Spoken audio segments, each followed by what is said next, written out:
Sun is not silent. It speaks in the burst of invisible thunder. For centuries, we have seen its flare and storm, but Parker's solar probe has now tuned our ears to a deeper frequency. Hidden within the blazing corona, magnetic switchbacks snaps like a cosmic whisper, unleashing radio waves that ripple across the solar system. And these bursts are more than a whisper of plasma. They are sun's coded signals carrying secrets of its magnetic heart and warning of storm yet to come. In this revelation, Parker has transformed our star from blazing sphere into a storyteller. Its switchbacks composing a hidden symphony of light and sound. Let's find out more about this. The sun, our nearest star, has always been a restless giant. Its surface boiling with plasma, its atmosphere alive with storms. For centuries, astronauts have watched solar flares and coronal mass ejection ripple outward, sometimes striking Earth with a magnetic tempest. Yet beneath its familiar drama lies subtle mysteries, whisper of radio waves, flickers of magnet turbulence, and that only the most daring spacecraft can unveil. The Parker Solar Probe, humanity's closest emissary to the sun, has now peeled back another layer of its enigma, revealing hidden magnetic switchbacks that gives rise to solar radio bursts. So, radio bursts are sudden and outpouring of electromagnetic energies and streaming across space like invisible thunderclap. They are often triggered when the charged particle accelerate along the magnetic field lines, releasing energy in the form of radio waves. For decades, scientists knew these bursts existed, but their precise origin remained elusive. Were they born in the corona tangled loop? Did they emerge from the shock wave racing through the solar wind? But now Parker Solar Probe diving deep and close to the sun's surface has provided the most intimate clues yet. So if you have reached this far, please inform us from which city you have tuned in and in which language you are watching this video. This will help us to determine reach of our channel. So going forward, as the probe skimmed through the solar atmosphere, its instruments detected abrupt revelation, abrupt uprising in the magnetic field. Switchbacks like a king in the garden hose. These switchbacks are not gentle bend, but actually sharp zigzags, flipping the direction of the magnetic field from a brief moment before snapping back. Each switchback carries plasma along with it, accelerating particles and steering the turbulence. The new data suggests that these magnetic switchbacks are fertile ground for radio burst. Miniature accelerator that hurl electrons into spiral, producing the radio signal that astronomers detect across the solar system. So these insight reshapes our understanding and space weather. Now going forward, the discovery is definitely profound. It's linked with the two previously disconnected phenomena. On one hand, switchbacks were known as the oddities in the solar wind, puzzling features that hint at the chaotic dynamics near the sun. And on the other hand, radio bursts were catalogued as a distinct emissions useful for diagnosing the solar storm, but poorly understood in origin. The Parker finding weave them together, and the switchbacks are now not mere curiosities, but engine of radio emission, shaping the very soundtrack of sun's activity. So radio bursts are not just academic curiosity, as we have already mentioned. They are interface or with the communication, navigation system, even the spacecraft operations. By tracing them back to the magnetic switchbacks, scientists gain predictive power. If switchbacks can be mapped and modeled, then the radio burst and the storm they create can be anticipated with a greater accuracy. So in essence, Parker has given us a new diagnostic tool, a way to listen to the sun's magnetic heartbeat and foresee its disruptive pulse. The implications extend beyond Earth. Radio bursts ripple through the heliosphere and the vast bubble of solar influence that envelops the planet. They may play a role for accelerating cosmic rays, shaping a planetary magneto atmosphere, and even the influencing the chemistry of atmosphere. So for Mars, with its magnetic shield, such burst could be particularly consequential and steering its upper atmosphere and affecting its future. Human explorer, and that is a good info data for the human explorer and the astronauts. For distinct spacecraft, understanding radio burst is vital for shielding electronics and maintaining communication link. And this is also a poetic dimension to its discovery. The sun, often imagined as a blazing sphere of light, now reveals itself as a symphony of invisible signals. Its magnetic field twists and snaps like violin strings, producing radio notes that echo across the space. So Parker's solar probe, braving the furnace of Corona, has become our ear pressing against the star, catching whispers that were once lost in the cosmic din. Each switchback is a stanza, each burst is a refrain, and composing a hidden music of the sun. So looking ahead, scientists will combine Parker's data with observation from other missions such as the Solar Orbiter to build a full picture. Together, these spacecraft will triangulate the origin of burst and map the geometry of switchbacks and refine model of solar wind. So the ultimate goal is not to understand the sun, but to live safely within its influence. As humanity ventures deeper into space, towards the moon, Mars, and beyond, predicting solar radio burst will be essential as a forecasting storms on the Earth. So in a grand narrative of exploration, Parker's discovery is reminder that even the familiar star hold secrets. The sun, which has shining upon the Earth for billions of years, is still teaching us how its magnetic heart beats. And hidden switchbacks, once invisible, now stands revealed as an architect of radio storm. And with each revelation, we drew closer to mastering the cosmic weather that shapes our destiny among the stars. So in the end, Parker's solar probe has shown us that the sun is not just a blazing sphere of light, but a restless storyteller weaving its tale through the magnetic switchbacks and radio burst. Each hidden kink in this field is a spark of revelation. Each burst a message carried across the solar system. By decoding these signals, we are not only learning to predict the storm that shapes our cosmic environment, but also hearing for the first time the sun's secret voice.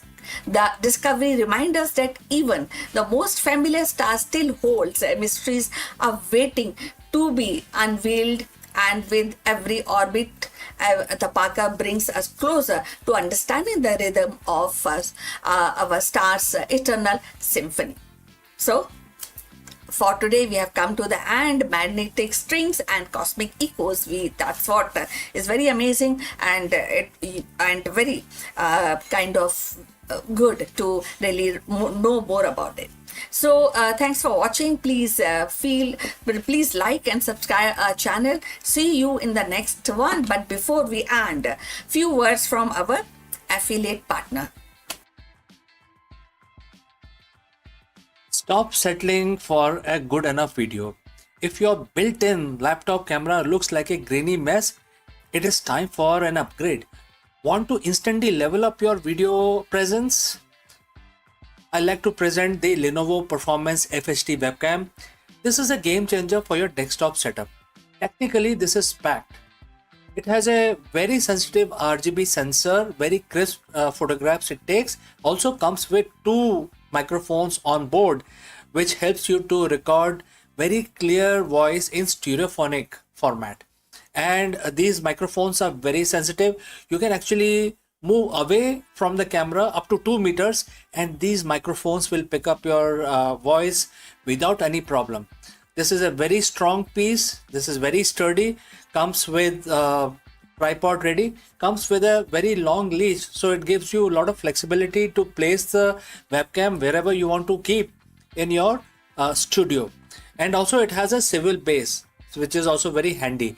So if you want to basically level up your game and you want to pick up this camera at a discount, please click on the link here or scan the QR code. Now let's get back to our video.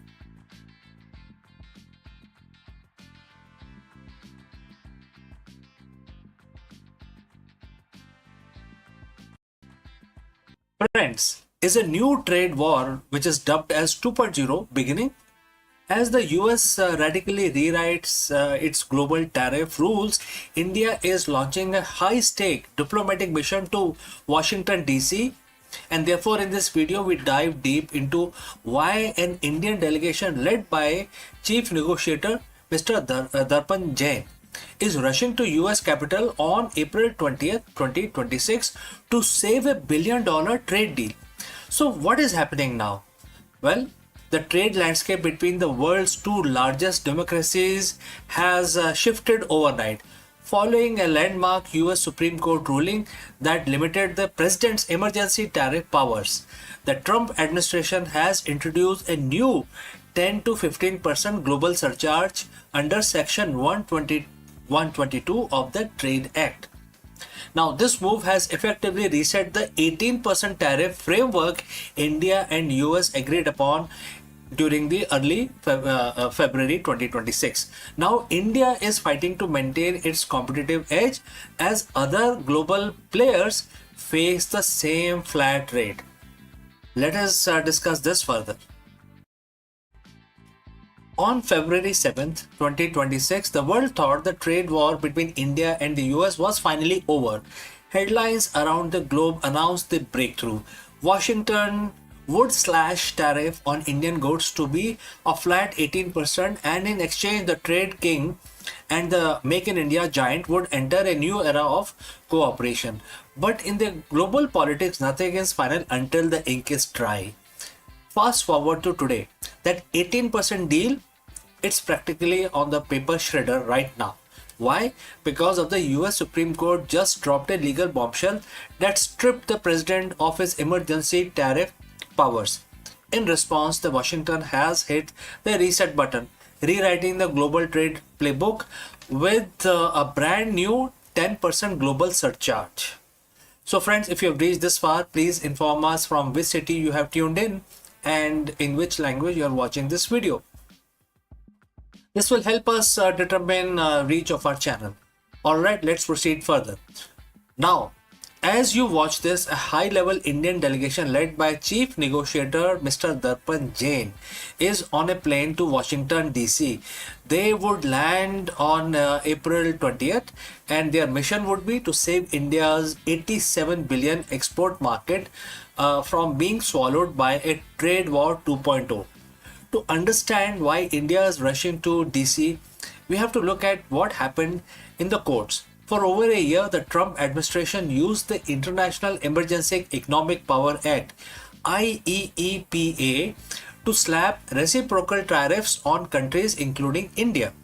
But on February 20th, 2026, the US Supreme Court ruled 6-3 that the president cannot use this act to raise revenue generating tariffs.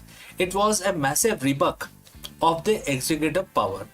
Overnight, the legal foundation for the India-US deal, the one that promised an 18% rates, evaporated. The administration had to halt all IEEPA collections. But if you think this means free trade is back, think again. The administration immediately pivoted to Section 122 of the Trade Act of 1974. This is a global surcharge of 10% on all imports from all countries to address international payment problems. It's valid for 150 days. You might be asking, wait, if the new US tariff is only 10%, isn't that better for India than 18% they agreed to in February? So on paper, yes, but in the world of trade, it is all about comparative advantages. Under the old deal, India was going to pay 18% while its competitor like China or Vietnam might have been paying 25% or even 50% in certain cases. The gap made Indian goods cheaper. But under the new Section 122, everyone pays 10%. Suddenly, India loses its special edge. Furthermore, there is the Section 301 threat. While the 10% global tariff is a temporary fix, the US Trade Representative USTR has launched a fresh investigation into 16 economies, including India. These probes are looking into forced labor and unfair practices. If these investigations go south, India could face even higher punitive tariffs on top of the 10%. And this is why Mr. Darpan Jain and his team are in Washington this week. They aren't just there for coffee. They are there to finalize the bilateral trade agreement and the legal text. And here are the three main fires they need to put out. First is the solar crisis. The Indian solar module exports to US have already crashed by 35% this year due to fluctuating duties. India needs a stable long-term rate to protect its growing green energy industry. Number two, the Russian oil factor. The US previously hit India with punitive duties because of the India's purchase of Russian oil.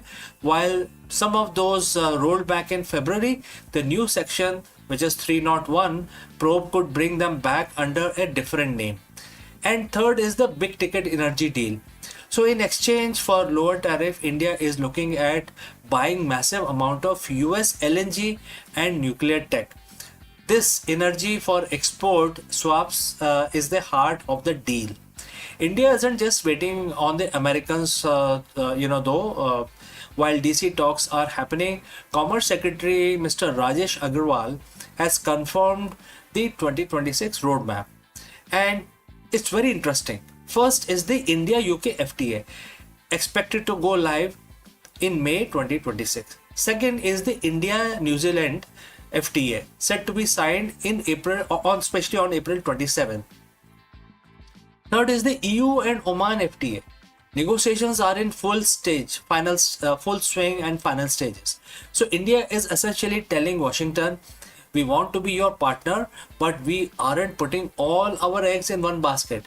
With the trade deficit between the two nations narrowing down to 34 billion from 40 billion last year, India has some leverage, but the US is playing the hardball. The next 72 hours in Washington will determine the future of your wallet as well as my wallet. From the price of iPhone even though it is assembled in India, to the cost of Indian textiles and pharma in the US. Everything is on the line. Is this the start of a trade war 2.0, or it is just growing pain of a new America first architecture? One thing is certain, the era of easy, predictable global trade is over. So, friends, what do you think? Should India stand its own ground, or should it offer more concessions to secure the US market? Let me know in the comments below. And don't forget to like and subscribe for more deep dives into shifting world of global power. Thank you for joining live. Thank you for watching. Before I wind up this session, a word about our affiliate partner. Stop settling for a good enough video. If your built-in laptop camera looks like a grainy mess, it is time for an upgrade. Want to instantly level up your video presence? I like to present the Lenovo Performance FHD webcam. This is a game changer for your desktop setup. Technically, this is packed. It has a very sensitive RGB sensor, very crisp photographs it takes. Also comes with two microphones on board, which helps you to record very clear voice in stereophonic format. And these microphones are very sensitive. You can actually move away from the camera up to 2 meters, and these microphones will pick up your voice without any problem. This is a very strong piece. This is very sturdy. Comes with tripod ready. Comes with a very long leash, so it gives you a lot of flexibility to place the webcam wherever you want to keep in your studio. And also it has a swivel base, which is also very handy. So if you want to basically level up your game and you want to pick up this camera at a discount, please click on the link here or scan the QR code. Now let's get back. Hello friends, Namaskaram. The Indian government has officially placed a temporary ban on the messaging app Telegram. But why is this happening, and how does it relate to upcoming NEET re-examination of 2026? In this video, we break down the government latest crackdown on the exam fraud, the specific role Telegram played in spreading the misinformation, and what this means for students appearing for the NEET retest on June 21st. We will also explain the timestamp fraud, that technique that led to the unprecedented moves. Let's go and discuss this further. If you have tried to open Telegram in India over last 24 hours and hit a wall, you aren't alone. As of June 16th, 2026, the Indian government has initiated a temporary nationwide blackout of Telegram messaging platform. But this isn't just about tech glitches. This is a massive coordinated government crackdown aimed directly at one of the most high stakes event in the country, which is the NEET UG examination, and this time it is actually going through re-examination because of situations that we all know. Why would the government shut down one of the most popular messaging app in the country just days before the major exam? Is it overkill, or is it the only way to save the integrity of the national test system? Today we are breaking down the India versus Telegram showdown, explaining the secret timestamp fraud that forced this hand and what this means for the millions of students preparing for June 21st. Let's dive in. But before that, friends, if you have reached this far, please let us know from which city you have tuned in and watching this video. To understand the ban, we have to look back at May 3rd, 2026. India held its annual NEET UG medical entrance exam, but the results were eventually annulled following a widespread report of paper leak. For millions of students, this was a disaster. Months of preparation and family savings were suddenly in a limbo. The government and the National Testing Agency, which is NTA, announced re-examination scheduled for June 21st, 2026. But as that date approached, the intelligence report began to paint a disturbing picture. According to the government agency and the NTA, the Telegram, which boasts a massive user base in India, was being weaponized. Cheating syndicates were setting up channels with names like Paper Leaked NEET or private mafia aggressively targeting desperate students. They weren't just spreading rumors, they were actively trying to extort families for access to the re exam paper, a paper that NTA maintained, that is perfectly secure within the official chain. Now, let's talk about the specific loopholes that led to this unprecedented move. It is called the timestamp fraud, and it is a brilliant but malicious bit of social engineering. And here is how it works: a scammer creates a Telegram channel, they post a vague, harmless message days before the exam. Once the actual exam concludes and the real questions are out in the public domain, the administrator goes back to their old pre exam message and edit it to insert the legitimate questions, because the Telegram allows channel administrator to edit messages without changing the original timestamp. It creates a terrifying illusion. It looks like they had the paper before the exam even started. This caused massive public panic and allowed scammers to demand lakhs of rupees from vulnerable parents. The government realized that taking down individual channels was like playing a game of whack-a-mole. You delete 10, right? And 20 more pop up. So they decided to cut the power to the whole platform until the exams were safe. This isn't a permanent ban, it's a surgical strike using Section 69A of IT Act of India legal system, which gives the government the power to block online content in the interest of public order and security. The restriction is double layered. Number one is the full app block. This stays in effect until June 22nd, 2026, just after the NEET re-exam is completed. Number two is a feature block. Government has also ordered a Telegram to disable the message editing feature in India until June 30th of 2026, to ensure that even after the ban is lifted, scammers cannot retrospectively manipulate their message history to create more fake leak evidence. Agencies like the I4C, which is Indian Cybercrime Coordination Center, and state police are coordinating this crackdown. While the tech enthusiasts have criticized the ban as a band-aid solution that impacts ordinary users, the NTA has labeled it to a measure of the last resort to protect the integrity of the medical entrance process. If you are a student, and here is the bottom line for you, especially if you are a student, the NTA has repeatedly stated that there are no paper leaks, and any claims you see on social media, even those that look verified by timestamp, is almost certainly a scam. Do not fall for these extortion attempts. If you see any suspicious activity, call the National Cybercrime Helpline at 1930 or report it on an official portal. Rely only on the official NTA website for your updates. Whether you agree with the government move or think it is an overreach, one thing is very clear: the digital battlefield for exam security has changed forever. What do you think? Was blocking Telegram the right move to stop the fraud, or should the government have focused on some other solution? Let me know your thoughts in the comments below. Don't forget to like and subscribe for more tech and policy breakdown, and I will see you very soon in the next one.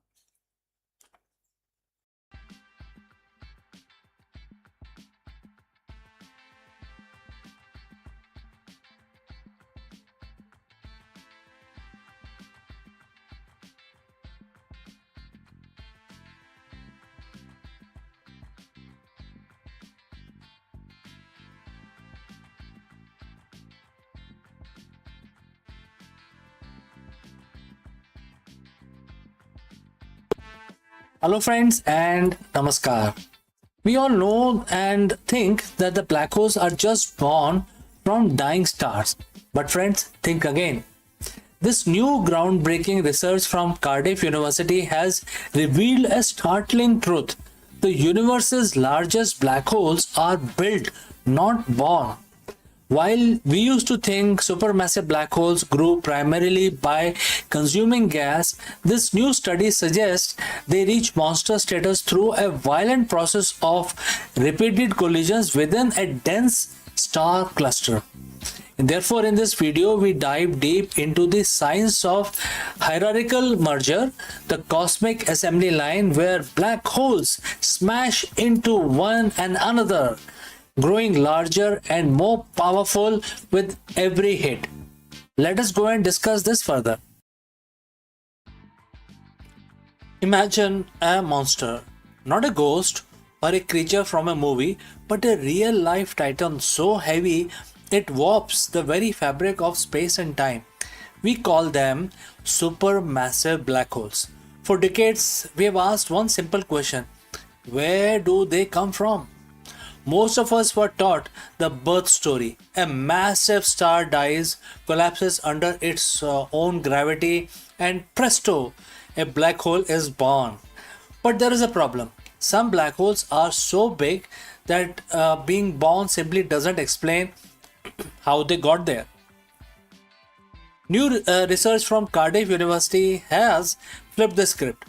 They have discovered that the universe's true giants aren't just born big, they are actually built. Like a skyscraper or a massive machine, they are constructed through a violent, repetitive process of cosmic collisions. Today we are breaking down the built, not born theory and how it's changing everything we thought we knew about dark hearts of these galaxies. So friends, if you have reached this far, please inform us from which city you have tuned in and in which language you are watching this video. This will help us determine the reach of our channel. Alright, let's proceed further. To understand the Cardiff discovery, we first have to look at the old way of thinking. The traditional model says the black hole grew by eating. Imagine a black hole sitting in the middle of a cloud of gas. It slowly siphons that gas in, grew bit by bit over billions of years, and this is called accretion. But here is the catch. The math doesn't always add up. We have found supermassive black holes in the very early universes as well. If they grew only by eating gas, they wouldn't have had enough time to reach their massive sizes. It's like finding a fully grown oak tree in a forest that's only a week old. It shouldn't be possible. This led scientists to realize there must be another way, a faster, more aggressive way to build a giant. This brings us to the Cardiff University study. Led by a researcher in the School of Physics and Astronomy, the team looked away from the isolated stars and towards the dense star clusters. Imagine a crowded city during rush hour. Now imagine everyone in that city is a black hole. These clusters are the construction sites of the universe. Because everything is packed so tightly together, the gravity starts playing a high-stake game of bumper cars.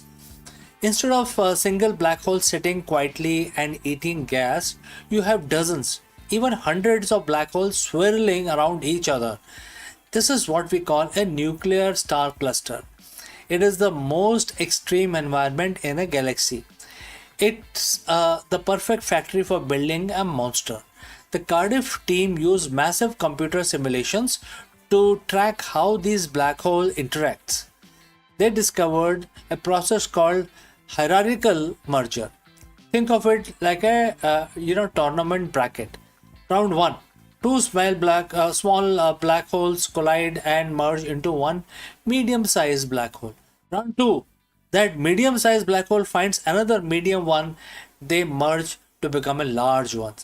Round 3. The large one smashes into another even larger ones. So this isn't a birth, this is an assembly line. Every time they collide, they releases a massive ripple in space-time known as the gravitational waves. These ripples are like the sound of the construction work happening. The Cardiff study showed that the built method is incredibly efficient. It allows black hole to skip the slow process of eating gas and jumping straight to supermassive size or status by consuming their own kind. So, why should we care if the black hole is born or built? First, it solves the early universe mystery. If black holes can merge rapidly in these clusters, it explains how they got so big so fast shortly after the Big Bang. Secondly, it tells us where to look. If we want to find the next generation of black hole mergers, we need to point our telescopes like the James Webb or LIGO at these dense crowded star clusters. But there is a darker side to this as well. This build theory suggests that the most powerful objects in the universe are essentially serial mergers. They are made of remains of thousands of smaller stars and black holes that came before them. They are the ultimate scavengers. The universe isn't a static place where things are simply born and stay that way. It's a dynamic, violent, and creative construction zone. And thanks to the team at Cardiff University, we now know that the giants lurking in the dark weren't just lucky enough to be born big. They fought their way and increased their size. They were built collision by collision in the most crowded corners of the space. So next time when you look up at the night sky, remember the biggest things out there are often the one that has survived the most crashes. So if you enjoyed this deep dive into the cosmic construction site, make sure you hit that like button and subscribe. And friends, what do you think is the built not born theory is a final piece of the puzzle? Let me know in the comments below. Stay curious and always, always stay glued to the news. And I will see you again in the next one. Before I take your leave, a word about our affiliate partner. Stop settling for a good enough video. If your built-in laptop camera looks like a grainy mess, it is time for an upgrade. Want to instantly level up your video presence? I like to present the Lenovo Performance FHD webcam. This is a game changer for your desktop setup. Technically, this is packed. It has a very sensitive RGB sensor, very crisp photographs it takes. Also comes with two microphones on board, which helps you to record very clear voice in stereophonic format. And these microphones are very sensitive. You can actually move away from the camera up to 2 meters and these microphones will pick up your voice without any problem. This is a very strong piece. This is very sturdy. Comes with tripod ready, comes with a very long leash, so it gives you a lot of flexibility to place the webcam wherever you want to keep in your studio. And also it has a swivel base, which is also very handy. So if you want to basically level up your game and you want to pick up this camera at a discount, please click on the link here or scan the QR code. Now let's get back to our video.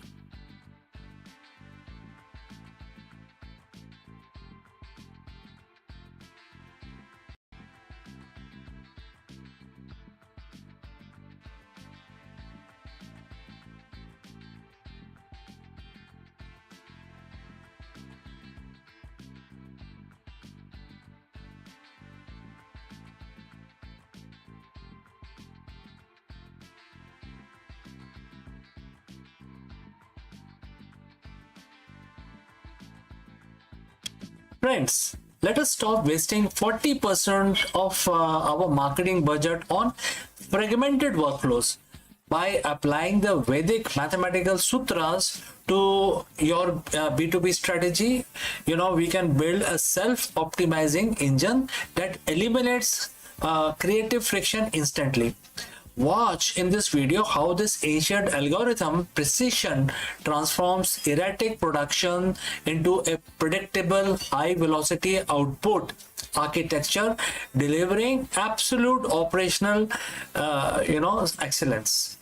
So today we are going to break down why this modern marketing is failing to convert and how the principles of mental agility, pattern recognition and radical simplification can be applied to our business objectives. Discover how to move from brute force marketing to high speed strategic precision. Most B2B content strategy fail because they lack the geometric precision. We are re-engineering pipeline using the workflow to turn our production cycle into high-speed scaling engines. If you demand immediate ROI and move from chaotic cycles to predictable high-volume architecture, this synthesis of ancient math and modern distribution is your unfair advantage. Let's go and discuss this further. To build a self-optimizing scaling engine, a leader must shift from managing daily tasks to designing a point of reference system that functions with strategic precision.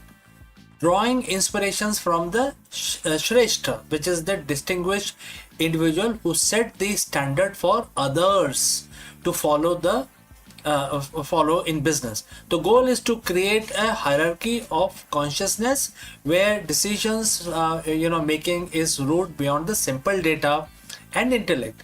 By integrating principles like nishkam, karma or action without desire for results, a CEO can focus on dedicated performance of duties and the structural integrity of the firm while detaching their emotional self-worth from fluctuating marketing outcomes.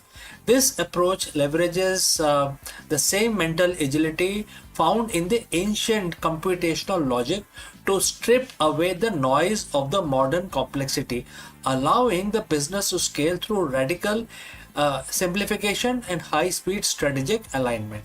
So friends, if you have reached this far, please inform us from which city you have tuned in and in which language you are watching this video. This will help us determine the reach of our channel. Now let's proceed further. Most B2B leaders are trapped in the platform adoption cycle. You create one great insight, then spend 10 hours manually watering it down for LinkedIn, another 5 for your YouTube, and 3 more for email, newsletter, etc. It's a brute force scaling, and that is why your growth feels like a heavy lift. Today we are basically borrowing a principle from Vedic math to fix this. It is called the let me translate in English. It says by one more than the previous one. So in math, it's a shortcut for squaring numbers. In strategy, it is the formula for a self-optimizing scaling engine. The formula doesn't start with content. It starts with a core strategic insight. Think of this like a base 10. In Vedic logic, you don't recreate the number every time you square it. You simply look at what comes before and add 1 to it. Your first step is to identify your Shrestha insight, which is the distinguished point of reference that defines your expertise. If you are a business consultant, your insight isn't how to sell. It might be the hierarchy of decision making. Once this core is solidified, we stop creating and start recursing. And here is how we apply the formula, which is insight plus 1. Instead of manual adaptation, you build a recursive system. And there are certain steps here. Step 1 is your core video or article is the previous one, right? That means you need to work on plus 1 part of it. Step 2 is system identifies the one more, the unique technical requirement of the next channel, like for example LinkedIn poll or Twitter thread or YouTube short, etc. Step 3 is instead of rewriting the system, extract the logic. So by applying this plus 1 more logic, you aren't managing 16 different channels. You are managing one engine that views each channel as a simple mathematical iteration of the original truth. And this is the nishkam karma in marketing. You focus on the dedicated performance of the core duty and the result across the 16 channels become a calculated byproduct. So why 16? In Vedic math, we often work with 16 sutras. Imagine your scaling engine is a 4 by 4 grid, and so there are several things you can do actually with this. First is direct professionals can things like LinkedIn, newsletter, white paper, etc. You can also start working on the visual impact, which includes YouTube campaigns, Instagram, SlideShare, etc. You should also look at the real-time engagement like Twitter, threads, webinars, or internal slash secondary initiatives like employee advocacy, client portals, and podcast. When the formula is automated using agentic AI or standardized framework, the engine takes your single core insight and calculates the one more needed for all 16 platforms simultaneously. You move from being a content creator to a strategic point of reference. The result is radical simplification. You stop being paralyzed by the outcome across every platform and start trusting the mathematical precisions of your system. You are no longer adapting to platforms. The platforms are adapting to your logic. And that is how you build a self-optimizing engine that scales while you focus on the next big shift. So in 2026, shift towards algorithmic oversight model makes a transition from manual content moderation to high-speed point of reference system that prioritize total brand integrity. By establishing a hierarchy of consciousness within the AI, these models move beyond simple data processing to ensure that every output aligns with the core strategy value of the firm. This structural approach allows leaders to apply the principle of Nishkam Karm, focusing on dedicated performance of the system's duty while detaching from the noise of individual platform fluctuations. Consequently, organizations can achieve a 10x increase in production speed using a recursive logic to scale a single core insight across 16 channels without sacrificing the Shreshta, which is a standard of quality. This radical simplification effectively dismantles the complexity trap, transforming the CEO's role from the bottleneck of the manual approval to the architect of self-optimizing engines. To ensure the engine remains self-correcting, you must establish a feedback loop where each modular unit functions as a diagnostic sensor of the structural health of the next one. The system mirrors the hierarchy of consciousness where the lower level data points are continuously refined by high level point of reference. To prevent the complexity trap, by treating every channel output as recursive calculation, applying the logic of one more than the previous one, the engine identifies the misalignment in real time, allowing for radical simplification rather than manual troubleshooting. This structural integrity ensures that as production speed increases by 10x, the brand's core value remains protected through automated algorithmic oversight. Ultimately, this feedback loop enables a leader to practice Nishkam Karma, focusing on the dedicated maintenance of the engine's architecture while the system itself handles the burden of self-optimization. By mastering these ancient principles of logic and efficiency, you transition from a participant to the complexity, a participant in the complexity trap to the architect of the high-speed self-optimizing system. And this approach ensures the strategic growth is not just rapid but also rooted in the structural integrity and precision required for the 2026 landscape. As you implement the Vedic engine, you fulfill the role of the Shreshta, establishing a point of reference that defines the standards for the global B2B excellence. Focus on the dedicated performance of the system and let the calculated results across your 16 channels speaks for themselves.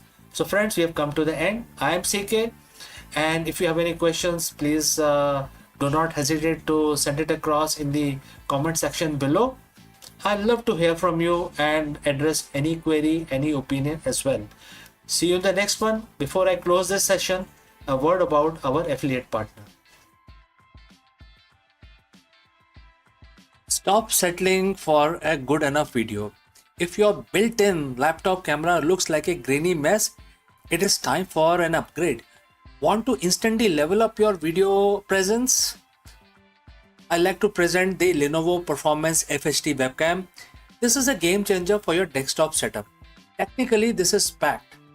It has a very sensitive RGB sensor, very crisp photographs it takes. Also comes with 2 microphones on board, which helps you to record very clear voice in stereophonic format.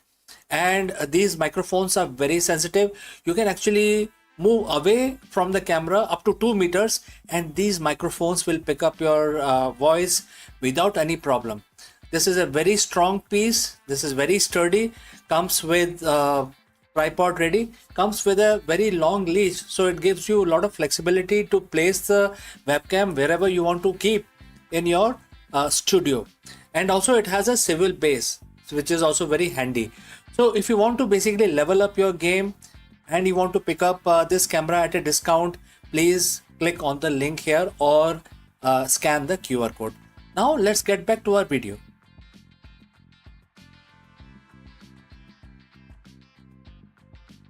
For years, Anthropic Claude was known for as a conversational powerhouse on AI that could reason, that could assist, and also solve the complex tasks. But today, in 2026, the company has decided to redraw the boundaries of creativity.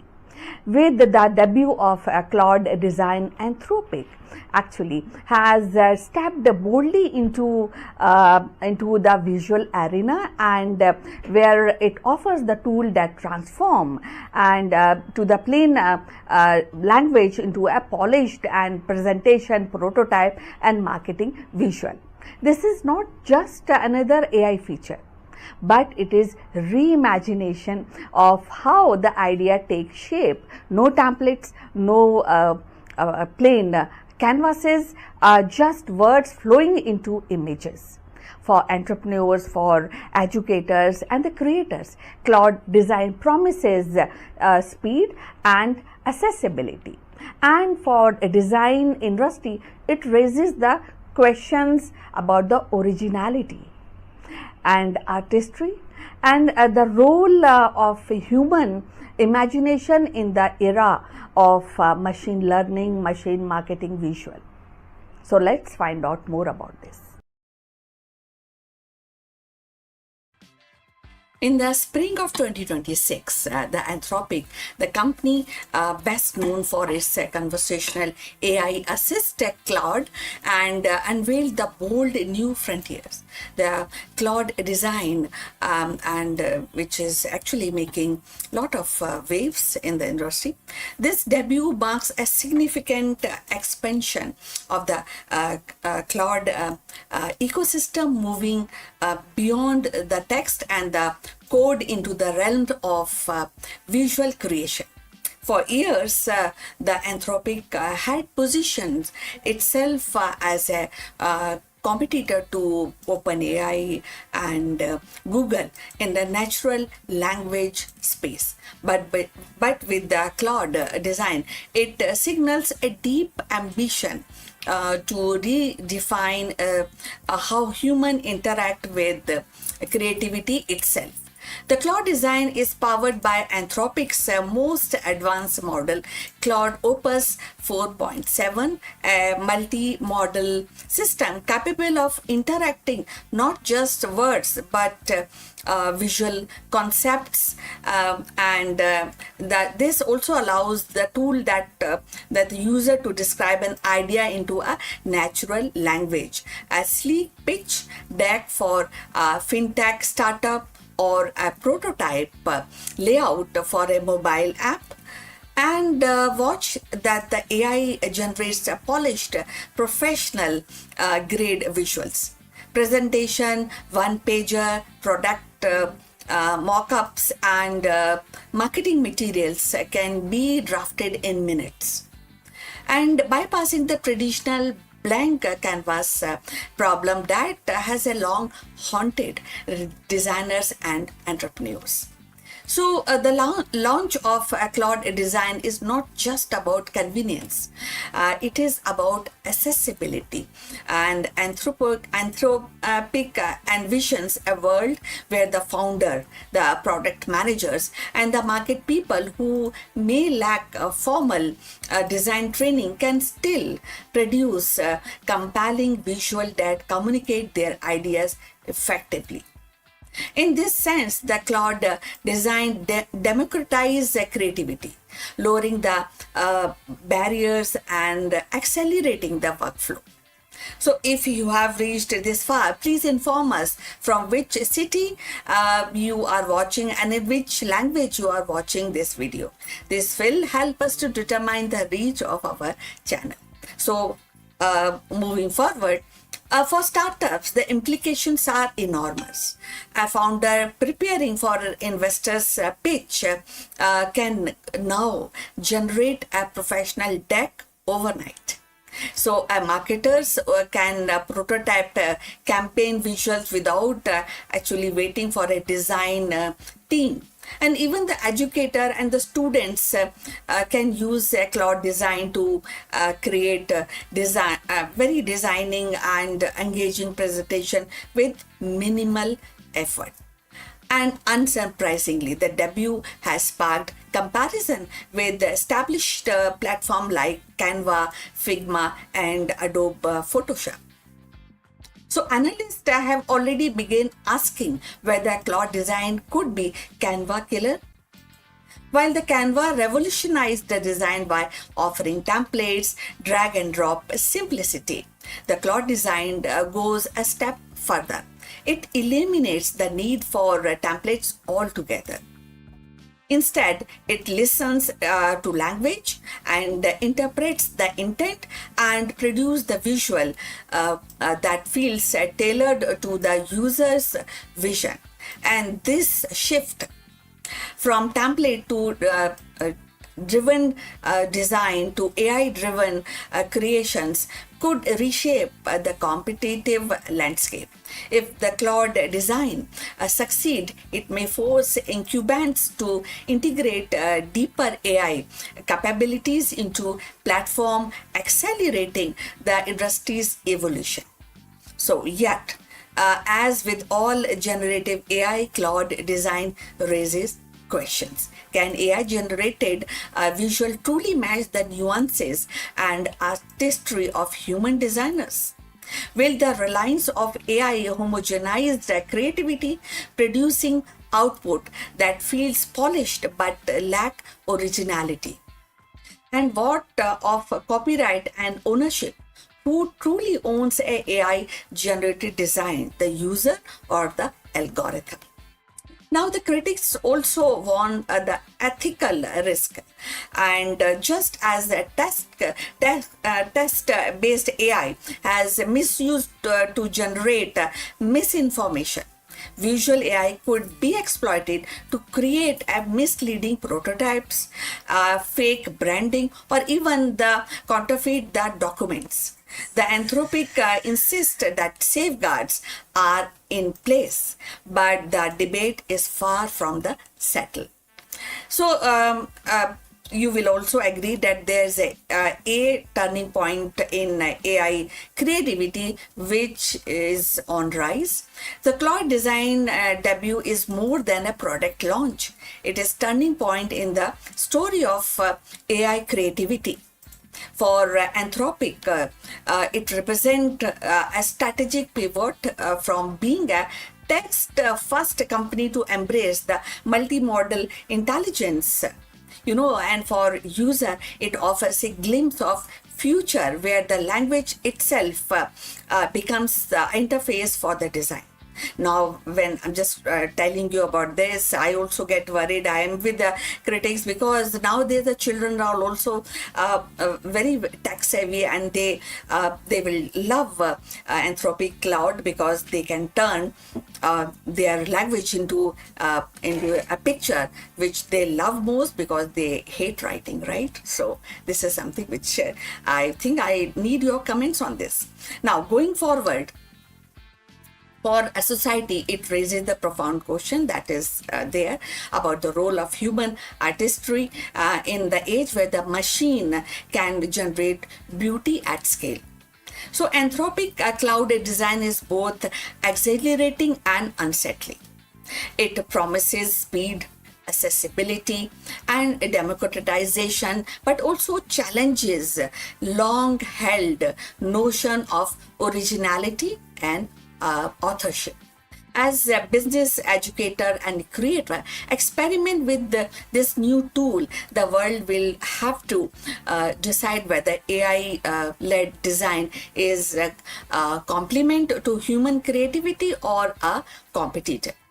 So in the end, cloud design is not just about making visual easier. It is about redefining the very act of creation, turning the words into the images, the ideas into the artifacts. Whether it becomes a cornerstone of a creative economy or a cautionary tale will depend on how wisely we balance innovation with integrity. So we have come to the end. Thanks for watching, and please like and subscribe our channel. So see you in the next one. But before we end, few words about our affiliate partner. Stop settling for a good enough video. If your built-in laptop camera looks like a grainy mess, it is time for an upgrade. Want to instantly level up your video presence? I like to present the Lenovo Performance FHD webcam. This is a game changer for your desktop setup. Technically, this is packed. It has a very sensitive RGB sensor, very crisp photographs it takes. Also comes with 2 microphones on board, which helps you to record very clear voice in stereophonic format. And these microphones are very sensitive. You can actually move away from the camera up to 2 meters, and these microphones will pick up your voice without any problem. This is a very strong piece. This is very sturdy. Comes with tripod ready. Comes with a very long leash, so it gives you a lot of flexibility to place the webcam wherever you want to keep in your studio. And also it has a swivel base, which is also very handy. So if you want to basically level up your game and you want to pick up this camera at a discount, please click on the link here or scan the QR code. Now let's get back to our video.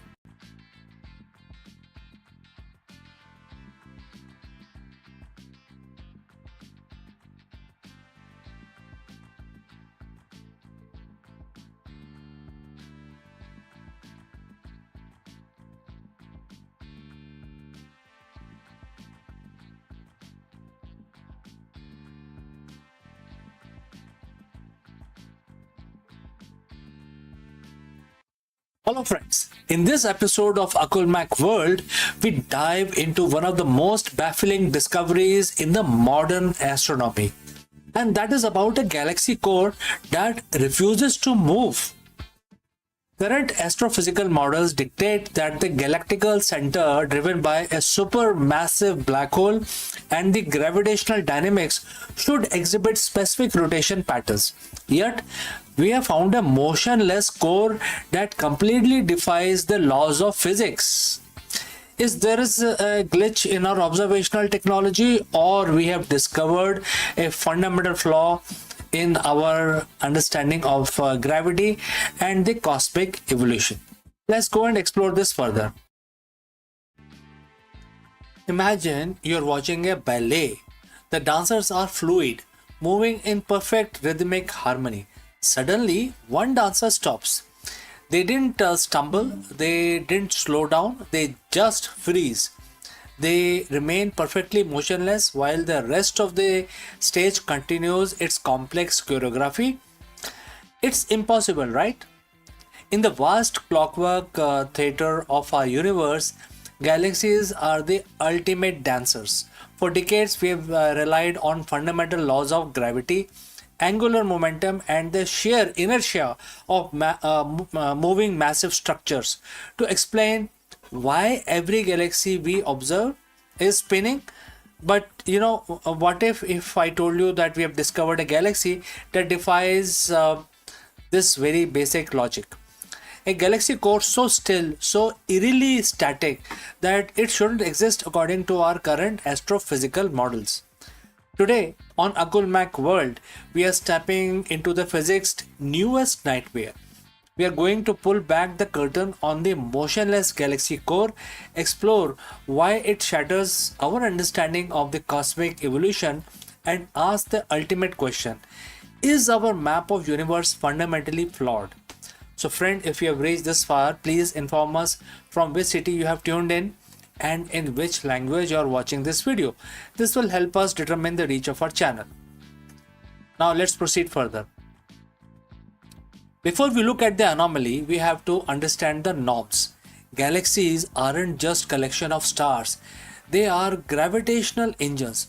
Whether it is a spiral like our Milky Way or a massive elliptical, they almost always exhibit rotation. Think of it like a whirlpool in a bathtub. A water spiral towards the drain, it carries everything with it. Galaxies form from collapsing cloud of gas and dust due to conservation of angular momentum. That collapses, create a spin and a cosmic certainty. Historically, when astronomers look at the galaxy spectrum, they expected to see a messy, rotating distribution of stars and gas moving in and out, but collectively following a predictable rotation curve. Even when we see something weird, we assume it's just the angle of telescope or a chaotic merger. But this new discovery, and it is not the perspective trick, it's a genuine defiance of structural physics. So, what are we actually looking at? The astronomers have identified galaxies, some dating back to less than 2 billion years after the Big Bang, that simply aren't rotating. It's a standard model. The rotating galaxies are always standard, isn't it? These objects should be rotating disk, but their data shows stars moving in random, orderly manner or entirely static path. It's as if the whirlpool never started. Now, there are theories. Some suggest these galaxies formed from the merger of two galaxies with nearly opposite angular momentum, essentially cancelling each other out, a cosmic stalemate. Others look at the role of the dark matter. We have seen in the recent news the groundbreaking research suggesting that in some cases we might not even be looking at the supermassive black hole at the center, but perhaps a super dense, compact core of fermionic dark matter that mimics a black hole and the black hole's gravitational shadow without the need of a traditional rotational mechanism. But even these theories feel like patchwork on a broken engine. When we find more of these still galaxies, it suggests that our standard model of how galaxies are born is actually missing a huge piece of puzzle. So why does this matter to you and me? Because it proves that our laws of universe are really just our best guesses so far. Every time we find a nightmare like this one, it's a signal that universe is far more diverse and stranger than our simulation predicted. If the galaxies can form and survive without the engines of rotation, it changes how we calculate the mass of the universe, how we understand dark matter distribution, and even how we view the history of our own galaxy. We are living through an era of astronomical upheaval. The more we see, the more we realize that the clockwork universe is actually a lot more mysterious than we ever dared to imagine. Is this galaxy a cosmic glitch, or is it the first clue to a new branch of physics we haven't even named yet? The search continues as we refine our data from telescopes like James Webb and the next generation of deep space scanners. One thing is certain: the universe doesn't owe us an easy explanation, and that's exactly why we keep looking. My name is Chandrakant. If you found this deep dive into the impossible as fascinating as I did, make sure to hit that like button, subscribe to Akulmach World for more deep dives into the science that shift our reality.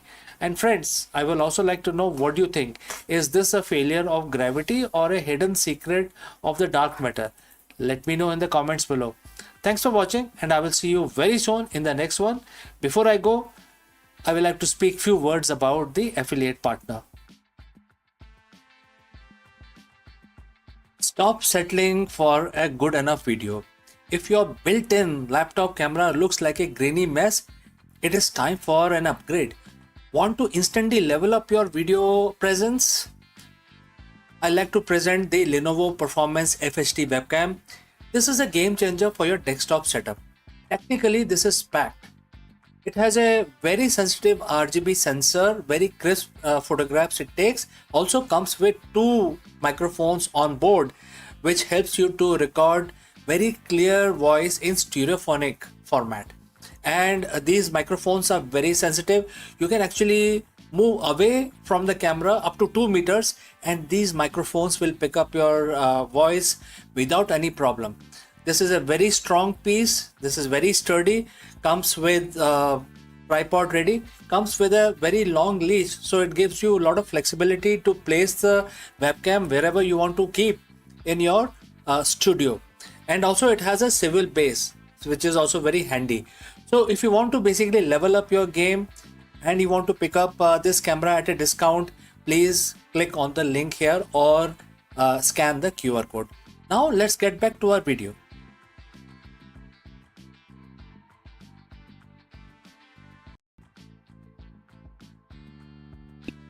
Friends, Nvidia is officially reinventing the PC. At Computex 2026, Jensen Huang unveiled the Nvidia RTX Spark, a revolutionary new ARM-based superchip designed to turn your Windows laptop into a powerful AI agent machine. In this video, we break down everything you need to know about this massive shift in computing. From its Blackwell GPU architecture and 20-core Grace CPU to the game-changing 128 GB of unified memory, the RTX Spark is positioned to take on the biggest name in the industry. If you look at how this chip enables 440p AAA gaming, 12K video editing, and the local AI agent processing, an ultra slim laptop from partners like Microsoft, Dell, and HP. Let's go. For 40 years, the way we use the computer hasn't really changed. You click, you type, you launch an app, you wait for it to process. It's been a tool, but what if your PC wasn't just a tool anymore? What if it was a teammate? Today at Computex 2026, Nvidia and the Nvidia CEO Jensen Huang officially announced that the PC is being reinvented. Say hello to Nvidia RTX Spark, a class of ARM-based superchip. This is set to redefine what we expect from our laptop and a compact desktop. This isn't just an incremental update, it's a full stack integration of a 30 years of Nvidia innovation, which is CUDA, RTX, DLSS, all shrunk down into a powerhouse meant for a slim all-day battery laptop. So what is the RTX Spark exactly is? It is a custom designed system on a chip built in collaboration with MediaTek. At its core, you're looking at the hybrid architecture. There are several things that we need to look at. First, starting with GPU. It features a Blackwell based RTX GPU with 6144 CUDA cores and 5th generation Tensor cores capable of hitting 1 petaflop of AI performance. Next is the CPU itself. The CPU paired with 20-core Grace CPU connected via NVIDIA NVLink C2C interconnect for lightning fast communication. Third, very important, is the memory. And this is perhaps the most impressive part. It supports up to 120 gigabytes of unified LPDDR5X memory, which is pretty fast. NVIDIA is targeting high-end, thin and light design. Think of 14 to 16 inches laptop, as thin as 14 millimeters and weighing around 1.3 kilogram category. They are promising all-day battery life, which, when you consider the raw performance, is a massive technical leap. But why the Spark name?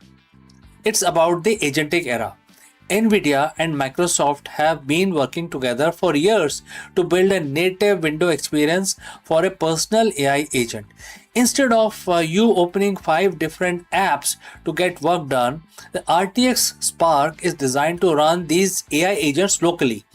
We are talking about models with 120 billion parameters and 1 billion token context windows, all running right on your device for a maximum privacy. Imagine an agent that can scan your inbox, draft responses, organize your schedule across multiple pieces of software, all without you lifting a finger. Through NVIDIA's OpenShell runtime, this is all handled securely on a local device, removing the latency and the privacy concerns of a cloud-based AI system. So if you are a creator or a gamer, this chip is a monster. And let's start with creators. And how does it, promote creativity? It has a tie-up with Adobe. Adobe is re-architecting Photoshop and Premiere from the ground up for RTX Spark. We are seeing claims of 2x faster performance in editing, coloring, and generative AI effects. You can render 90 GB plus 3D scene or edit 12K video natively on a laptop. And for gamers, what are the advantages? We are looking at AAA titles running at 1440p resolution at over 100 frames per second, with ray tracing enabled by utilizing DLSS and reflex. These machines are punching well above their weight class, closer to middle tier gaming rings from the standard Ultrabook. So when you can get one, NVIDIA confirmed that these machines will hit the market this fall.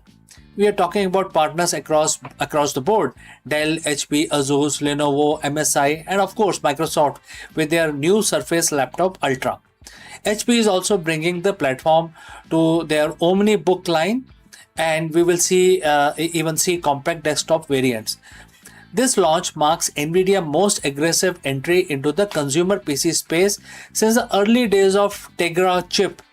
They are going head to head with Apple's M series and Qualcomm Snapdragon X chip, but they are bringing the entire CUDA and RTX ecosystem with them. The era of manual PC is ending and the era of agentic PC is beginning. Whether the RTX Spark becomes the new gold standard for high-end Windows laptop remains to be seen. But one thing is clear: NVIDIA is just shifting the entire industry's trajectory. So friends, what do you think? Is this the upgrade you have been waiting for, or are you holding out for most of the details on the basis of the pricing, on the basis of launch? Let me know in the comments below.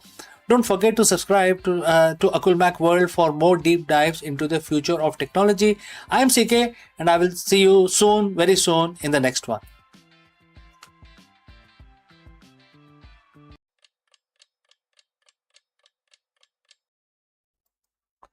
नमस्कार दोस्तों, आप सभी का स्वागत है। आज शनिवार का दिन है और आप सबको पता होगा कि जो शनिवार का दिन होता है वो कर्म के स्वामी शनि जी को समर्पित होता है। तो आज हम अपना दिन शुरू करने से पहले हम भगवान की स्तुति करेंगे, भगवान शनि महाराज की हम वंदना करेंगे।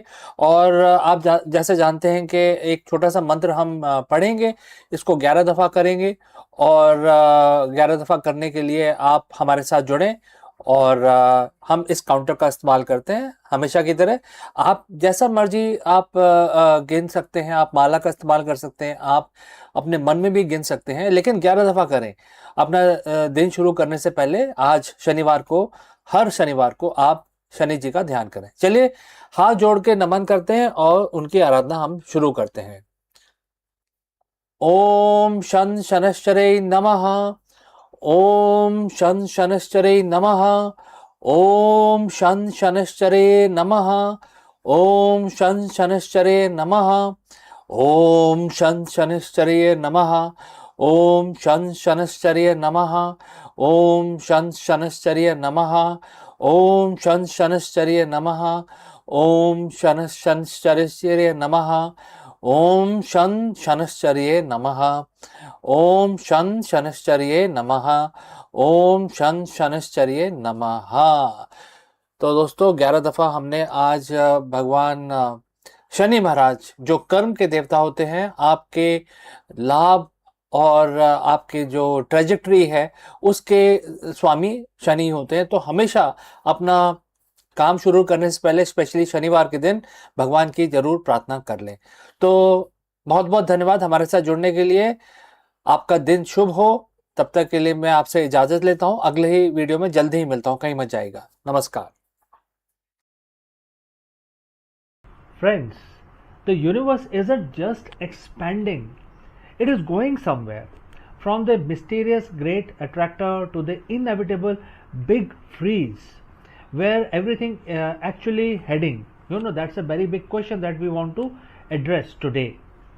In this video, we trace the ultimate trajectory of every star, galaxy, and atom in existence. Have you ever wondered about the final destination of the cosmos while we go about our daily lives?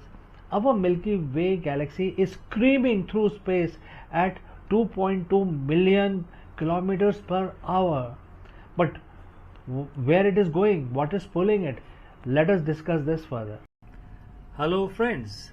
In the high-stake world of corporate leadership, volatility is the only constant.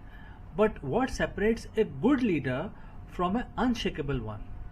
In this video, we explore the profound wisdom of Bhagavad Gita and its direct application to the modern CEOs and different high leadership executives.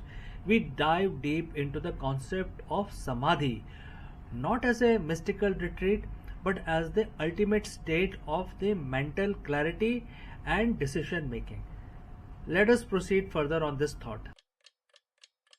परिवार केवल रिश्तों का नाम नहीं है, ये हमारे दिमाग और भावनाओं की असली प्रयोगशाला है। जब हम अपने प्रियजनों के साथ समय बिताते हैं, हंसी बांटते हैं, सुख दुख साझा करते हैं, तो हमारे भीतर ऐसी मानसिक ऊर्जा पैदा होती है जो हमें जीवन के हर चुनौती से लड़ने की ताकत देती है। हाल के अध्ययनों ने यह साबित किया है कि परिवार का साथ दिमाग की कार्य क्षमता को बढ़ाता है और भावनात्मक दृढ़ता को पीढ़ी दर पीढ़ी मजबूत करता है। आज की तेज रफ्तार दुनिया में जहां तनाव और अकेलापन बढ़ रहा है, परिवार ही वह सुरक्षा आश्रय है जो हमें स्थिरता, आत्मविश्वास और मानसिक शांति प्रदान करता है। यह केवल एक सामाजिक इकाई नहीं है, बल्कि हमारी सोच, हमारी स्मृति, हमारी भावनाओं का आधार है। चलिए इसके बारे में और जानते हैं। मानव जीवन में परिवार केवल रिश्तों का समूह नहीं है, बल्कि ये हमारी मानसिक और भावनात्मक ऊर्जा का भी स्रोत है। हाल के अध्ययनों ने ये उजागर किया है कि परिवार के साथ समय बिताना दिमाग की कार्य क्षमता को बढ़ाता है और भावनात्मक दृढ़ता को पीढ़ी दर पीढ़ी मजबूत करता है। जब हम अपने प्रियजनों के साथ बैठते हैं, बातचीत करते हैं, हंसी मजाक जो है वो साझा करते हैं या कठिन समय में एक दूसरे का सहारा बनते हैं, तो दिमाग में सकारात्मक रसायन सक्रिय होते हैं। ऑक्सीटोसिन और डोपामिन जैसे हार्मोन्स हमारे भीतर खुशी और सुरक्षा की भावना जगाते हैं। ये केवल क्षणिक आनंद नहीं, बल्कि दीर्घकालीन मानसिक स्वास्थ्य का आधार है। परिवार के साथ बिताया गया समय बच्चों के लिए विशेष रूप से महत्वपूर्ण है। माता पिता और दादा दादी के साथ संवाद बच्चों के दिमाग में भाषा, स्मृति और भावनात्मक संतुलन को मजबूत करता है। यही कारण है कि जिन बच्चों का पारिवारिक वातावरण सहयोगी और स्नेहपूर्ण होता है, वे जीवन की चुनौतियों का सामना अधिक आत्मविश्वास से कर सकते हैं। वयस्कों के लिए भी परिवार मानसिक ऊर्जा का स्रोत है। कामकाज और सामाजिक दबावों के बीच परिवार का साथ तनाव को कम करता है। जब हम अपने प्रियजनों के साथ भोजन करते हैं, कहानियां सुनते हैं या बस साथ में बैठते हैं, तो दिमाग की थकान दूर होती है और सोचने समझने की क्षमता बढ़ती है। अध्ययनों ने ये भी इस दिखाया कि परिवार का साथ बिताने से भावात्मक दृढ़ता, जिसको कि इमोशनल रेजिलियंस कहते हैं, वो भी बढ़ती है।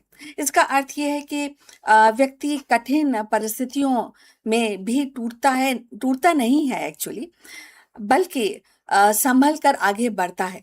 ये दृढ़ता केवल एक पीढ़ी तक सीमित नहीं रहती, बल्कि बच्चों और आने वाली पीढ़ियों में भी ट्रांसफर होती है। इस प्रकार परिवार का एक जीवंत अगर रूप देखा जाए तो वो विद्यालय से कम नहीं है, जहां हम धैर्य, सहयोग और प्रेम सीखते हैं। 2026 के संदर्भ में ये और भी महत्वपूर्ण है। आधुनिक जीवन की तेज रफ्तार, तकनीकी दबाव और सामाजिक चुनौतियों के बीच परिवार ही वह स्थान है जहां मनुष्य को अपनी जड़ों से जोड़ता है, और ये जुड़ाव माइंड को स्थिरता देता है और व्यक्ति को मानसिक रूप से स्वस्थ बनाए रखने में मदद करता है। अगर देखा जाए तो परिवार केवल सामाजिक संस्था नहीं है, बल्कि मानसिक भावात्मक शक्ति का केंद्र है।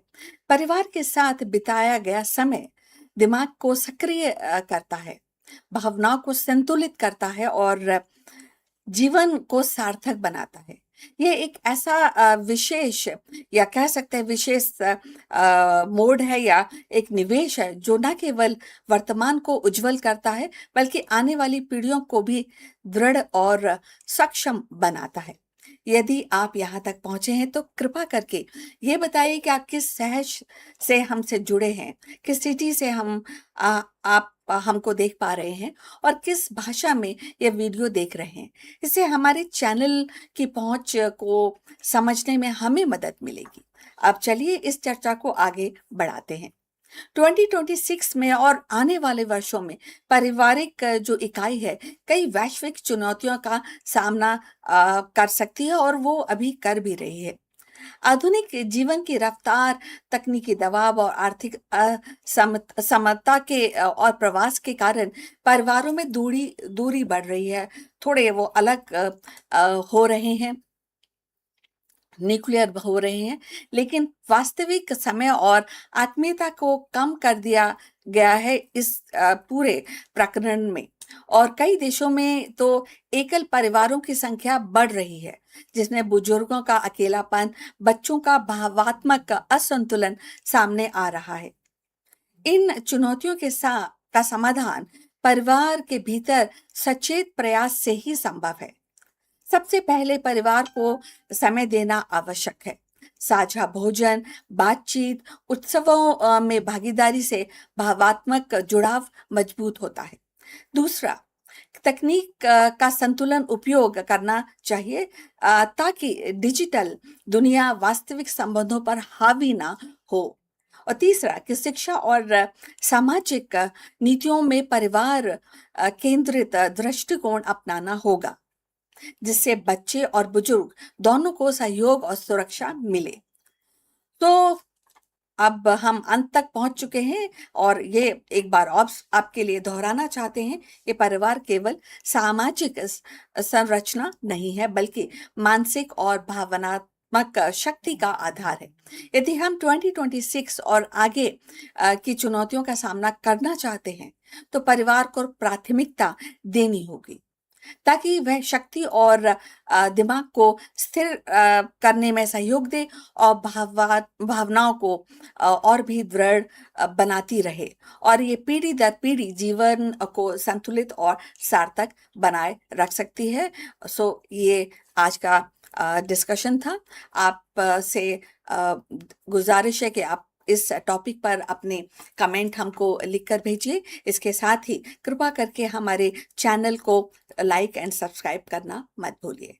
मिलते हैं दूसरे एक डिस्कशन में, तब तक विदा, नमस्कार।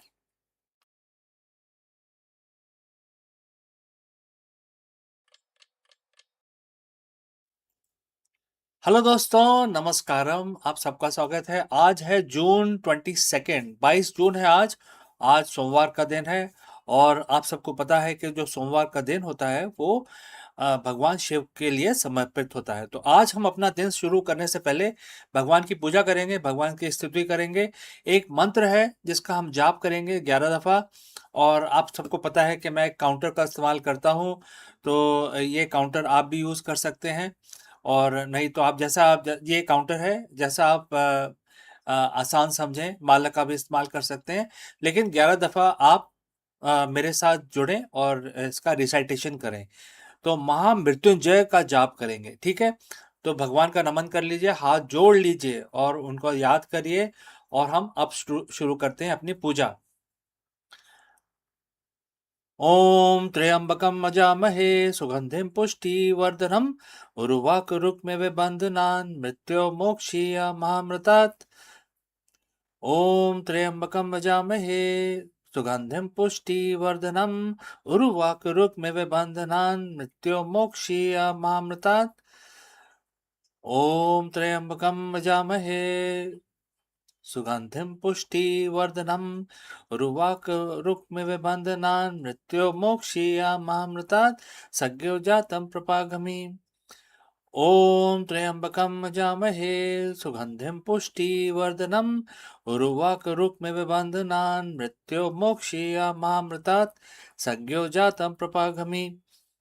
ओम त्र्यंबकम यजामहे सुगंधिम पुष्टिवर्धनम उर्वारुकमिव बन्धनान् मृत्योर्मोक्षीयमामृतात् सज्ञो जातं प्रपागमि। भगवन्त मृत्युं जय शिवम् आवाहयामि।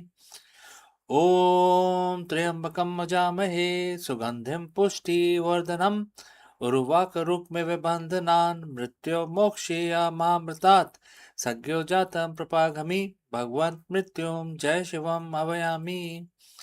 ओम त्र्यंबकम यजामहे सुगंधिम पुष्टिवर्धनम उर्वारुकमिव बन्धनान् मृत्योर्मोक्षीयमामृतात् सज्ञो जातं प्रपागमि। भगवन्त मृत्युं जय शिवम् आवाहयामि।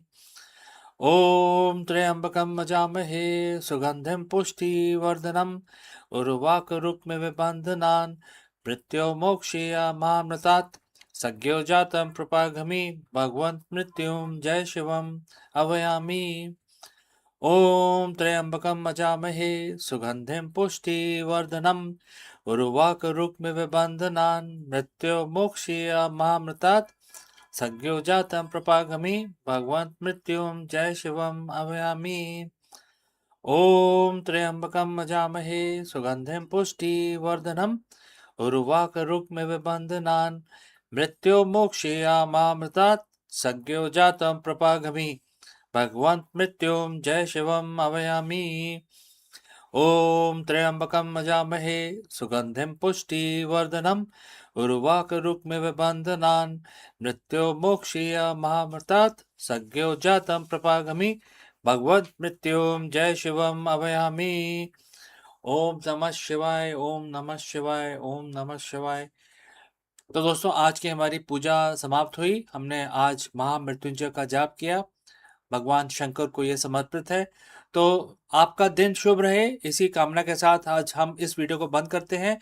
जल्दी मिलते हैं दूसरे वीडियो में, तब तक कहीं मत जाइएगा। Friends, A very big question that we want to address today is, are we alone or are we just being watched?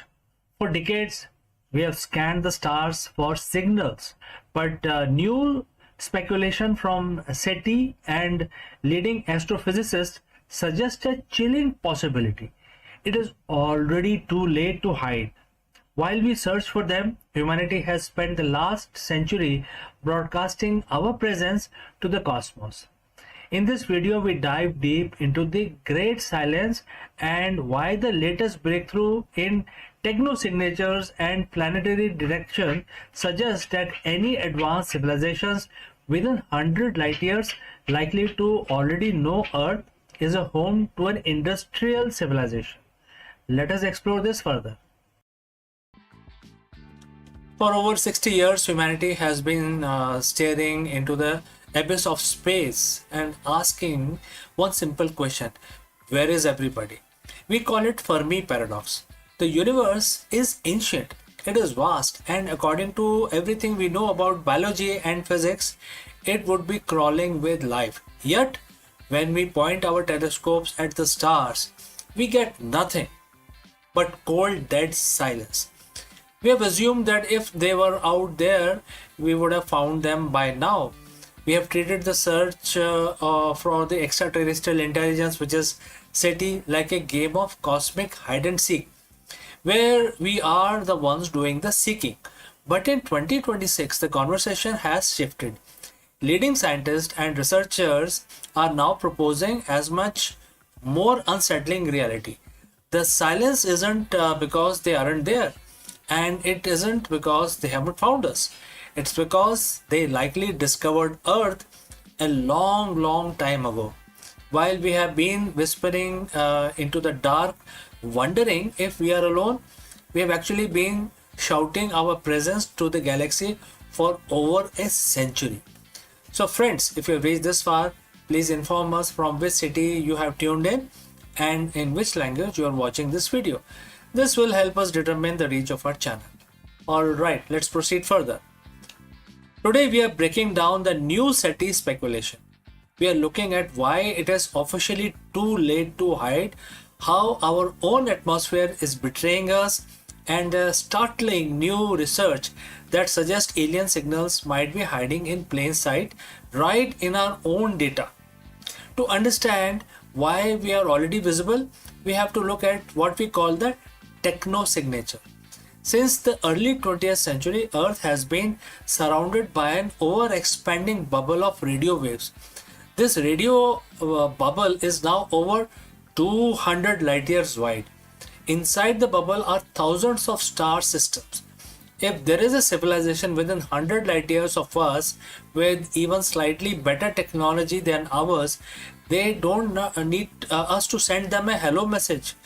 They have already heard our earlier radio broadcasts, our television signals, and most importantly, our high frequency military radars.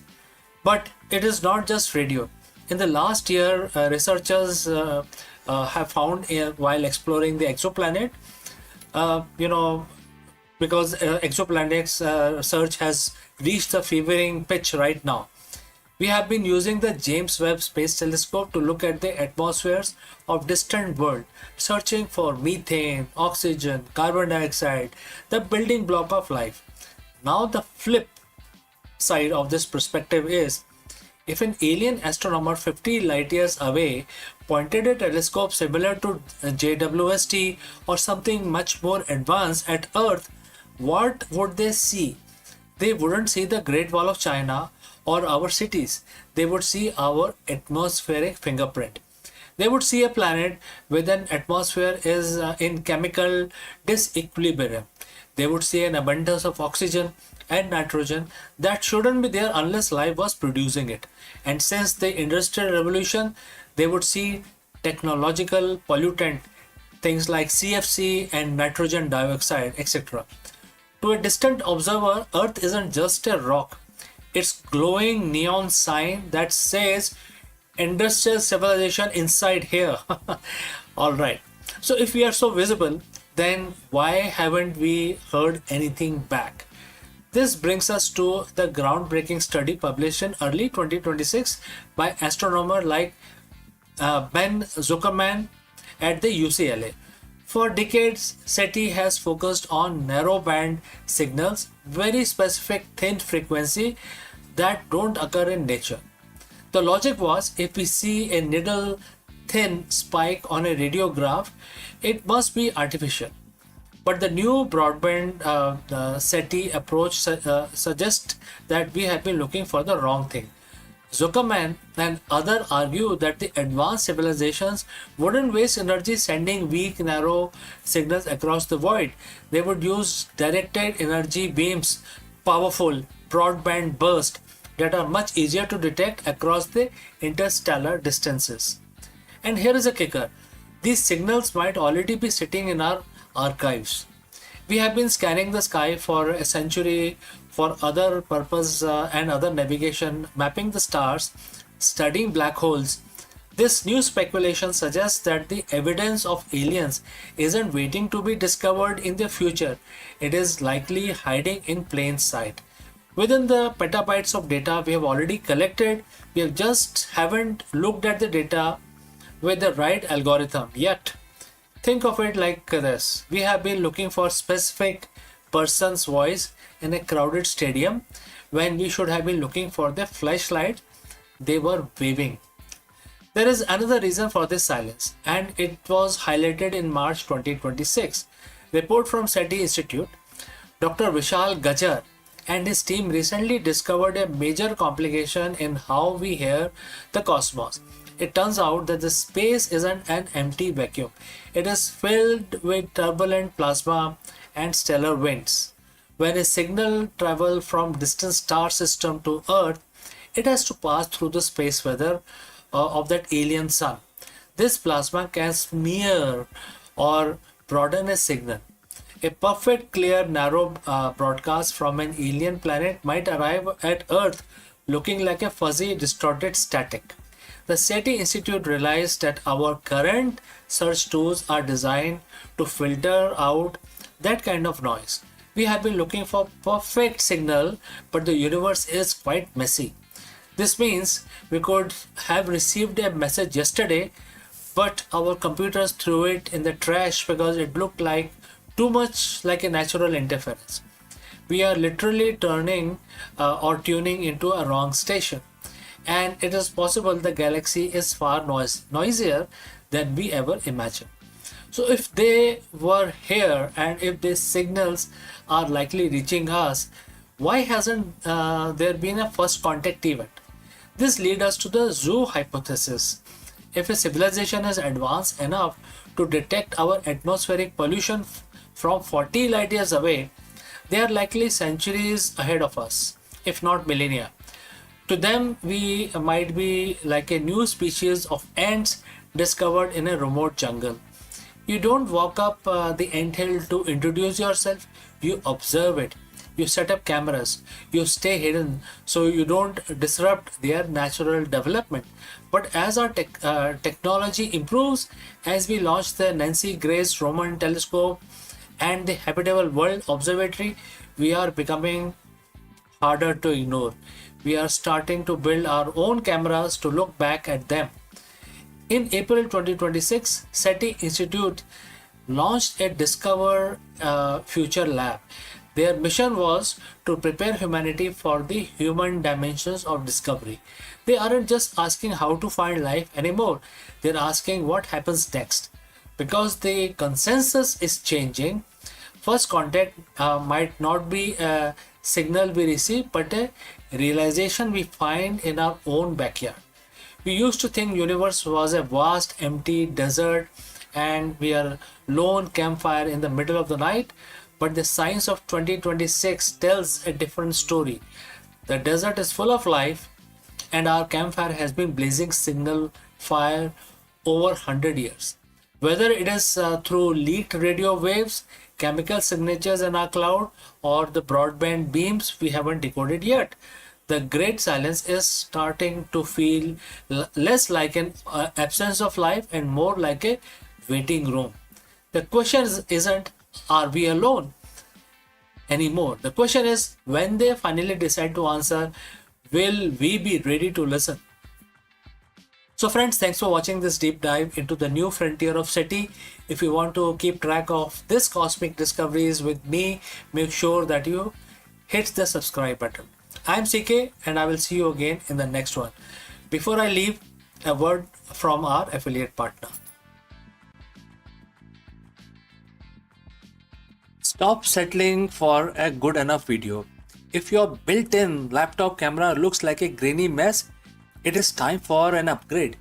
Want to instantly level up your video presence? I like to present the Lenovo Performance FHD webcam. This is a game changer for your desktop setup. Technically, this is packed. It has a very sensitive RGB sensor, very crisp photographs it takes. Also comes with 2 microphones on board, which helps you to record very clear voice in stereophonic format. And these microphones are very sensitive. You can actually move away from the camera up to 2 meters and these microphones will pick up your voice without any problem. This is a very strong piece. This is very sturdy. Comes with tripod ready. Comes with a very long leash, so it gives you a lot of flexibility to place the webcam wherever you want to keep in your studio. And also it has a swivel base, which is also very handy. So if you want to basically level up your game and you want to pick up this camera at a discount, please click on the link here or scan the QR code. Now let's get back to our video.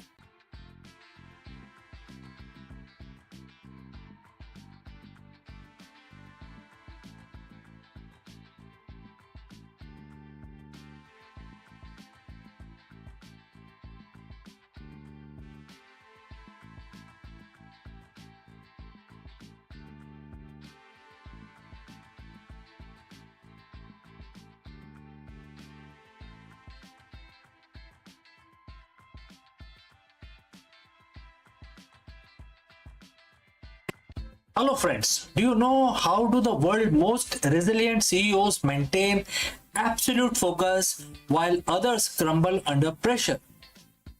It's a very big question. Therefore, in this video, we dive deep into Bhagavad Gita and try to answer this question. Bhagavad Gita offers a timeless blueprint for high-stake leadership, and we explore the concept of duality, the swinging pendulum between success and failure, and how it creates a delusion that clouds executive judgment. Let's go and discuss this further. Think about the last time your company landed a major contract or exceeded the quarterly projections. You felt on top of the world, right? Now think about the last time a key hire resigned or a product launch flopped. That sinking feeling in your gut, that's the CEO's pendulum. Most leaders spend their entire career swinging between these two poles, the euphoria of success and the anxiety of failure. We call it the grind, but the Bhagavad Gita calls it something else. Bhagavad Gita says duality. In chapter 7 and verse 28, Bhagwan Krishna offers a profound solution to this exhaustion. He speaks of a state where a leader is no longer a slave to these swings, a state of leadership beyond duality. And today we are going to break down this verse to see how the ancient wisdom can solve the most modern executive problems, which is the loss of focus. So friends, if you have reached this far, please inform us from which city you have tuned in and in which language you are watching this video. This will help us determine the reach of our channel. Now let's look at the verse itself. It says, and the quote starts, "Those who have acted piously in previous lives and in this life, whose sinful actions are completely eradicated, are freed from dualities of delusion and serve me with determination." Quote close. To a modern CEO, the pious and sinful might sound like religious jargon. But let's translate them into executive language. Pious action is integrity. It's doing the right thing when no one is looking. It is building a company's culture on transparency rather than shortcuts. Sinful action is exploitation. It is the growth at all cost mindset that burn out employees and cut corners on quality. Bhagwan Krishna is saying that your past and your present integrity creates a clearing in your mind. When you lead with ethics, you remove the noise of guilt and fear.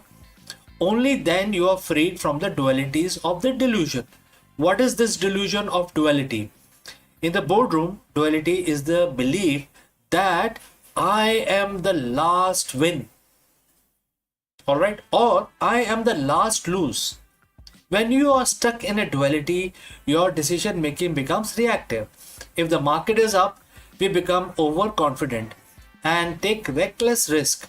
If the market is down, we become paralyzed by fear and micromanage. This is the delusion. We believe these external fluctuations define our worth and our company's future. But Bhagavad Gita teaches that these are merely passing seasons. A leader stuck in duality is like a ship without a keel tossed by every wave. A leader who has moved beyond duality is the lighthouse. The storm is still there, but the lighthouse doesn't move. The final part of the verse mentions that these leaders serve with great determination. This isn't the hustle culture, the kind of determination where you drink 10 coffees and work 20 hours a day. This is deep determination. It is the ability to stay committed to a 10-year vision even when the 10-month data looks grim. Why can't we do this? Because they aren't seeking worship from the market or the media. They have found a higher purpose for the CEO.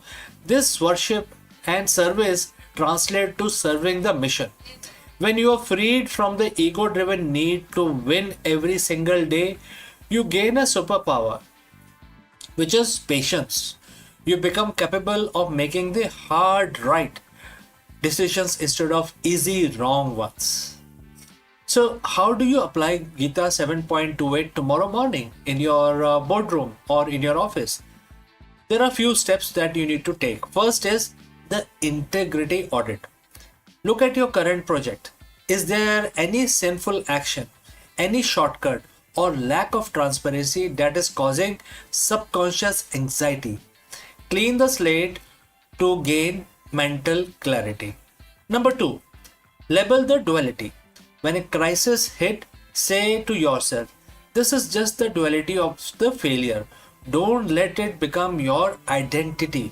Similarly, when you win, say, this is just the duality of success and stay leveled. Third is find your me. Krishna says, serve me. For you, identify the highest good your company can serve. Is it solving a problem? Helping customer? When you serve the mission rather than your ego, determination becomes effortless. The world doesn't need more CEOs who ride the emotional roller coaster of the stock market. We need leaders who are grounded in something deeper. By living a life of integrity, past and present, you earn the right to be calm. You earn the right to be clear. And most importantly, you earn the right to lead with determination that doesn't waver when the wind changes direction. So as you go back to your team today, remember, success and failure are just two sides of the same coin. Your job is to be the hand that holds the coin, not the coin itself. Lead with integrity, lead beyond duality. Friends, thanks for watching. Thanks for listening to me. If you have any questions, please feel free to send it across. Before I end this session, a word about our affiliate partner. Stop settling for a good enough video. If your built-in laptop camera looks like a grainy mess, it is time for an upgrade. Want to instantly level up your video presence? I like to present the Lenovo Performance FHD webcam. This is a game changer for your desktop setup. Technically, this is packed. It has a very sensitive RGB sensor, very crisp photographs it takes. Also comes with two microphones on board, which helps you to record very clear voice in stereophonic format. And these microphones are very sensitive. You can actually move away from the camera up to 2 meters, and these microphones will pick up your voice without any problem. This is a very strong piece. This is very sturdy. Comes with tripod ready. Comes with a very long leash, so it gives you a lot of flexibility to place the webcam wherever you want to keep in your studio. And also it has a swivel base, which is also very handy. So if you want to basically level up your game and you want to pick up this camera at a discount, please click on the link here or scan the QR code. Now let's get back to our video.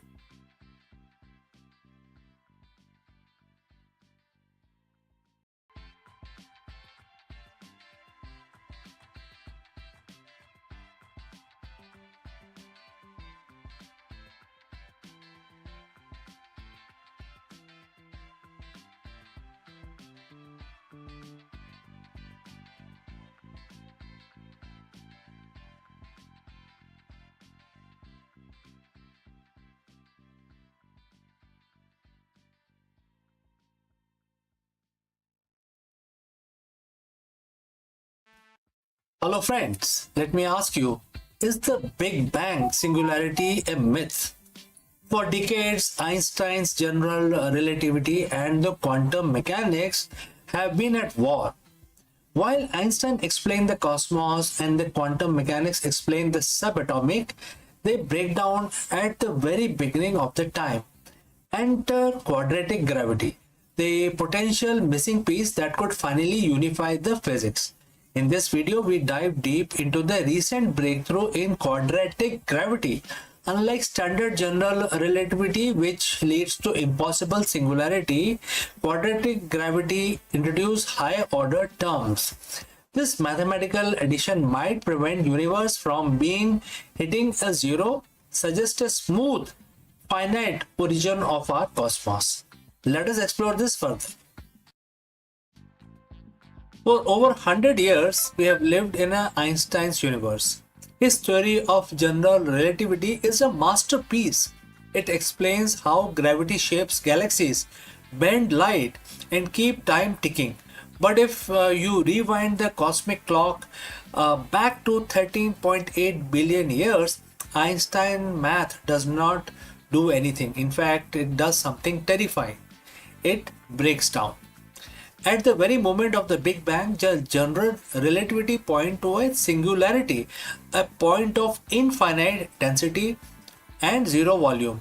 In physics, infinite usually means we have missed something. It's a keep out sign posted by the universe. For decades, we have been looking for a bridge between the smooth curves of Einstein's gravity and the jittery, pixelated world of quantum mechanics. We have tried string theory, loop quantum gravity, and dozens of others, but a new old contender is making a wave, right? That is known as quadratic gravity. Today we are going beyond the Big Bang to see if this mathematical breakthrough is the missing piece of the cosmic puzzle. So friends, if you have reached this far, please inform us from which city you have tuned in and in which language you are watching this video. This will help us determine the reach of our channel. Alright, let's move ahead. To understand the solution, we have to understand the failure. Einstein's gravity is based on Einstein-Hilbert action. In simple terms, it says that the matter tells space how to curve, and space tells matter how to move. This works perfectly for planets and stars. But when compress the entire mass of the universe into a smaller space than an atom, gravity becomes infinitely stronger. In the standard model, this leads to mathematical blow-up. This is where the quantum mechanics usually steps in. But gravity is a non-renormalizable factor here, or a component.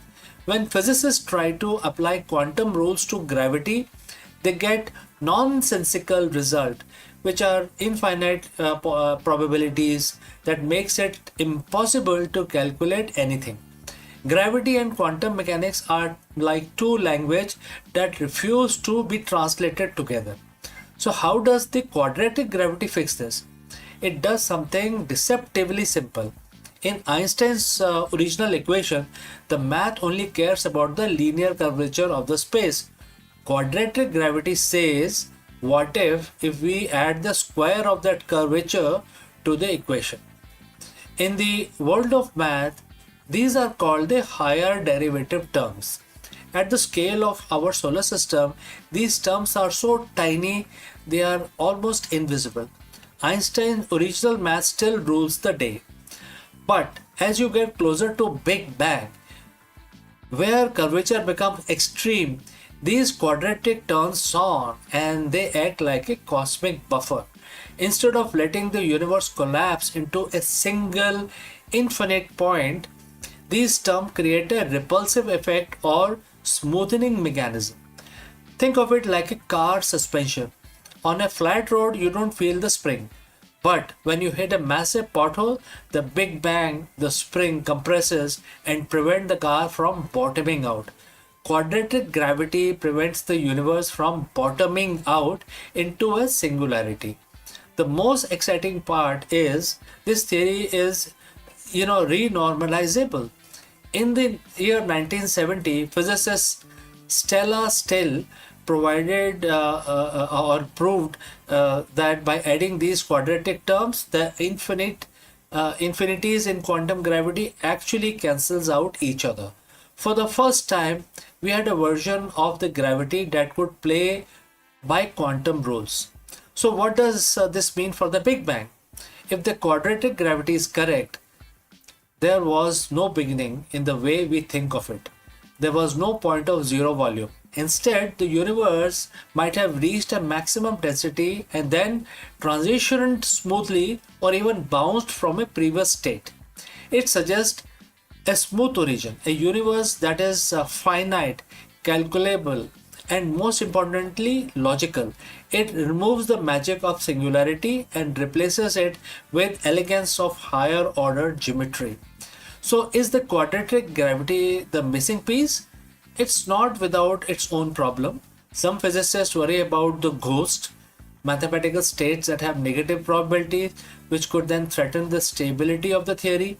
But the recent work in phacons and a new mathematical framework are starting to bust these ghosts. We are currently in the golden age of cosmology with new telescopes and the gravitational wave detectors. We are looking closer to the echoes of the Big Bang than ever before. If we find specific pattern in the cosmic microwave background radiation, it might just prove that quadratic gravity was at work in those first few billionth of a second. If Einstein gave us the map of the stars, quadratic gravity might finally give us the map of the beginning. So, what do you think, friends? Did the universe start from nothing, or is it a continuous cycle of geometry? Let me know in the comments below, and don't forget to like and subscribe for more journeys into the deep fabric of reality. My name is CK. Thanks for watching. Before I go, I'd like to share a word about our affiliate partner. Stop settling for a good enough video. If your built-in laptop camera looks like a grainy mess, it is time for an upgrade. Want to instantly level up your video presence? I like to present the Lenovo Performance FHD webcam. This is a game changer for your desktop setup. Technically, this is packed. It has a very sensitive RGB sensor, very crisp photographs it takes. Also comes with two microphones on board, which helps you to record very clear voice in stereophonic format. And these microphones are very sensitive. You can actually move away from the camera up to 2 meters and these microphones will pick up your voice without any problem. This is a very strong piece. This is very sturdy. Comes with tripod ready. Comes with a very long leash, so it gives you a lot of flexibility to place the webcam wherever you want to keep in your studio. And also it has a swivel base, which is also very handy. So if you want to basically level up your game and you want to pick up this camera at a discount, please click on the link here or scan the QR code. Now let's get back to our video.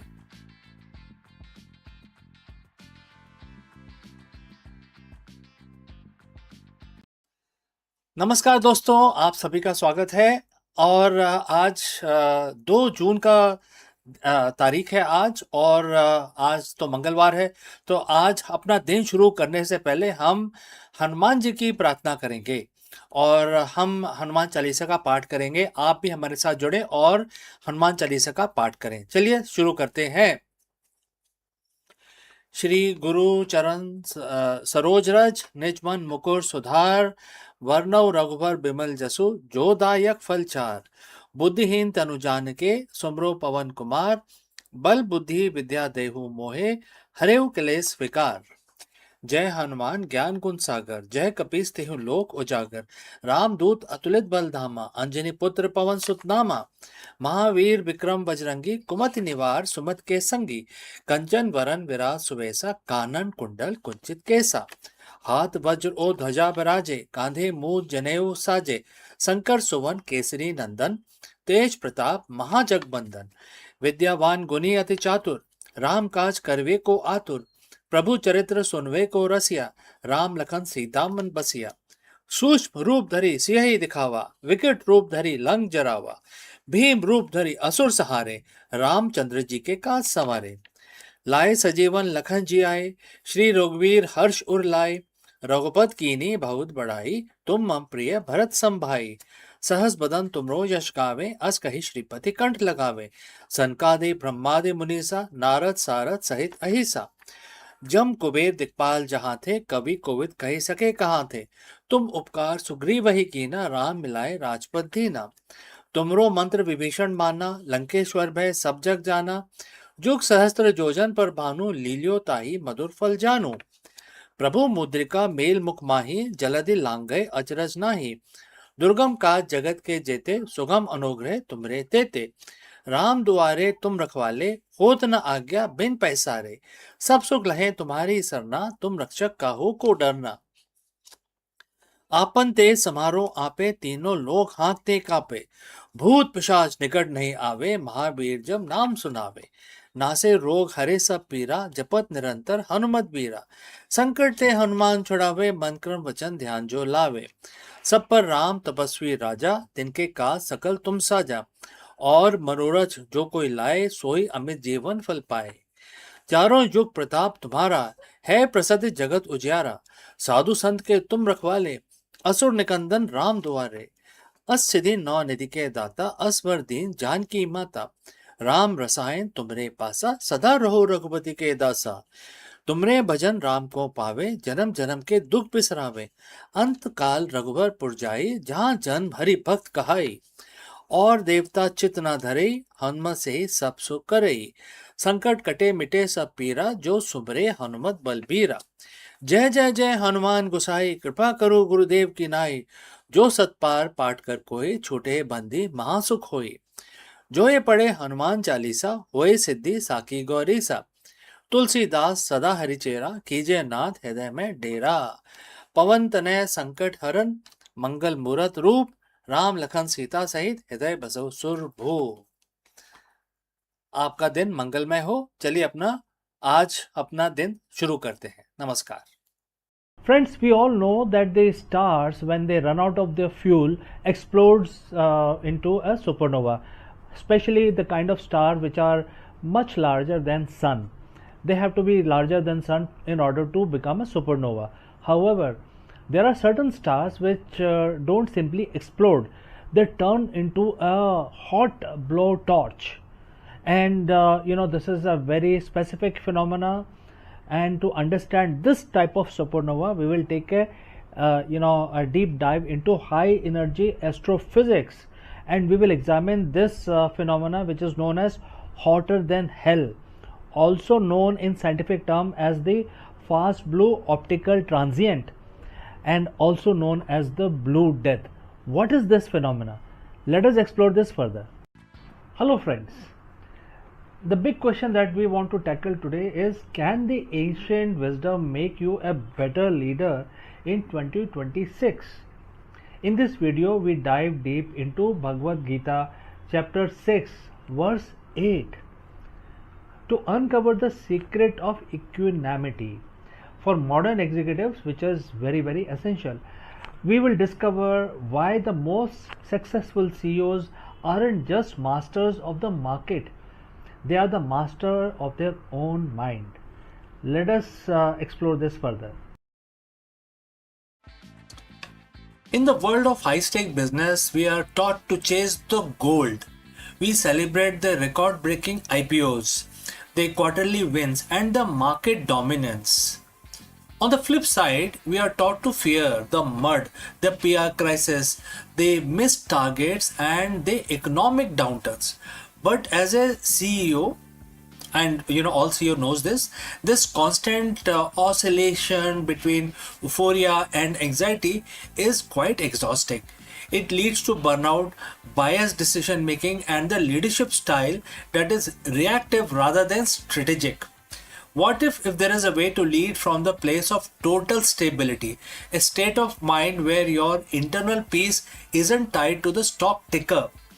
Over 7,000 years ago, a profound piece of wisdom was shared on a battlefield that is more relevant to the modern boardroom than any MBA syllabus.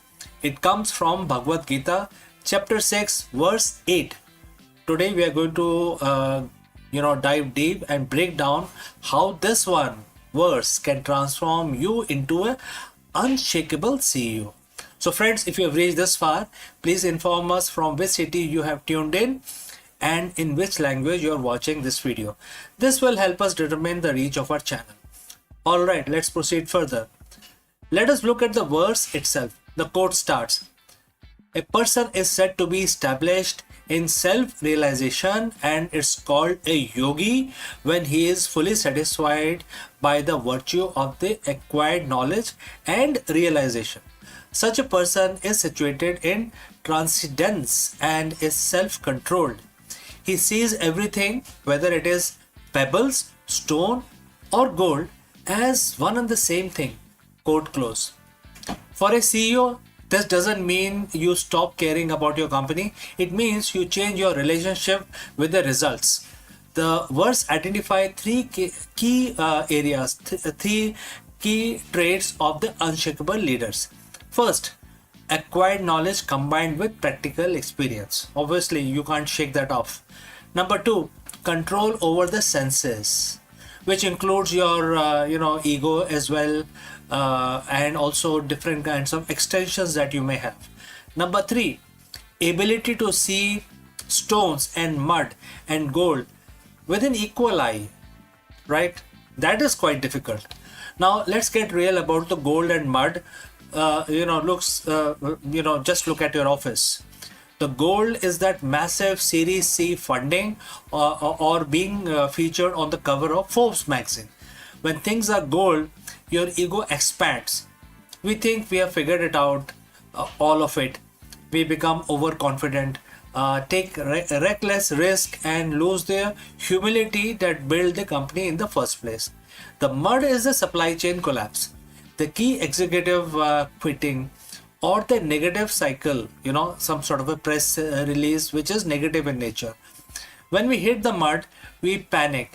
We make short-term decisions based on fear, which often makes the situation worse. The Gita tells us that the self-realized leader sees these as equal. Why? Because they are both external and temporary. If your happiness is tied to the gold, you are a slave to the market. If your identity is destroyed by the mud, you aren't leading. You are merely reacting. The unshakable CEO realizes that the value of the soul and the integrity of the mission do not change based on the material outcome of the day. How do we actually implement this? It comes down to three pillars. Pillar number one, knowledge versus realization. Most CEOs have the gyan, which is book knowledge. They know the spreadsheet, but the Gita tells you to get into realized wisdom. This is the gut feeling backed by a calm mind. It is knowing that this too shall pass, right? So what action you can take? When the crisis hit, don't just look at the data. Sit in silence for 5 minutes to separate your identity from the problem. Alright, moving on to the pillar number 2. Sensory mastery. In modern terms, this is the emotional intelligence. Your senses react to notification, angry emails, and market rumors. A leader, who has a filter, they can choose which input to react to. They don't let a bad morning meeting ruin a $1 billion afternoon strategy, right? You need to keep them separate. Moving on to pillar number 3, the equal vision. This is the hardest part. Seeing gold and stones as equal doesn't mean you trade gold for stones. It means you don't let the gold intoxicate you and you don't let the stones depress you. You remain your behavior is very steadfast like a rock, the unchanging center of the storm. When you become unshakable, your decisions making capability improves. In fact, it improves so good it becomes clinical in nature. Think of a surgeon. A surgeon cannot afford to be excited by the patient's wealth or disgusted by their wounds. They must see their anatomy as it is to perform the operation. The unshakable CEO performs market surgery because you aren't desperate for the gold or terrified of the mud. You see the truth of the situation. You see opportunities where others see disaster. You see risk where others see easy wins. This objectivity is the highest form of business intelligence. Becoming an unshakable CEO isn't the weekend workshop. It's a daily practice of returning to your center. So friends, next time when you are in a high pressure meeting or the next time you are in celebrating some sort of a win, a massive win, remember chapter 6 verse 8.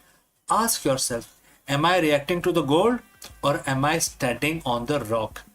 Success is a byproduct of the steady mind. Build the mind and the business will follow.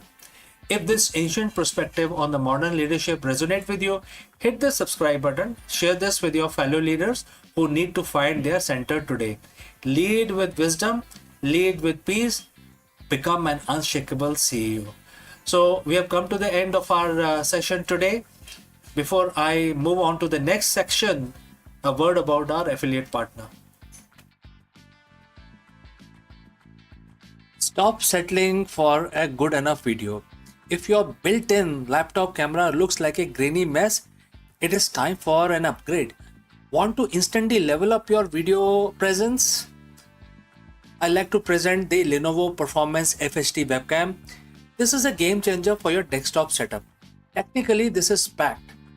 It has a very sensitive RGB sensor, very crisp photographs it takes. Also comes with 2 microphones on board, which helps you to record very clear voice in stereophonic format.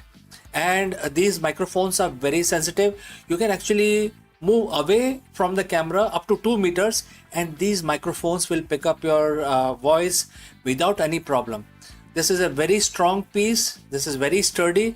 Comes with tripod ready. Comes with a very long leash, so it gives you a lot of flexibility to place the webcam wherever you want to keep in your studio.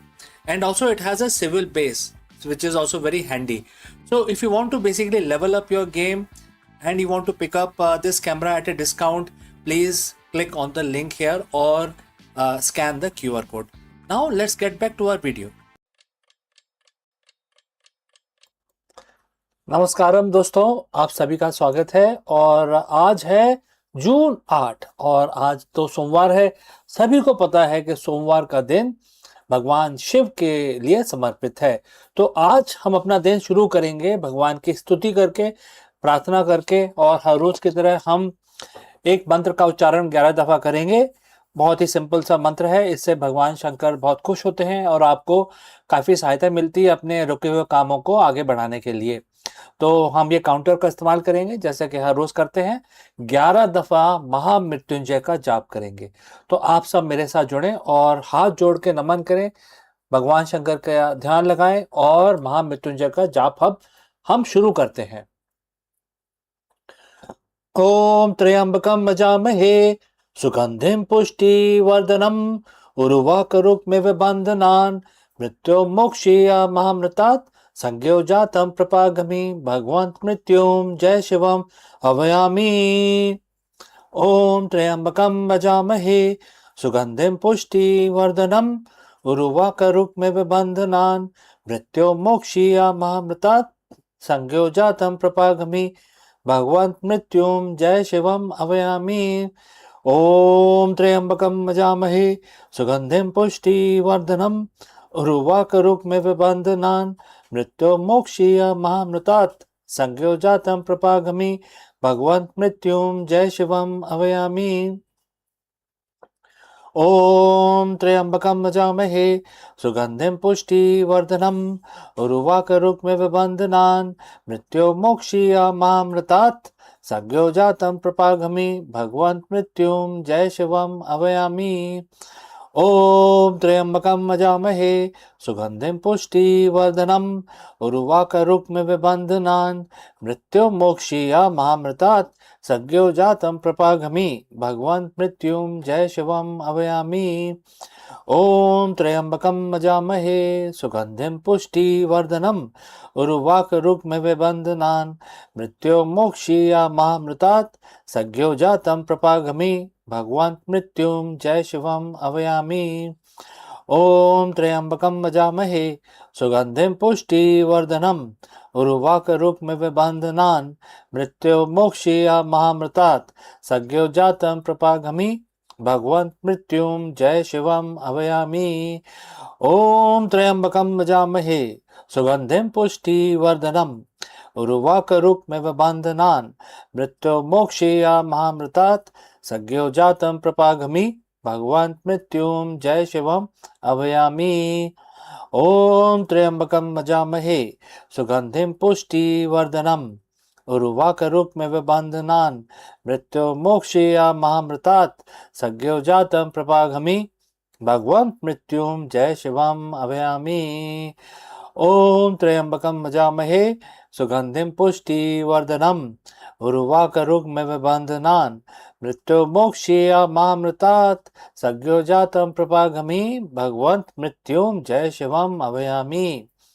ओम त्र्यंबकम यजामहे सुगंधिम पुष्टिवर्धनम उर्वारुकमिव बंधनान् मृत्योर्मोक्षीयमामृतात् संज्ञो जातं प्रपागमि भगवन्त मृत्युम जय शिवम अवयामि। ओम नमः शिवाय, ओम नमः शिवाय, ओम नमः शिवाय। तो दोस्तों, आज हमारा जो भगवान की पूजा है या स्तुति है हमारी समाप्त होती है। अब हम अपना दिन शुरू कर सकते हैं। आप भी अपना दिन शुरू करें और आपका दिन मंगलमय हो। चलिए, थोड़ी देर में मिलता हूं दूसरे वीडियो में।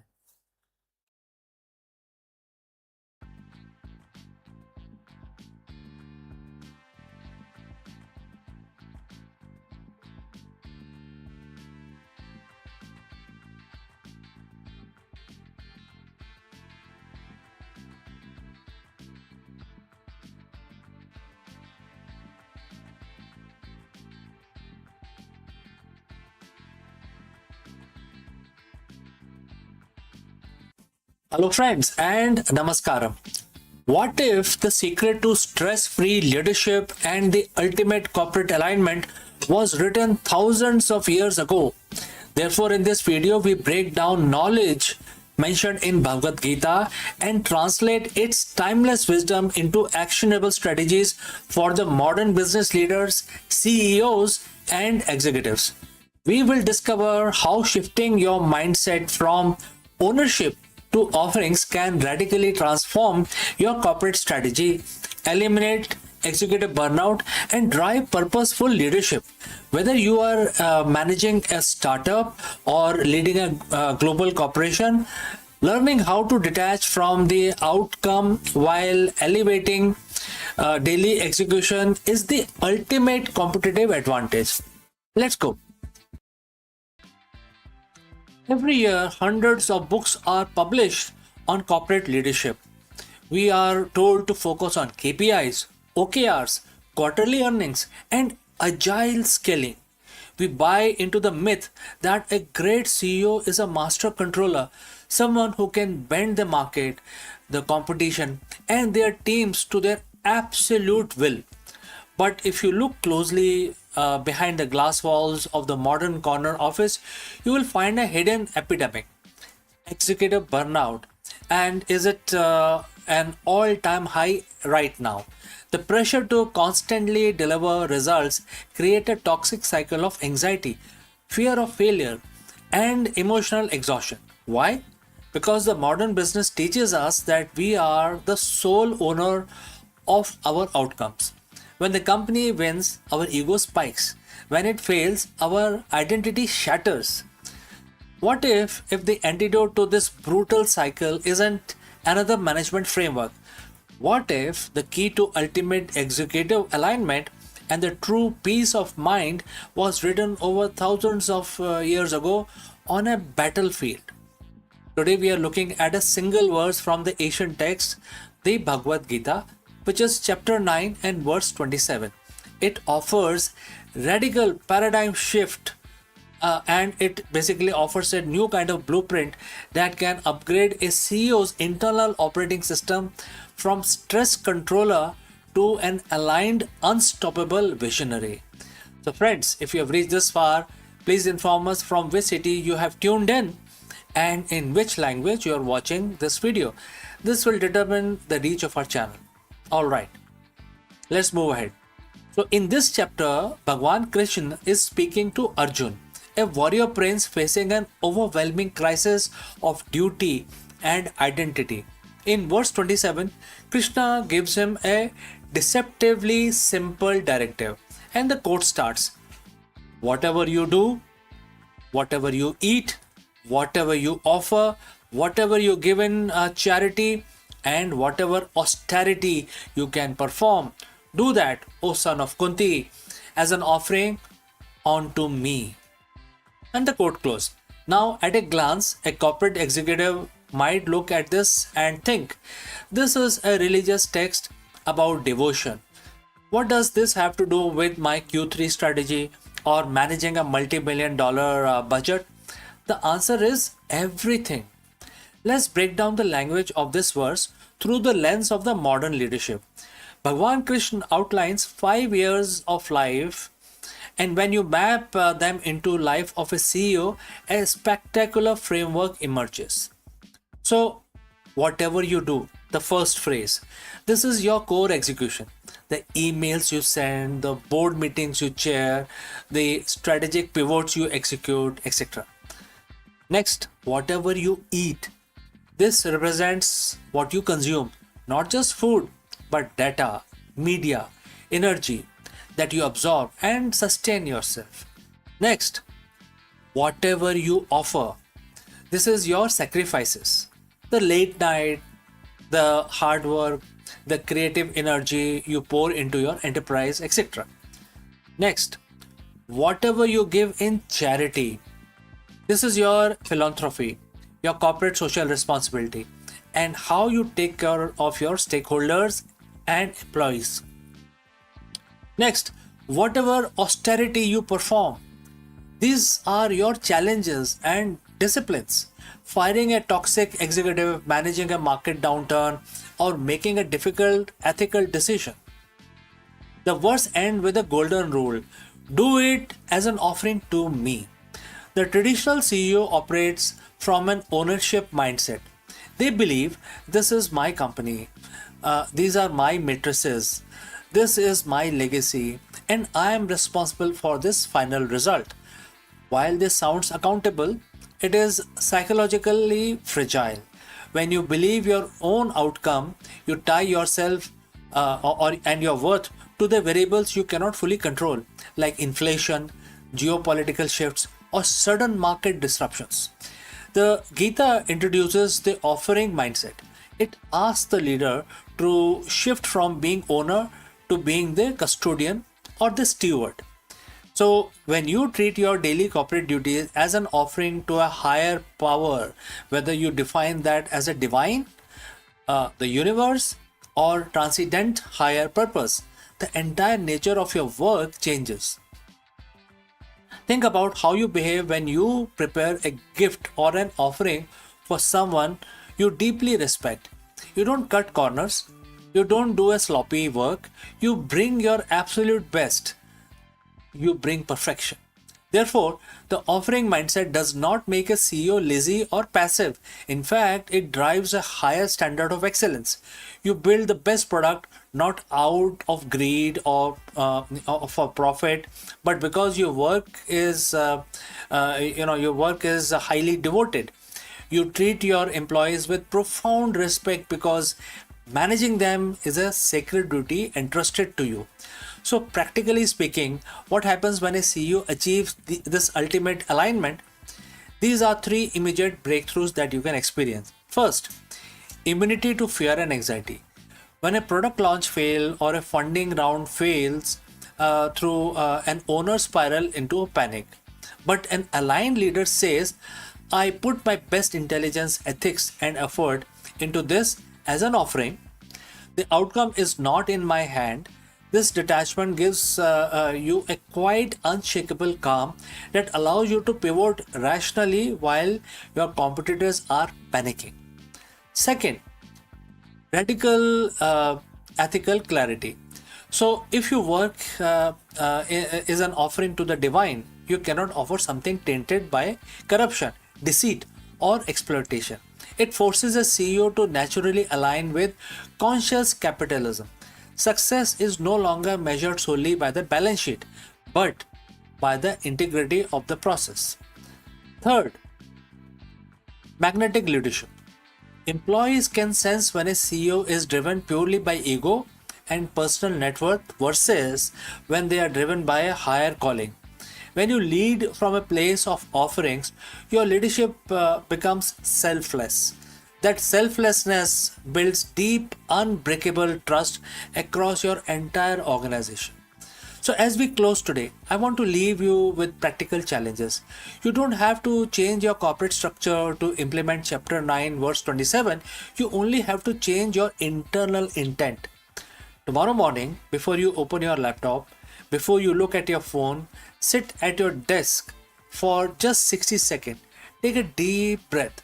Look at your schedule for the day and mentally say this.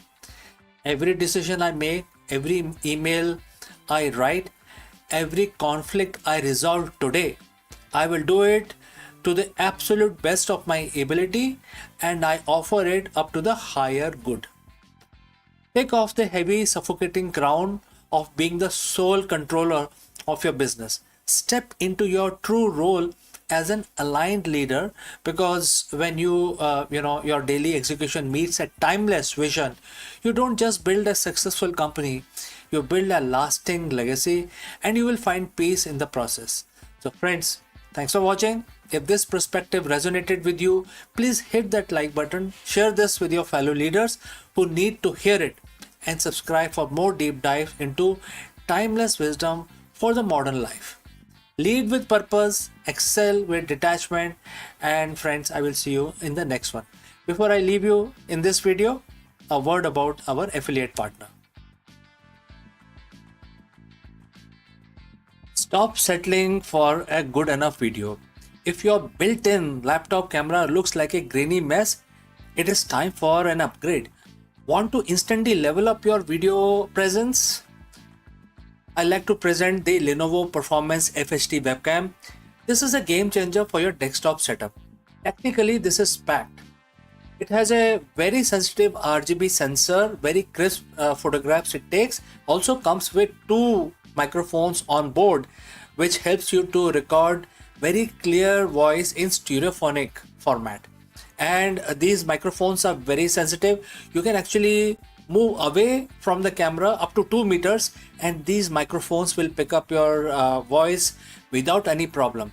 This is a very strong piece. This is very sturdy. Comes with tripod ready. Comes with a very long leash, so it gives you a lot of flexibility to place the webcam wherever you want to keep in your studio. And also it has a swivel base, which is also very handy. So if you want to basically level up your game and you want to pick up this camera at a discount, please click on the link here or scan the QR code. Now let's get back to our video.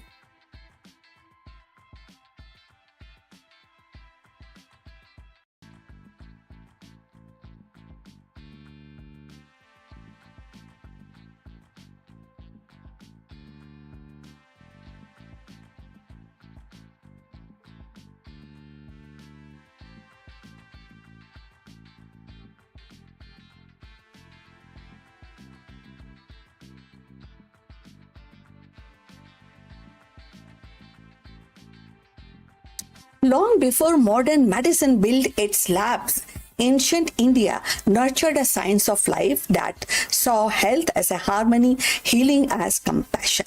At the heart of this tradition stood Charak, the physician sage whose Charak Samhita became the cornerstone of the Ayurveda.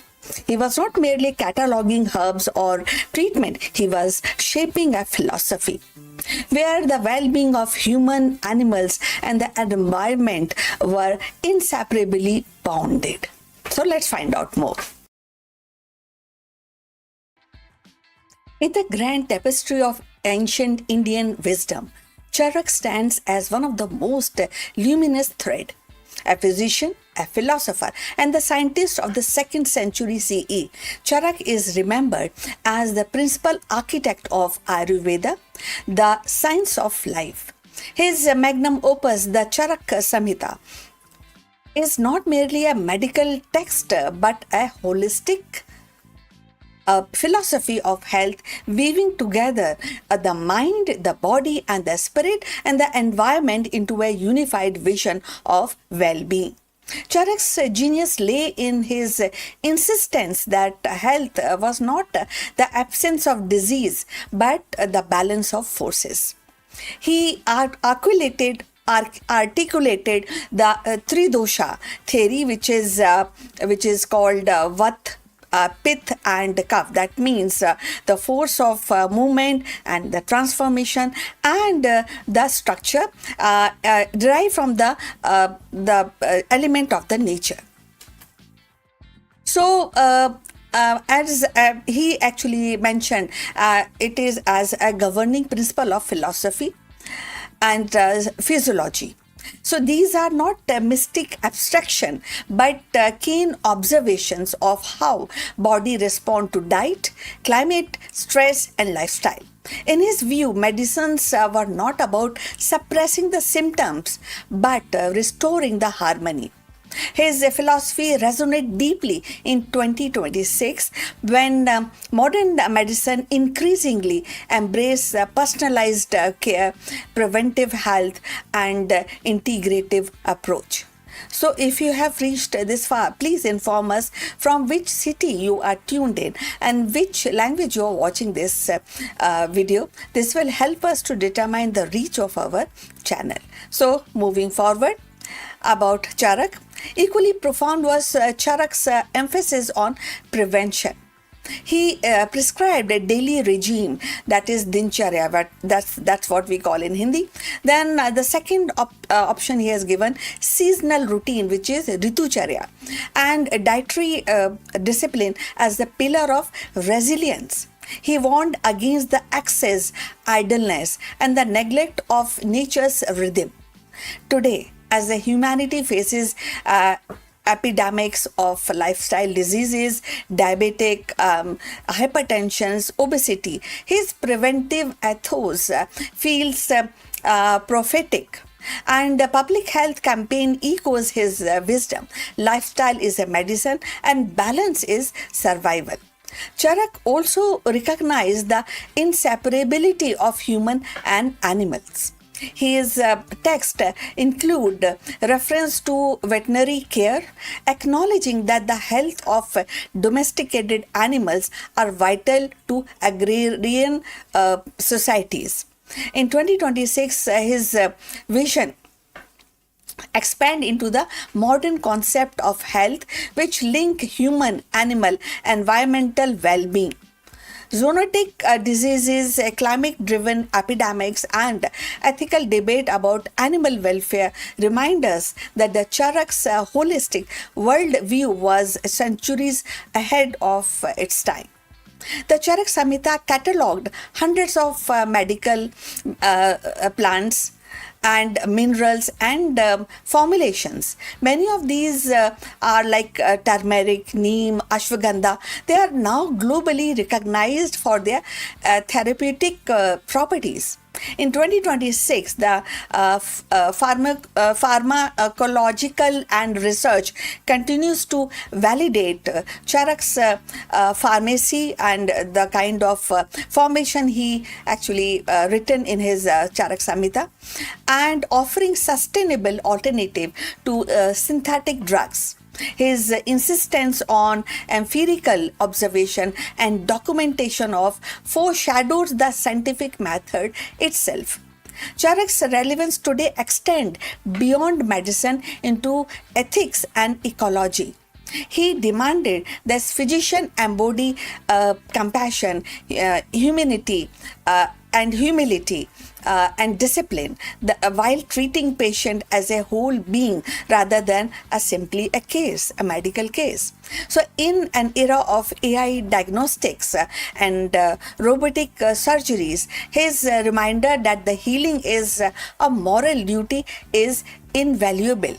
Technology may augment skills, but empathy remains irreplaceable. So equally, Charak's ecological sensibility feels urgent in the age of climate crisis.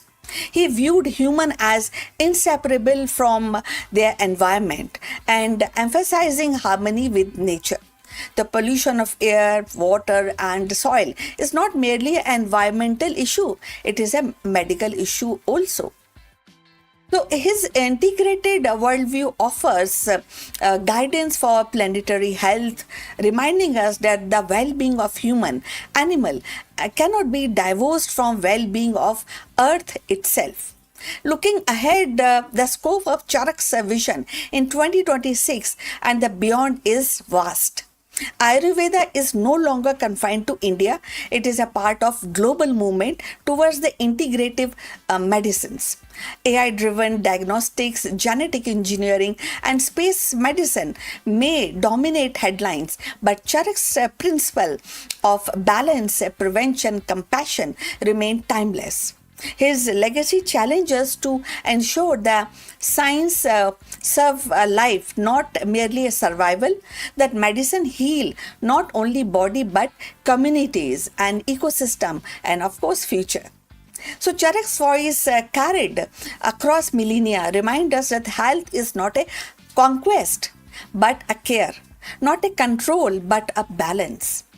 In the quiet wisdom of his verses, we find a compass for navigating the complexities of modern health, a call to remember that healing is both art and science, rooted in the respect of all lives, all living beings. So when we talk about Charak's vision is never confined to the boundaries of his era. It was a philosophy meant to endure. In his teaching, health was not a privilege but a responsibility. Not a fleeting cure but a lifelong balance. He saw human, animal, and the environment as a thread of the same fabric, each dependent on other for the strength and the survival.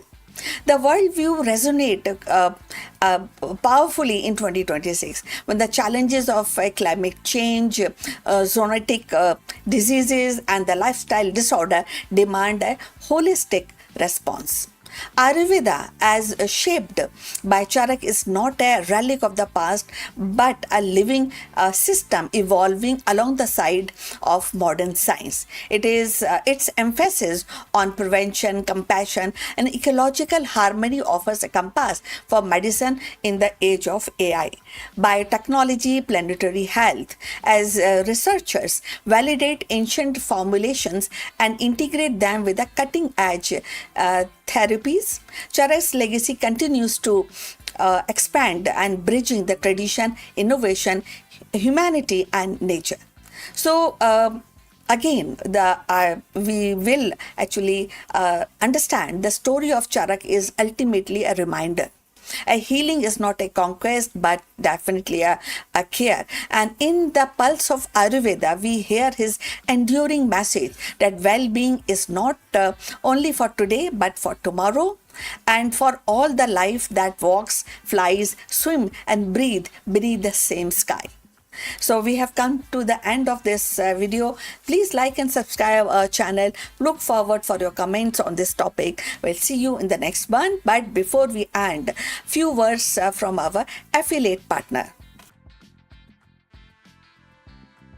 Stop settling for a good enough video. If your built-in laptop camera looks like a grainy mess, it is time for an upgrade.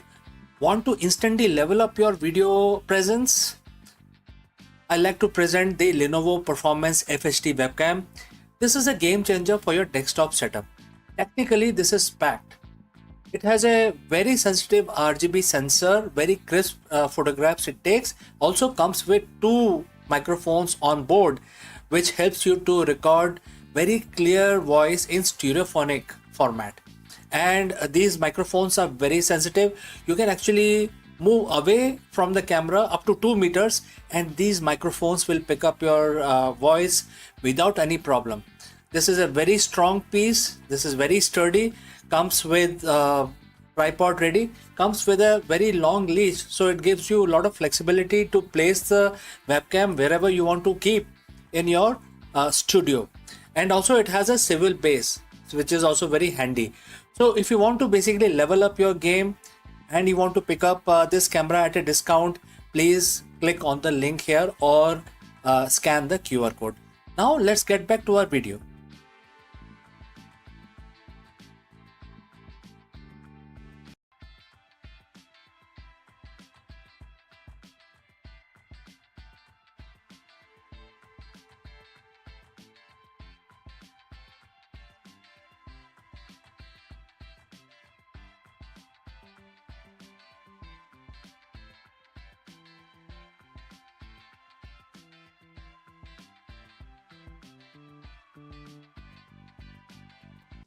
Hello friends, what does a 7,000-year-old text have to teach today's high-performing executives? In this video, we break down knowledge obtained from Bhagavad Gita and reveal why modern CEOs are using its timeless wisdom to build inclusive, high-trust corporate culture. Whether you are a startup founder, a corporate executive, or an inspiring manager, this video will change how you look at the modern leadership, employee retention, and organizational growth. Let's go. Think about the last time you heard the phrase psychological safety or radical inclusivity. If you track modern corporate trends, you probably read these terms weekly in Harvard Business Review or hear them being discussed by Silicon Valley founders.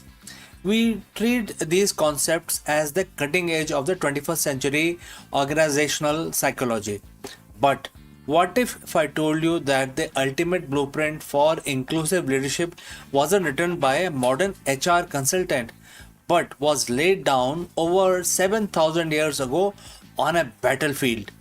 Today, an increasing number of global CEOs and top executives are looking past standard management textbook. Instead, they are tuning it to ancient wisdom, specifically Bhagavad Gita. They aren't looking at it solely as a religious text, but as a master class in human psychology, crisis management, and leadership. Therefore, in this video, friends, we are diving deep into one specific revolutionary verse, which is mentioned in chapter 9, and the verse is verse 32. We are going to unpack how this ancient verse holds the exact key to solving the modern corporate world's biggest challenges, which are employee retention, diversity, equity, building high performance, high trust culture. So friends, before we move forward, and if you have reached this far, please inform us from which city you have tuned in and in which language you are watching this video. This will help us determine the reach of our channel. Alright, let's proceed further. Let's look directly at the verse in chapter 9, verse 32. Bhagwan Krishna says to Arjun, and the quote starts, all those who seeks my protection attain the supreme goal, O Parth, irrespective of their gender, caste, or qualities. And quote close. Now, at first glance, as a traditional reading focuses on spiritual liberation, that the divine is accessible to everyone equally.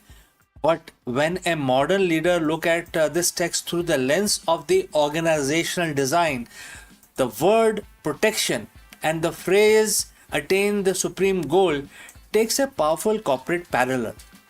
In the ancient times, caste or qualities dictated what a person was allowed to achieve. That was a rigid system. In verse 32, Bhagwan Krishna completely shatters that hierarchy. He democratizes success. He states unambiguously that the path to highest peak is open to every single individual without the exception, provided they are given the right environment of security. For a modern CEO, this isn't just a philosophy. This is a framework for democratizing success within an enterprise. Let's isolate the first core pillar of the verse. All those who seek my protection, and quote close. What does the protection means in 2026 corporate boardroom? It means psychological safety. Harvard Business School professors Amy Edmondson defined the psychological safety as a shared belief that a team is safe for interpersonal risk taking. It means an employee knows they won't be punished, humiliated, or marginalized for speaking up, making a mistake, or offering a radical ideas. When CEO establish a protection or safety at the top, it fundamentally changes the human behavior. Think about it. When your workforce is operating in fear, fear of layoff, fear of toxic managers, fear of biases, their brains are stuck in survival mode. Innovation dies. Diversity becomes a hollow HR matrix rather than a competitive advantage. By taking inspiration from verse 32, a mindful CEO realizes that their primary job is not micromanager or to manage a matrix which is derived from micromanaging, but to build a fortress of trust. When your team feels safe under your leadership, they don't just do their jobs, they strive for what the verse calls and that is the supreme goal, which in a business context means peak performance and self-actualization. Let's move to the second part of the verse, and the quote starts, irrespective of their gender, caste, or qualities, quote close. This is where the Gita becomes radically modern. 7,000 years ago, it explicitly called out bias based on identity and inherent traits. In today's business landscape, we talk a lot about DEI, which is diversity, equity, and inclusion. But let's be honest, many companies treat DEI as a compliance box to tick. Bhagavad Gita challenges leaders to look much deeper. It demands radical meritocracy. When the verse mentions qualities or gunas, it refers to a person's current behavioral tendencies, past mistakes, or perceived limitations. Bhagwan Krishna is saying it does not matter where they started, what their background is, or what errors they have made in the past. If they are aligned with the vision today, they have the capacity to reach the top. As a CEO, how often do we, pigeonhole our employees? How often does a management team decides that someone doesn't have the executive presence or doesn't fit the traditional mold based on the implicit biases? When you lead the principle of verse 32nd in chapter 9, you intentionally break those biases. You actively search for talent in unconventional places. You realize that the brilliant ideas don't care about the elite university pedigree, gender, or social background. You build an ecosystem where the quietest person in the room has exactly the same runway to hit a home run as the loudest person in the same team. So how does a modern leader actually execute chapter 9 verse 32? How do we translate this timeless spiritual law into an operational reality? And I would like to add 3 steps action plan for all the executive. Step 1, redefine the safety. That the first, audit your corporate culture. Do your employee feel protected to fail forward? Celebrate intelligence failure publicly. If an employee takes a calculated risk that doesn't pan out, don't penalize them. Show the organization that your protection is real and watch how fast your innovation cycle accelerate.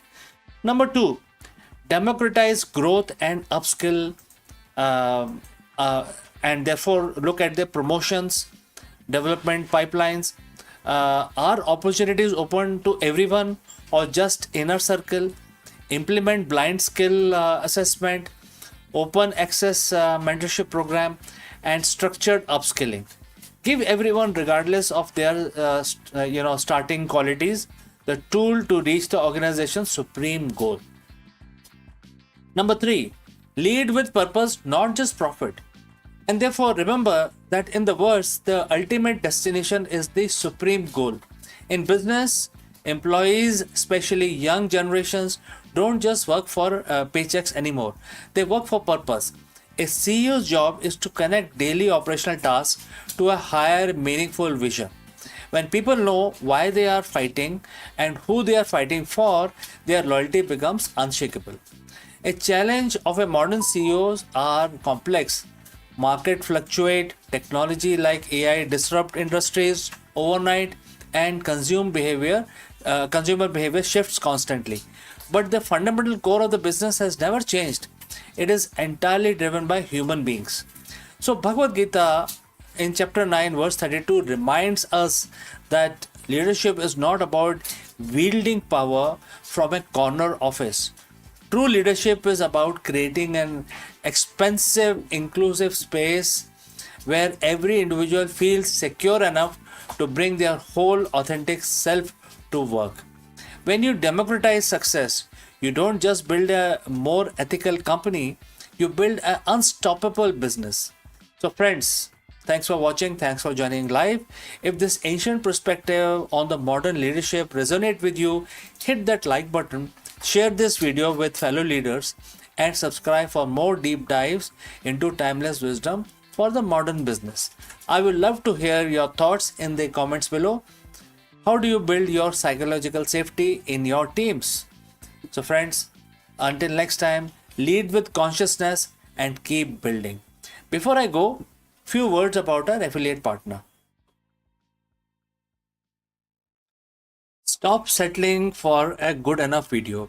If your built-in laptop camera looks like a grainy mess, it is time for an upgrade. Want to instantly level up your video presence?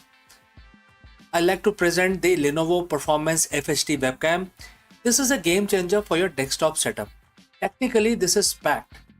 It has a very sensitive RGB sensor, very crisp photographs it takes. Also comes with 2 microphones on board, which helps you to record very clear voice in stereophonic format.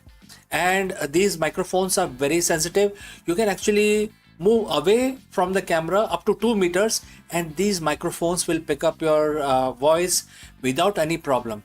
This is a very strong piece. This is very sturdy. Comes with tripod ready. Comes with a very long leash, so it gives you a lot of flexibility to place the webcam wherever you want to keep in your studio. And also it has a swivel base, which is also very handy. So if you want to basically level up your game and you want to pick up this camera at a discount, please click on the link here or scan the QR code. Now let's get back to our video.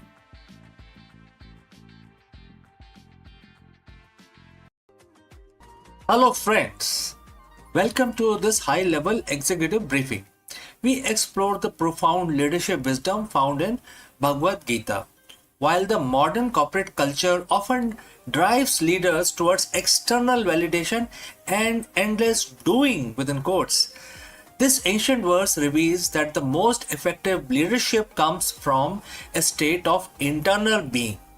The inside out executive breaks down how the concept of the yogi, one who is happy within and flooded with self enlightenment, translate directly to the modern C suite.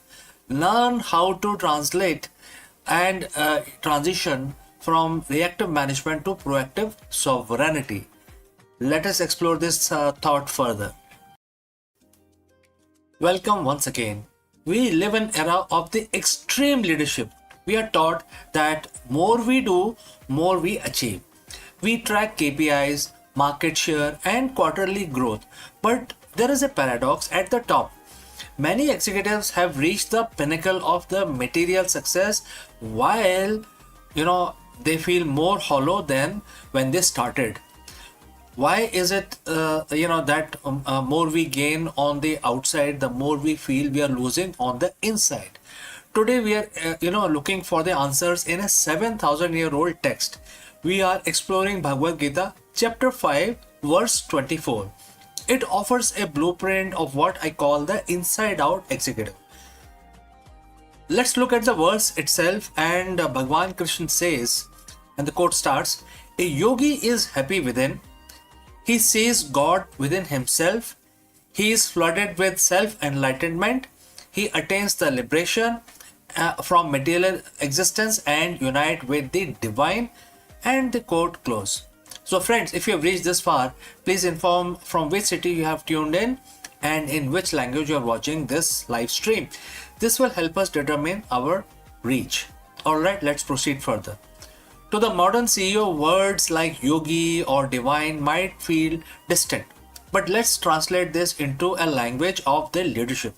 A yogi is simply a person of the perfected discipline. Happy within himself means you are emotional, in your emotional state is no longer a hostage to the stock market or a boardroom meeting. Flooded with self-enlightenment is what we now call high-level intuition and clarity. This verse isn't about retiring to a cave. It's about becoming an unshakable in the boardroom. Most leaders are outside in. If the company performs, they are happy. If the media criticize them, they are miserable. Their internal world is a mirror of their external environment. The inside-out executive flips the script.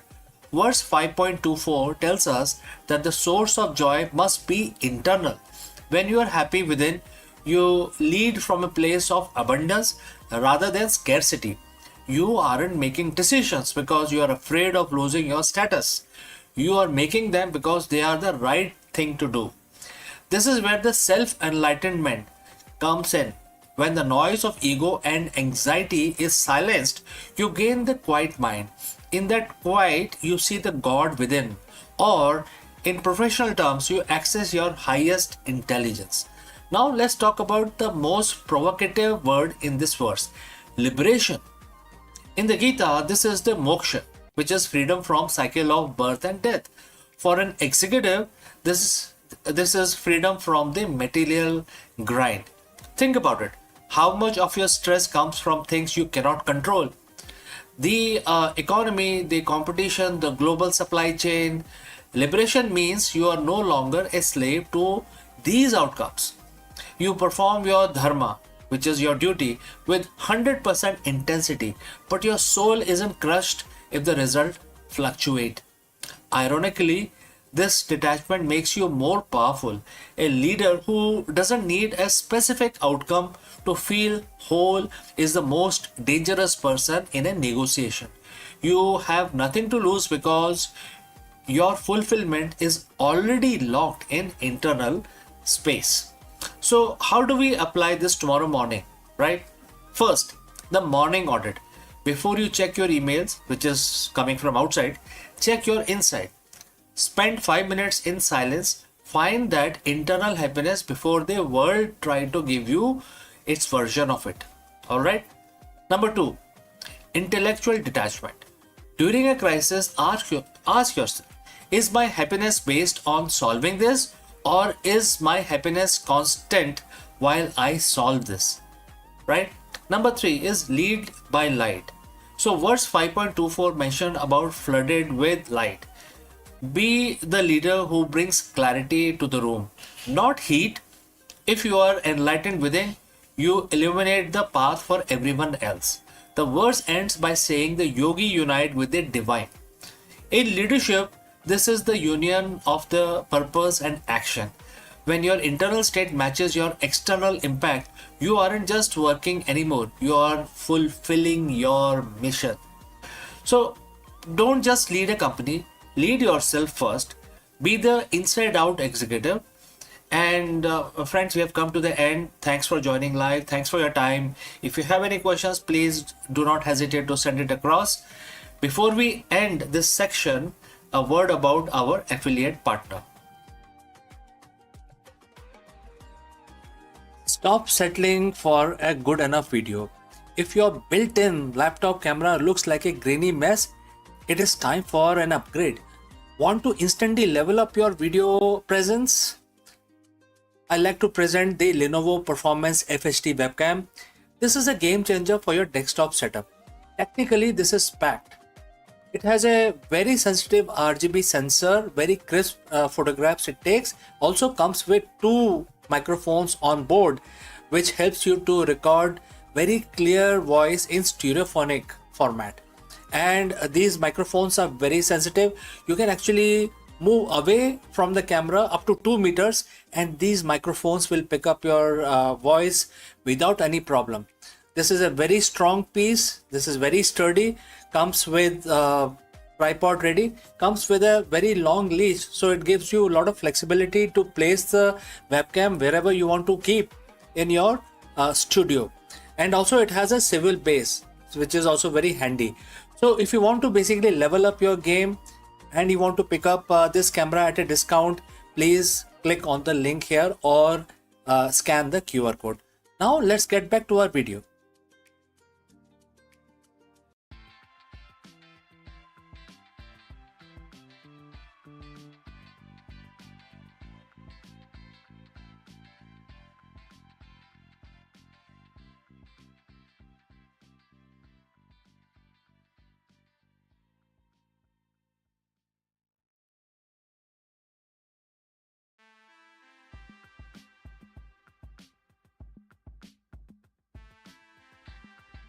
Hello friends, let me ask you, are you leading a company or just reacting to the markets?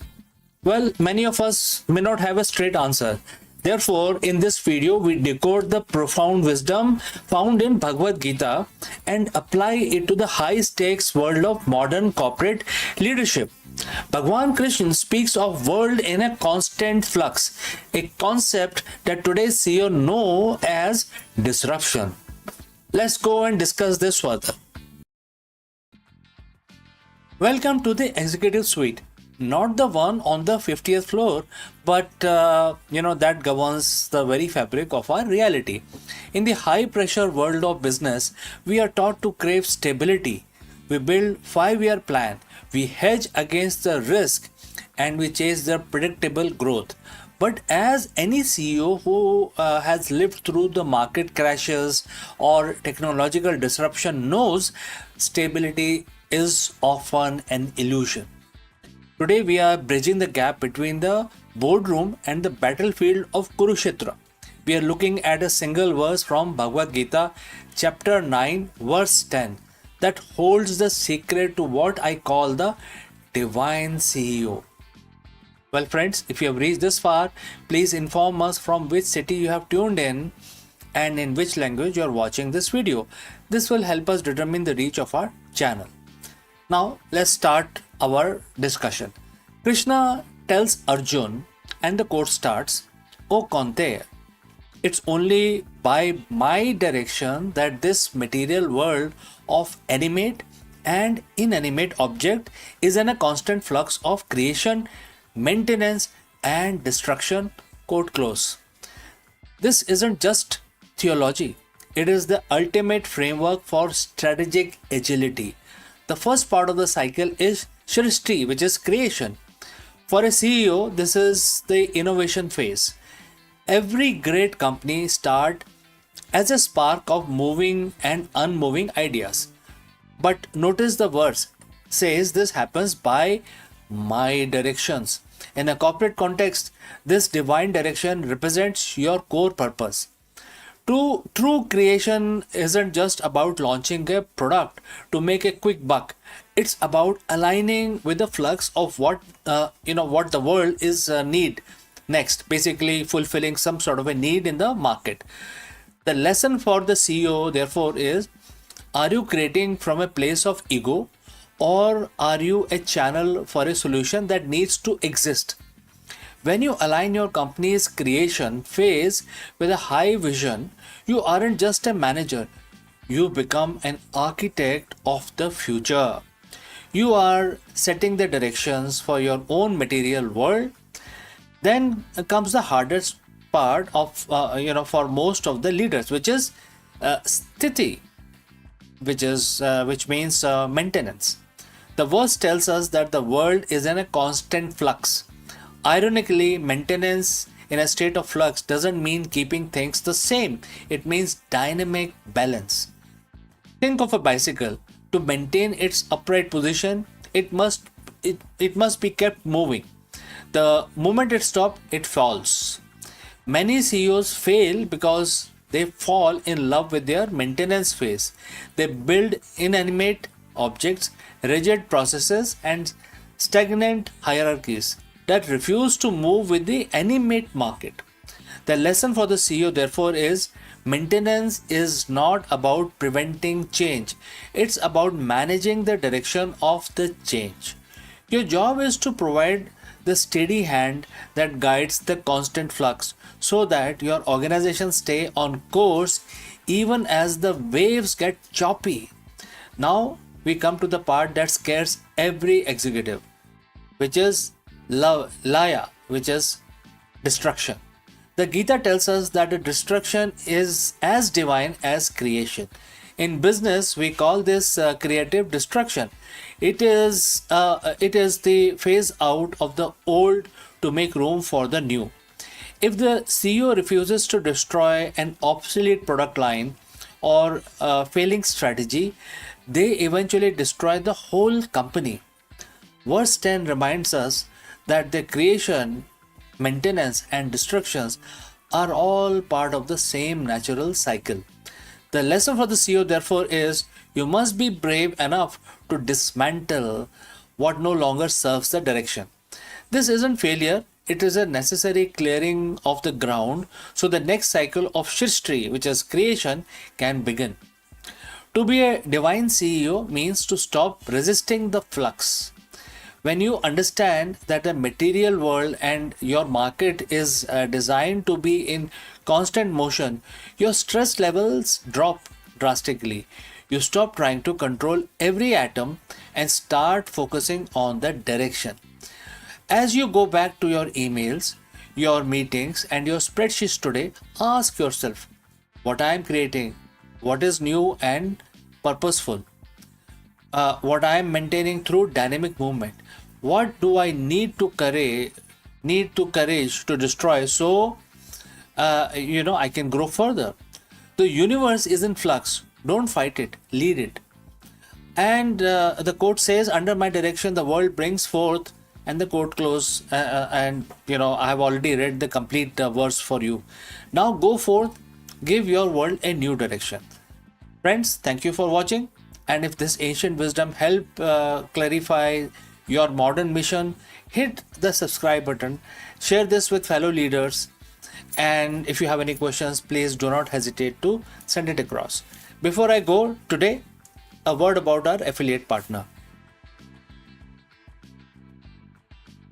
Stop settling for a good enough video. If your built-in laptop camera looks like a grainy mess, it is time for an upgrade. Want to instantly level up your video presence? I like to present the Lenovo Performance FHD webcam. This is a game changer for your desktop setup. Technically, this is packed. It has a very sensitive RGB sensor, very crisp photographs it takes. Also comes with two microphones on board, which helps you to record very clear voice in stereophonic format. And these microphones are very sensitive. You can actually move away from the camera up to 2 meters, and these microphones will pick up your voice without any problem. This is a very strong piece. This is very sturdy.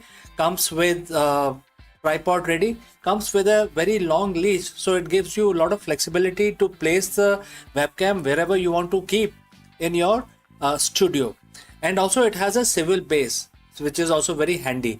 So if you want to basically level up your game and you want to pick up this camera at a discount, please click on the link here or scan the QR code. Now let's get back to our video.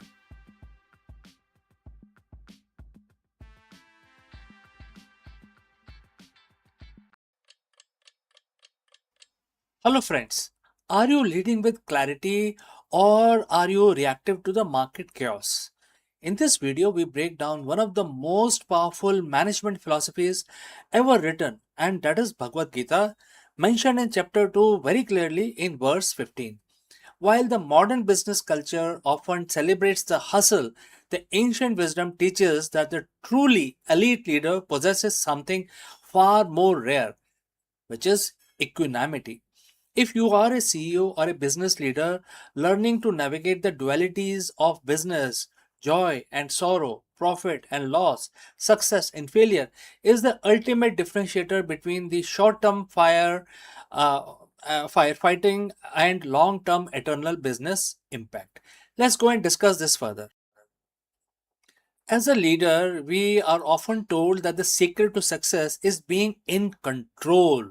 We track the KPIs, we manage the market volatility, and we try to predict the next disruption. We play the role of master of our own universe. But let's be honest, friends. How often do you feel like you're actually in control? In the high stake world of business, we are constantly buffeted by dualities.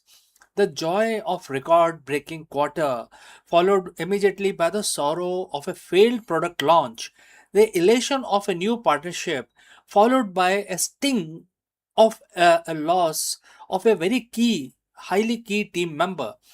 If your mental state is tied to these external fluctuations, you aren't leading, you are actually reacting. Today, I want to share a 7,000-year-old secret from Bhagavad Gita that flips this entire paradigm on its head. It is a secret to not just surviving the chaos, but mastering it. We are looking at chapter 2, verse 15. The verse says, and the quote starts, to whom joy and sorrow are one and the same, he becomes qualified for eternal life. And the quote close. Now, for a CEO, eternal life might sound like a theological concept, but let's translate that into business terms. In a competitive market, eternal means sustainable. It means a business that doesn't collapse under pressure. When the verse talks about joy and sorrow being the same, that means part of the same coin. It isn't telling you to become a robot. It is teaching you equanimity. Imagine a balance scale like the one that you see everyday life in your real life. If your joy is too high, you get complacent. If your sorrow is too deep, you get paralyzed. The goal of the elite leader is to find this center point. It is the ability to look at the massive gain and massive losses and recognize them both as a transient data point. When you achieve that, you stop being a victim of your circumstances and start being the architect of your strategy. Think of this as a Jedi master, Jedi mindset of the boardroom. In the image, you know, you can imagine that you are building a lightsaber. Why? Because as a Jedi master, Jedi strength doesn't come from aggression, it comes from disciplined mind. How do we apply this in real company, in real life situation? First, detach from the outcome. You have to care deeply about the effort, the mission, the product, the team, but you must be detached from the temporary score of the market. Next, 24-hour rule. When something great happens, you don't get high. When something disastrous happens, you don't get too low. Take 24 hours to let the initial emotional spike settle before making any decision, any kind of decisions, right? So you actually follow a 24-hour rule. And because we are talking about the strategic decisions. Third, lead the culture. Lead the culture. Very, very important. Your team watches your energy. If you are frantic, they are frantic also. If you are steady, if you treat joy and sorrow with the same calm authority, you create a culture of resilience. You become the best of the men or the best of the leaders. That is the verse that refers to, right? By practicing equanimity, you gain a massive competitive advantage, which is clarity. When you aren't blind by the joy of a winner or the sorrow of a loss, you see the market exactly as it is. You make better calls. You refrain from making mistakes. You retain better talent. You build a legacy that lasts because it is built on foundation of internal stability, not external luck. The secret isn't a new software tool or a disruptive growth hack. The secret is the unshakable leader. And therefore, before I wind up, I like to challenge you this week is in your next board meeting or crisis, kindly pause, recognize the duality, step back into that center point, lead from a place of calm, not as a from a place of reaction. This is your challenge for today. Friends, if you found this perspective helpful, hit the subscribe button for more deep dives and how can we marry the ancient wisdom for the modern C-suite. And you must lead with purpose, lead with equanimity. So friends, thanks for joining live. Thanks for watching. See you very soon in the next one. In a groundbreaking discovery, astronomers have captured a rare cosmic handshake. Two blazing quasars in the process of merging. Located billions of light years away, these luminous monsters are powered by supermassive black holes that are spiraling towards each other, destined to become a single, even more powerful and massive entity. What is going on here? Let us explore this further. Imagine looking at a single point of light in the night sky, a light so bright it outshines the entire galaxy of hundreds of billions of stars. Now imagine looking closer and realizing that the single point isn't one object, it's two, and they are rushing towards each other at millions of miles per hour.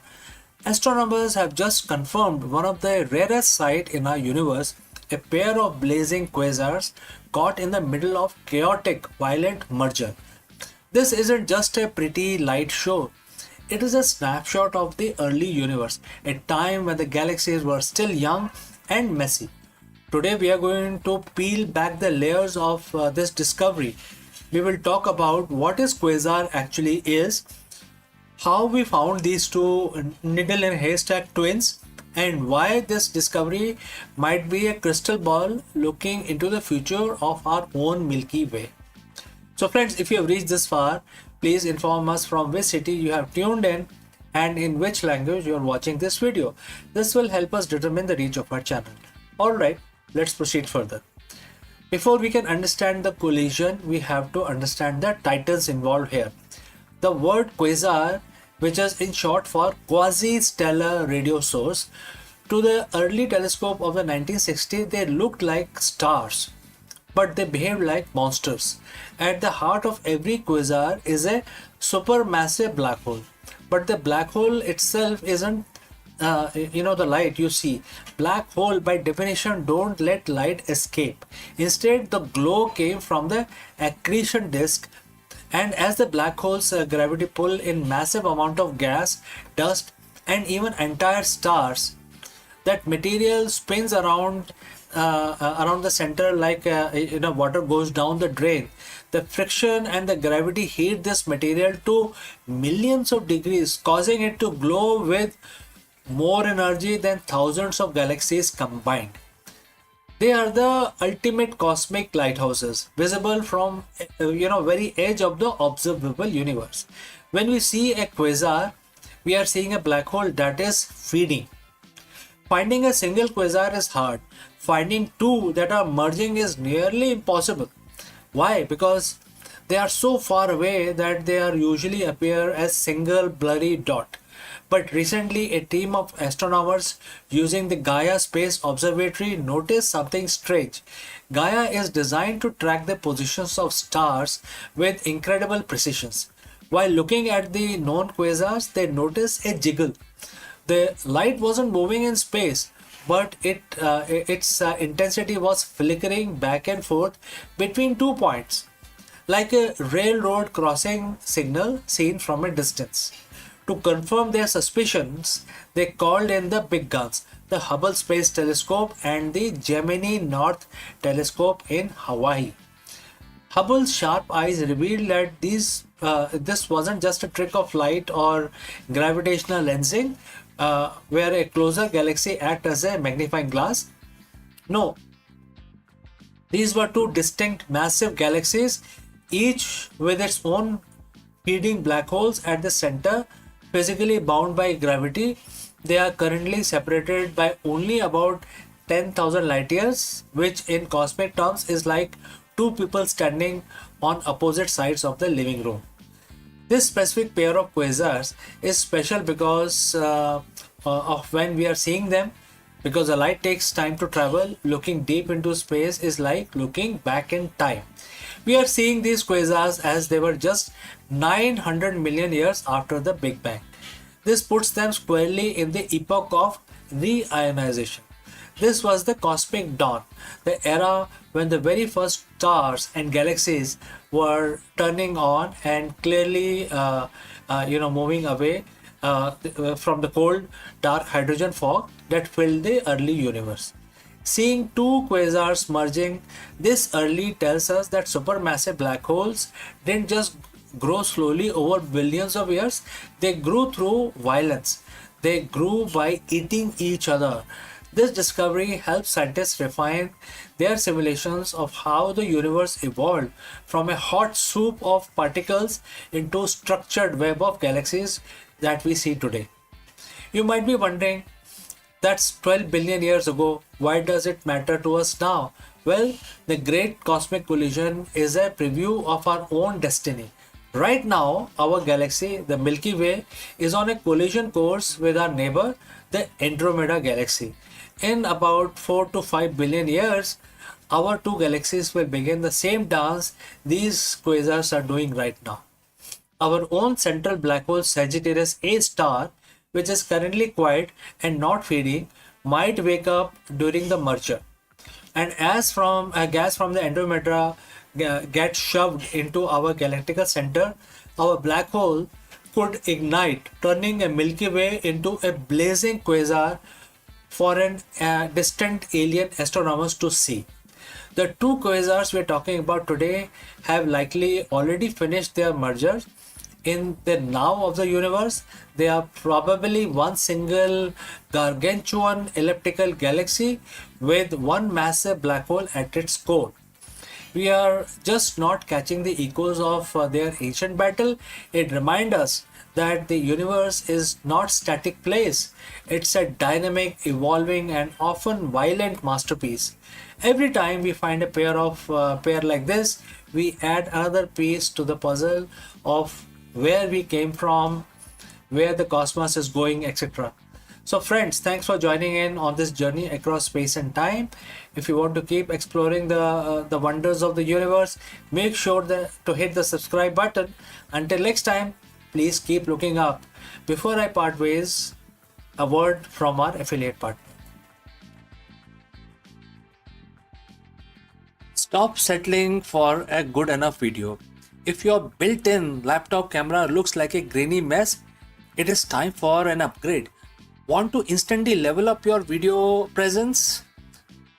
I like to present the Lenovo Performance FHD webcam. This is a game changer for your desktop setup. Technically, this is packed. It has a very sensitive RGB sensor, very crisp photographs it takes. Also comes with two microphones on board, which helps you to record very clear voice in stereophonic format. And these microphones are very sensitive.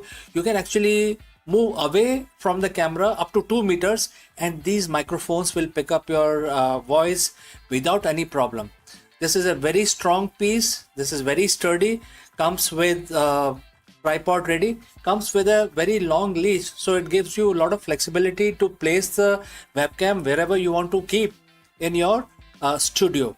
And also it has a swivel base, which is also very handy. So if you want to basically level up your game and you want to pick up this camera at a discount, please click on the link here or scan the QR code. Now let's get back to our video.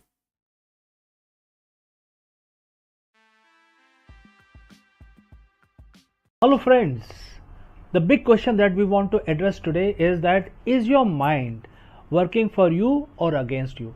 This is a very age-old question many people have tried to answer, but today we are going to take a deep dive into Bhagavad Gita. And friends, as you know, Bhagavad Gita is a very ancient document. It's a very ancient manuscript. However, ancient or not, it offers a timeless wisdom for the modern CEOs and entrepreneurs. And in fact, this particular question is beautifully answered in one of the verse which every modern CEO and entrepreneur must hear and see. So let us take the deep dive and try to answer this very profound question, which is about your mind. Let's go. In the world of business, we are trained to analyze everything. We analyze market trends, competitor strategies, cash flow, and consumer behavior. We spend millions on business intelligence. But there is one piece of intelligence that most leaders completely ignore. And that is one thing that dictates every decision you make, every reaction you have under pressure, and ultimately legacy you leave behind. I'm talking about your mind, which is your mind as well as mine. Think about it. You can have the best strategy in the world, but if your mind is clouded by anxiety, ego, or fatigue, that strategy is worthless. Over 7,000 years ago, on the battlefield of Kurukshetra, a warrior prince named Arjun faced the ultimate leadership crisis. He was paralyzed by doubts. It was then that Bhagwan Krishna delivered a line that remains the most important psychological insight for any executive today. Bhagavad Gita chapter 6 verse 6. It's the difference between a CEO who thrives and one who burns out. So friends, if you have reached this far, please inform us from which city you have tuned in and in which language you are watching this video. This will determine the reach of our channel. Alright, let's proceed further. For him who's conquered the mind is the best of the friend. But for one who has failed to do so, his very mind will be the greatest enemy. And this is a quote translated into English. This isn't just a spiritual talk. This is the high-level operational reality. When your mind is conquered, it's like having a rogue employee in your C-suite. It creates imaginary problems, fixated on past failures, and reacts with anger when a deadline is missed. It is the voice that tells you to send that angry email at 2 a.m. It's an enemy because it works against your goals.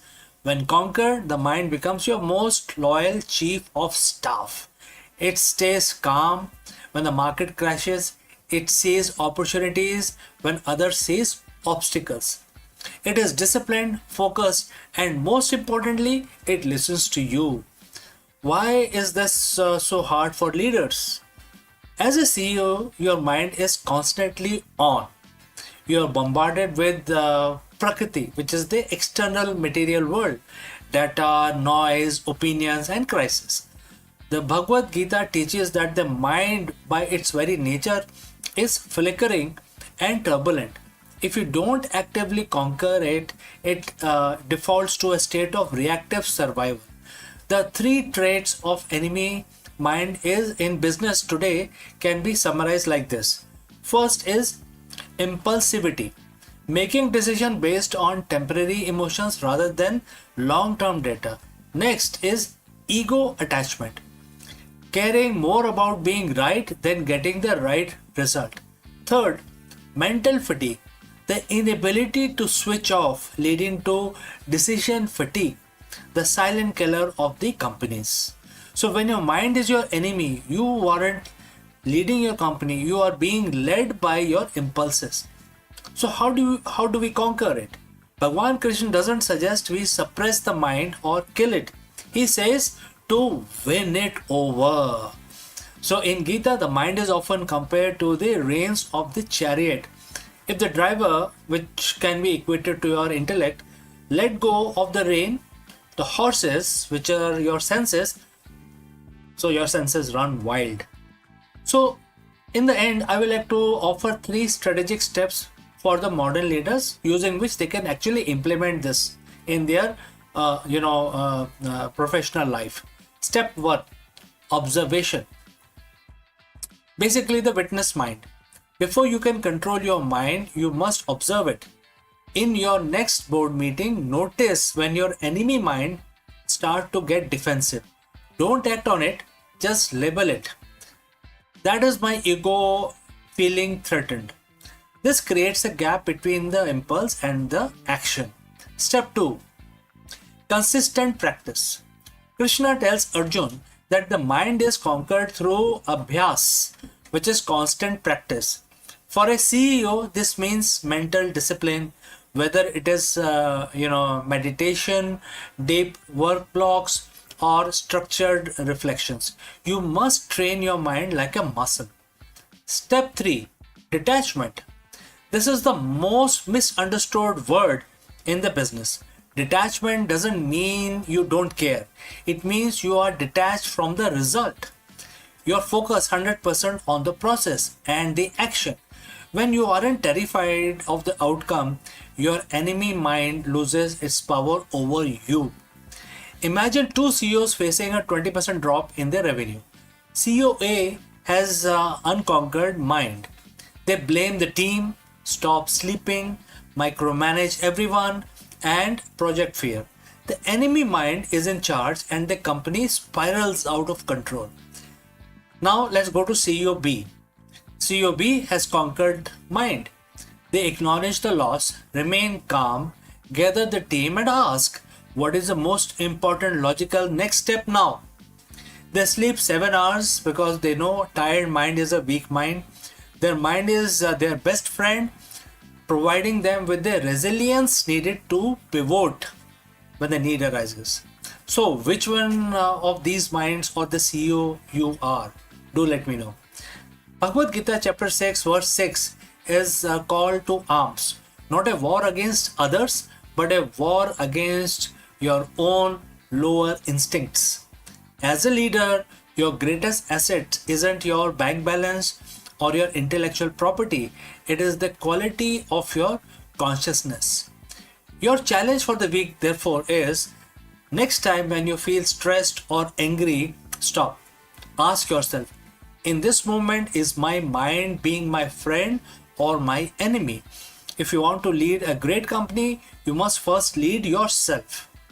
If you found this integration of ancient wisdom and modern leadership valuable, hit that like button, subscribe for more insights from Gita for the modern world. Conquer your mind and you will conquer the world. So friends, we have come to the end. Before I end this section, few words about our affiliate partner.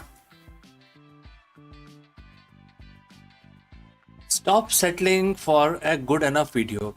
If your built-in laptop camera looks like a grainy mess, it is time for an upgrade. Want to instantly level up your video presence? I like to present the Lenovo Performance FHD webcam. This is a game changer for your desktop setup. Technically, this is packed.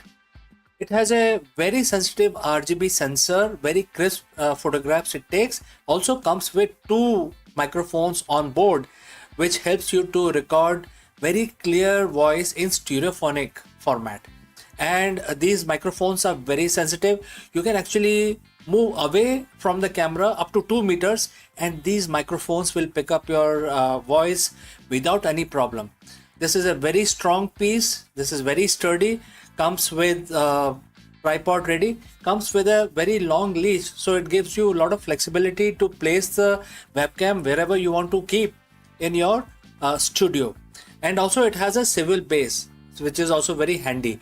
So if you want to basically level up your game and you want to pick up this camera at a discount, please click on the link here or scan the QR code. Now let's get back to our video.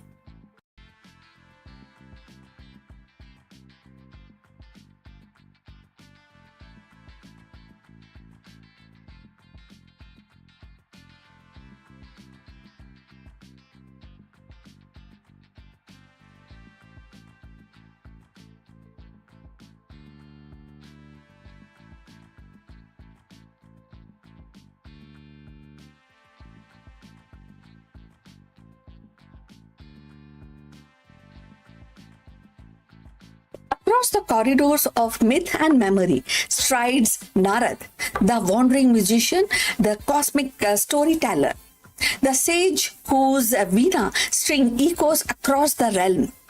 He is not bound by earth or heaven, nor silenced by time. Narad travels freely, carrying the tales that unsettle kings, awaken sages, and remind gods themselves of a fragile balance of dharma, that is righteousness. Mischief and wisdom mingle in his voice, for every note he plays, in both questions and answers, a spark that ignites transformation. In 2026 and beyond, Narad's archetype feels startlingly familiar. The eternal messenger who bridges worlds and influence of the cosmic order, the voice that insists wisdom must travel faster than chaos. His songs is not just ancient, it is timeless, resonating with every age that seeks meaning in noise. So let's find out more.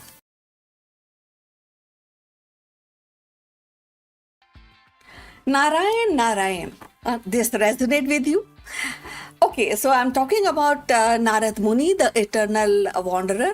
He is remembered not as one bound by place or time, but as a sage whose noise and presence ripple across the realm. With his veena in hand and the chants of Narayan, Narayan on his lips, he journeys freely between heaven, earth, and the Netherlands. And that also carries the stories from every realm, songs and truth that awaken mind and stir hearts.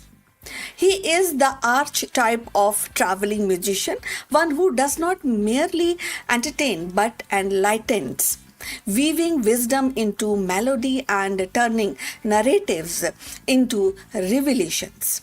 So Narad's gift lies in his ability to be everywhere, to cross boundaries that other cannot. He is the messenger of God and provocators of kings and confidant of sages and awakener of demons. His tales are not idle gossips. They are sparks that ignite transformation. So by solving the question, conflict and the challenges, Narad ensures that dharma, that means righteousness, the cosmic order, emerges stronger and more stronger.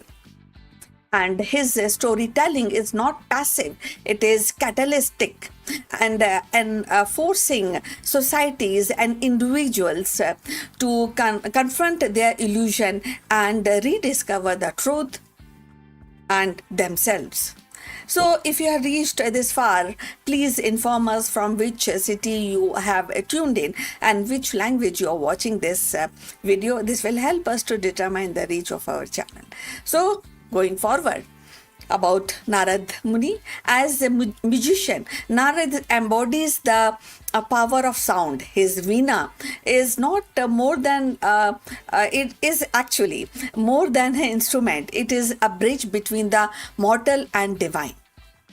Through his music, he teaches that the devotion is not confined to rituals, but can be lived in rhythm, harmony, and resonance. His songs reminds us that the wisdom is not always spoken in solemn tunes. Sometimes it actually dances in the playful notes. Sometimes it appears through the satires, and sometimes it consoles through the lullabies of the faith. So in 2026, Narad's relevance feels strikingly, definitely very, very profoundly relevant.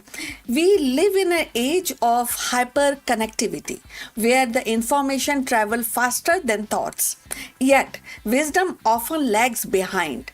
And Narad's archetype mirrors the modern journalist, the digital storyteller, and the influencer who carries new age ideas across the realms. But unlike the noise of today's feeds, Narad insists on meaning. His stories are not empty transformation, but it is not only transmit the emptiness or just a storytelling, but a transformative narratives. He reminds us that communication must be more than a speed. It must carry insight and compassion and call to a higher purpose. So his ability to actually transcends into realm resonate with our own era of virtual realities, space exploration, and artificial intelligence. Just as Narad moved between the worlds, humanity in 2026 move between physical and digital, earthly and cosmic. His presence teaches us that the crossing boundary is not enough. We must carry wisdom across them, and in a time when the technology can amplify voices endlessly, Narad's example urges us to ensure whose voice sings of or songs of truth, devotions, and harmony rather than a division and chaos. So beyond 2026, Narad's legacy is a reminder that storytelling is civilization's heartbeat. As long as humans seek meaning, as long as societies wrestle with conflict and order, and that traveling musician will remain relevant. Narad's laughter, his provocations, his melodies, all are eternal echoes, guiding us to balance the inquiry with devotion, mischief with wisdom, and speed with substance.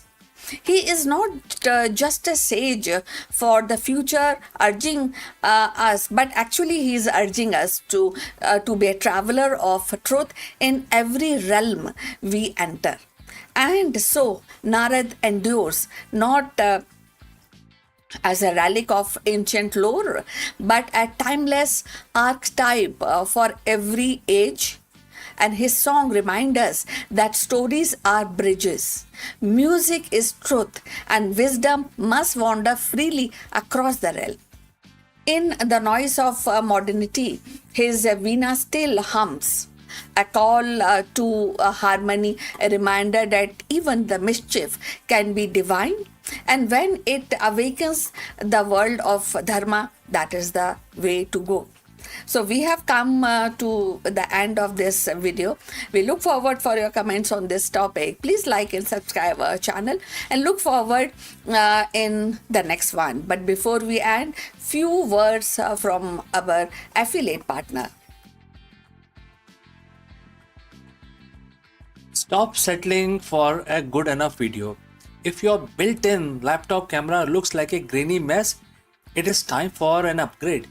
Want to instantly level up your video presence? I like to present the Lenovo Performance FHD webcam.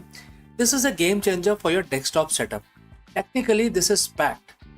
It has a very sensitive RGB sensor, very crisp photographs it takes. Also comes with 2 microphones on board, which helps you to record very clear voice in stereophonic format. And these microphones are very sensitive. You can actually move away from the camera up to 2 meters and these microphones will pick up your voice without any problem. This is a very strong piece. This is very sturdy. Comes with tripod ready. Comes with a very long leash, so it gives you a lot of flexibility to place the webcam wherever you want to keep in your studio. And also it has a swivel base, which is also very handy. So if you want to basically level up your game and you want to pick up this camera at a discount, please click on the link here or scan the QR code. Now let's get back to our video.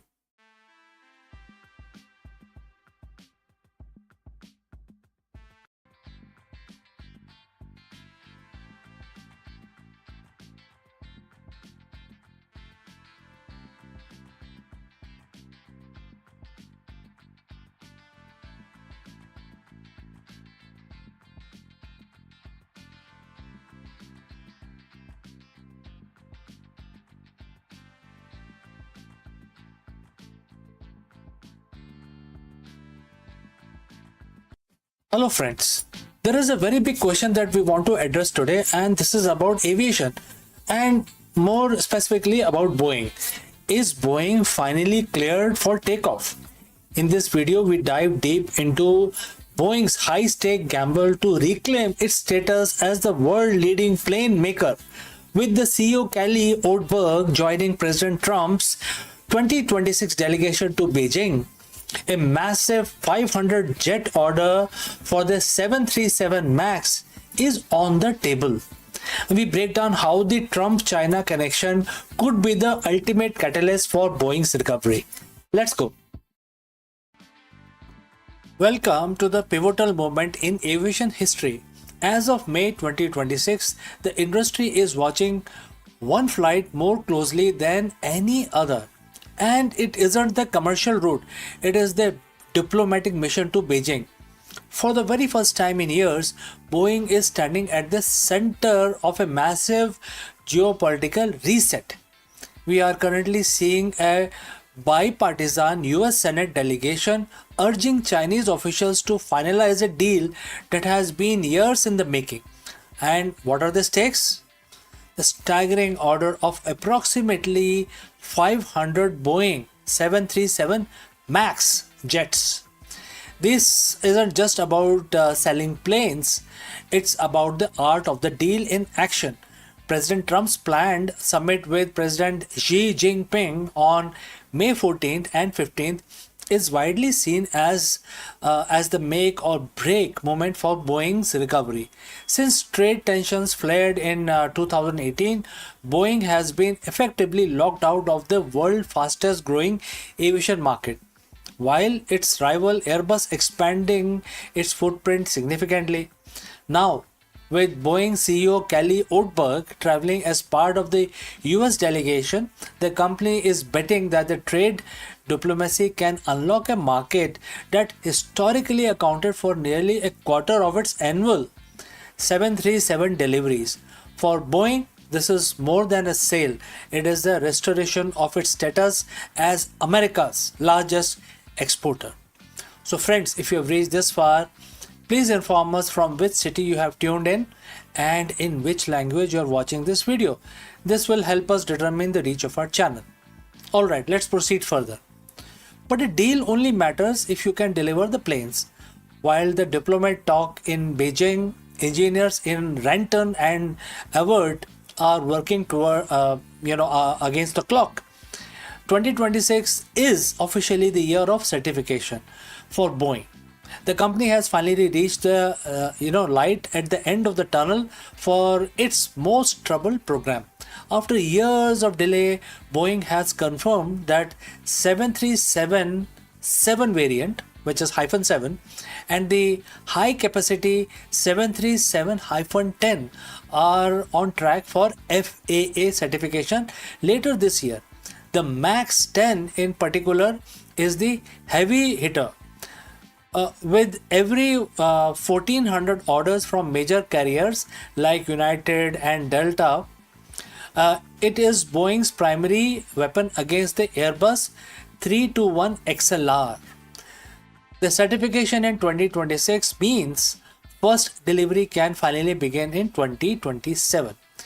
To get there, Boeing is conducting exhaustive system safety assessment, some over 15,000 pages long, to prove that every single system from hydraulics to flight control meet the highest safety standards ever set. And it is not just the narrow bodies. The massive 777-9 is also making progress through final flight test, with its entry into service now firmly targets for 2027. For the first time in decades, Boeing's roadmap for its new fleet is clear, even if it remains fragile. Stability is the new North Star at Boeing. After the FAA lifted the production cap in late 2025, Boeing entered 2026 with green light to ramp up. The numbers are ambitious. The goal is to move from 737 production towards 47 aircrafts per month this year, with plans to hit 52 per month in 2027. On the wide-body side, the 787 Dreamliner is aiming for a steady rate of 10 aircraft per month by end of the year. But the CEO Kelly Oldberg has been very clear. Boeing will not sacrifice quality for speed. The company is now using 6 FAA agreed key performance indicators, which is in short KPIs, to monitor every step of the assembly line. This is designed to eliminate travel work and practice of finishing tasks out of sequence, which has been a major source of quality issue in the past. Investors are taking notice of this as well. Boeing stock saw a jump of 7% earlier this year as analysts moved to outperform ratings, buoyed by the prospects of sustainable positive free cash flow for first time since the MAX crisis that began. The backlog has now grown to record $695 billion, providing a massive cushion for the year ahead. So as we look at the remainder of 2026, the Boeing comeback isn't just about one company. It's a bellwether for American industrial strength. The strategy is a three-pronged attack. First, diplomatic leverage. Using the Trump's administration's trade focus to secure a 500 jet mega deal in China. Number 2, regulatory rigor. Clearing the final hurdle for the MAX 10 and 777X to restore airlines' confidence. And number 3 is operational excellence. Moving from crisis management to steady quality first production cadence. There are still challenges. Supply chain bottleneck remains, and China is increasingly pushing its own domestic aircraft like Akulmach C919. Furthermore, the insider activity remains cautious, and the company still carries a heavy debt load from its crisis years. However, the narrative has shifted slightly. In 2024 and 2025, the question was, can Boeing survive? In 2026, however, the question is, how fast can Boeing lead? With the May summit in Beijing, the aerospace giant is making its most aggressive move in decades to reclaim its crown. If Kelly Oldberg and President Trump can land the China deal, the comeback flight will be more than just a headline. It will be a reality. So friends, thanks for joining us for this deep dive into the future of flight. Keep your eyes on the sky and the headlines over the coming weeks. If you have any questions about this, please do not hesitate to send it across. Now, before I go, a word about our affiliate partner. Stop settling for a good enough video. If your built-in laptop camera looks like a grainy mess, it is time for an upgrade. Want to instantly level up your video presence? I like to present the Lenovo Performance FHD webcam. This is a game changer for your desktop setup. Technically, this is packed. It has a very sensitive RGB sensor, very crisp photographs it takes. Also comes with 2 microphones on board, which helps you to record very clear voice in stereophonic format. And these microphones are very sensitive. You can actually move away from the camera up to 2 meters and these microphones will pick up your voice without any problem. This is a very strong piece. This is very sturdy. Comes with tripod ready. Comes with a very long leash, so it gives you a lot of flexibility to place the webcam wherever you want to keep in your studio. And also it has a swivel base, which is also very handy. So if you want to basically level up your game and you want to pick up this camera at a discount, please click on the link here or scan the QR code. Now let's get back to our video.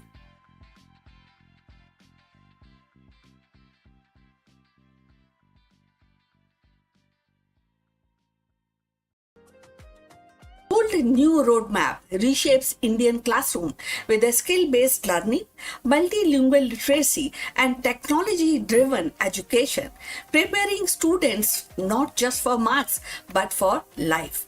Education in India is entering a new chapter.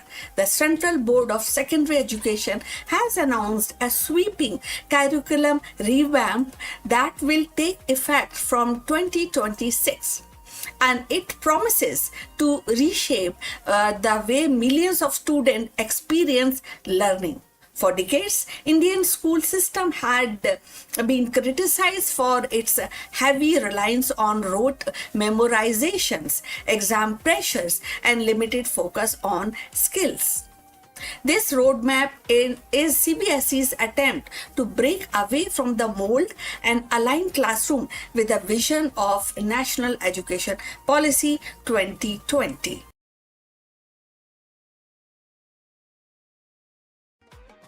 At the heart of the revamp is a shift towards skill-based learning. Instead of simply reproducing textbook answers, students will be encouraged to think critically, solve problems creatively, and collaborate with the peers. The idea is to prepare them not just for exam, but for the life beyond school, whether in higher education, the workplace, or society at large.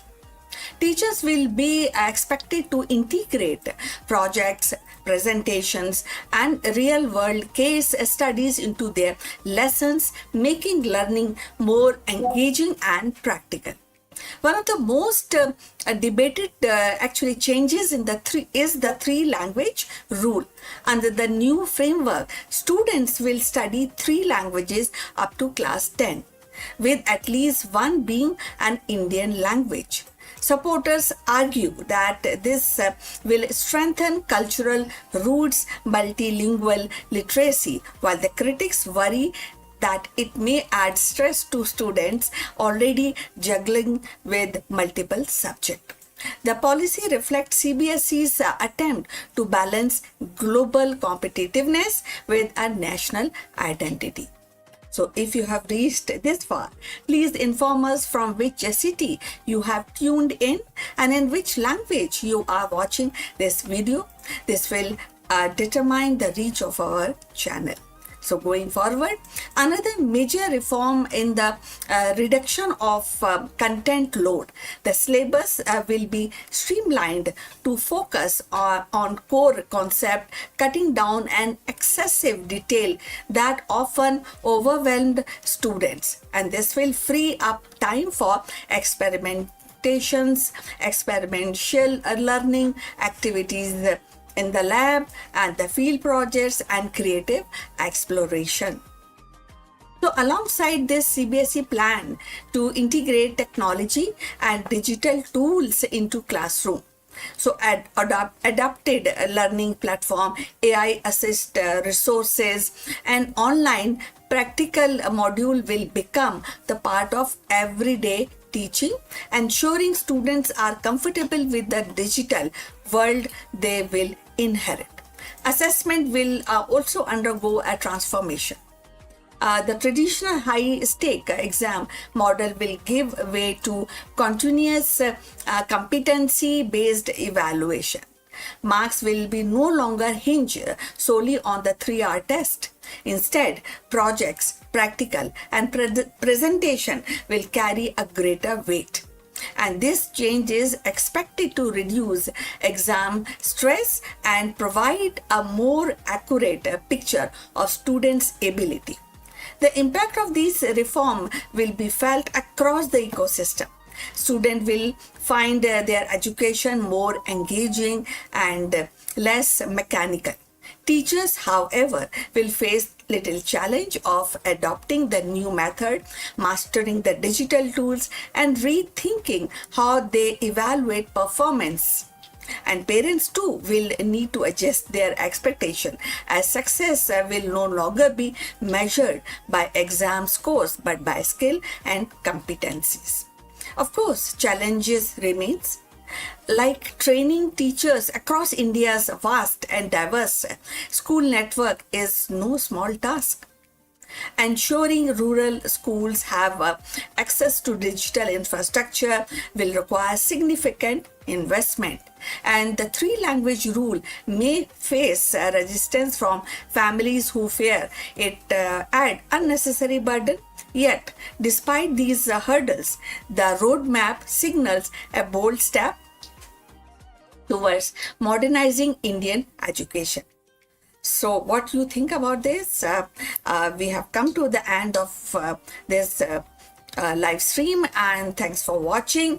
I would request you to like and subscribe our channel, and see you in the next one. But before we close this live streaming, a few words about our affiliate partner.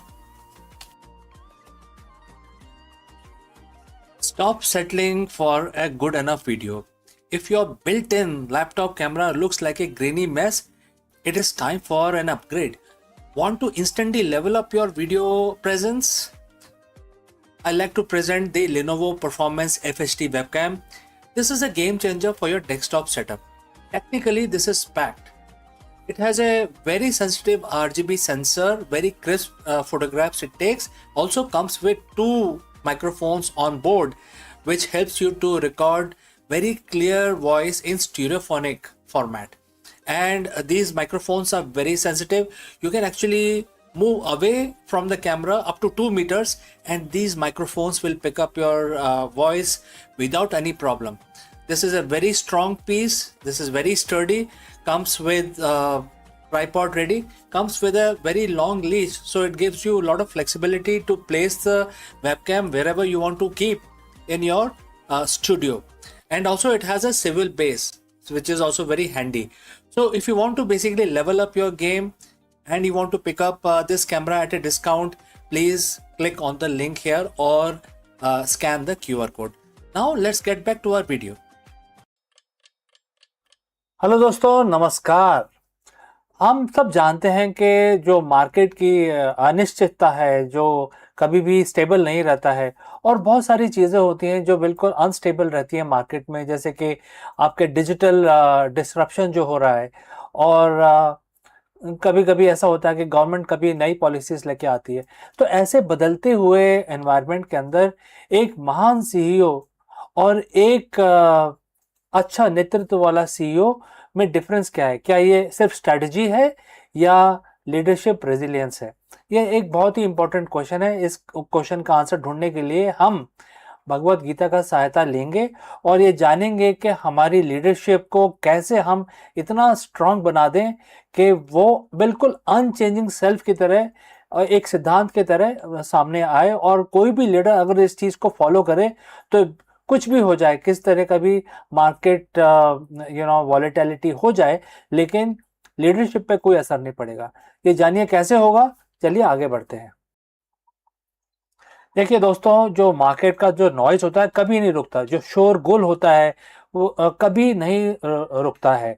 ये शोरगुल क्या होता है? जैसे कि quarterly projections होते हैं, इसमें प्रोजेक्शन कभी ऊपर होते हैं कभी नीचे होते हैं।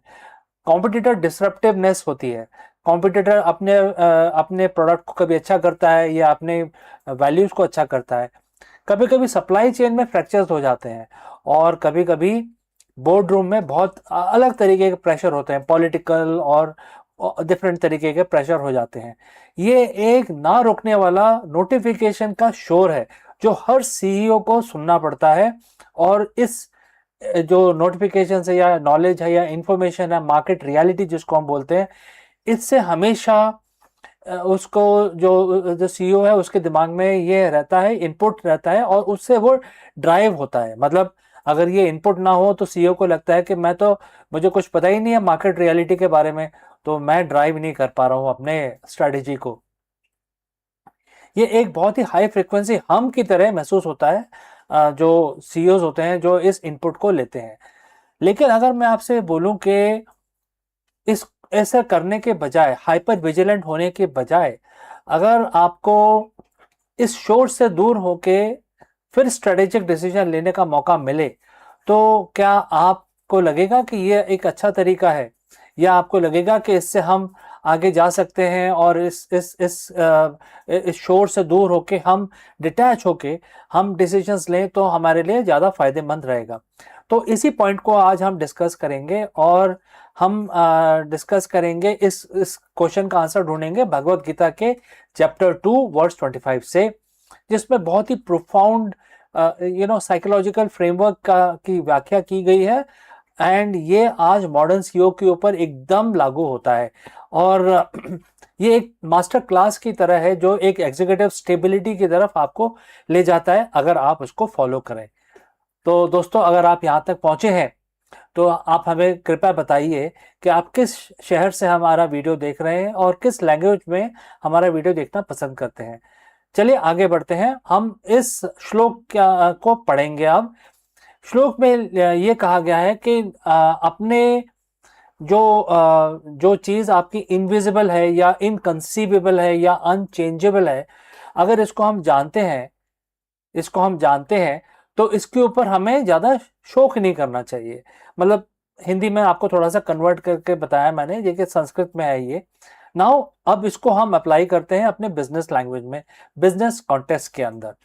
इसमें क्या होता है कि जो हम बॉडी जिसकी हम बात कर रहे हैं, जो एक फ्रिजाइल है, इसके अंदर बहुत सारे बॉडी, मतलब कि आपका जो बिजनेस का जो शोर जो आ रहा है, जैसे कि पीएल एंड स्टेटमेंट है जो फ्लक्चुएट करता रहता है, स्टॉक प्राइजेस है जो हमेशा फ्लक्चुएट करते रहते हैं, ऑफिस स्पेस है, कभी ऑफिस आपको बढ़ाना पड़ता है, कभी आपको कम करना पड़ता है, प्रोडक्ट लॉन्चेस होते हैं, कभी कभी उनमें गड़बड़ हो जाती है, नए प्रोडक्ट लॉन्चेस होते हैं, एम्प्लॉय टर्नओवर भी होता है जो कभी कभी आपकी कंपनी को या आपके लिए मुश्किल पैदा कर सकता है।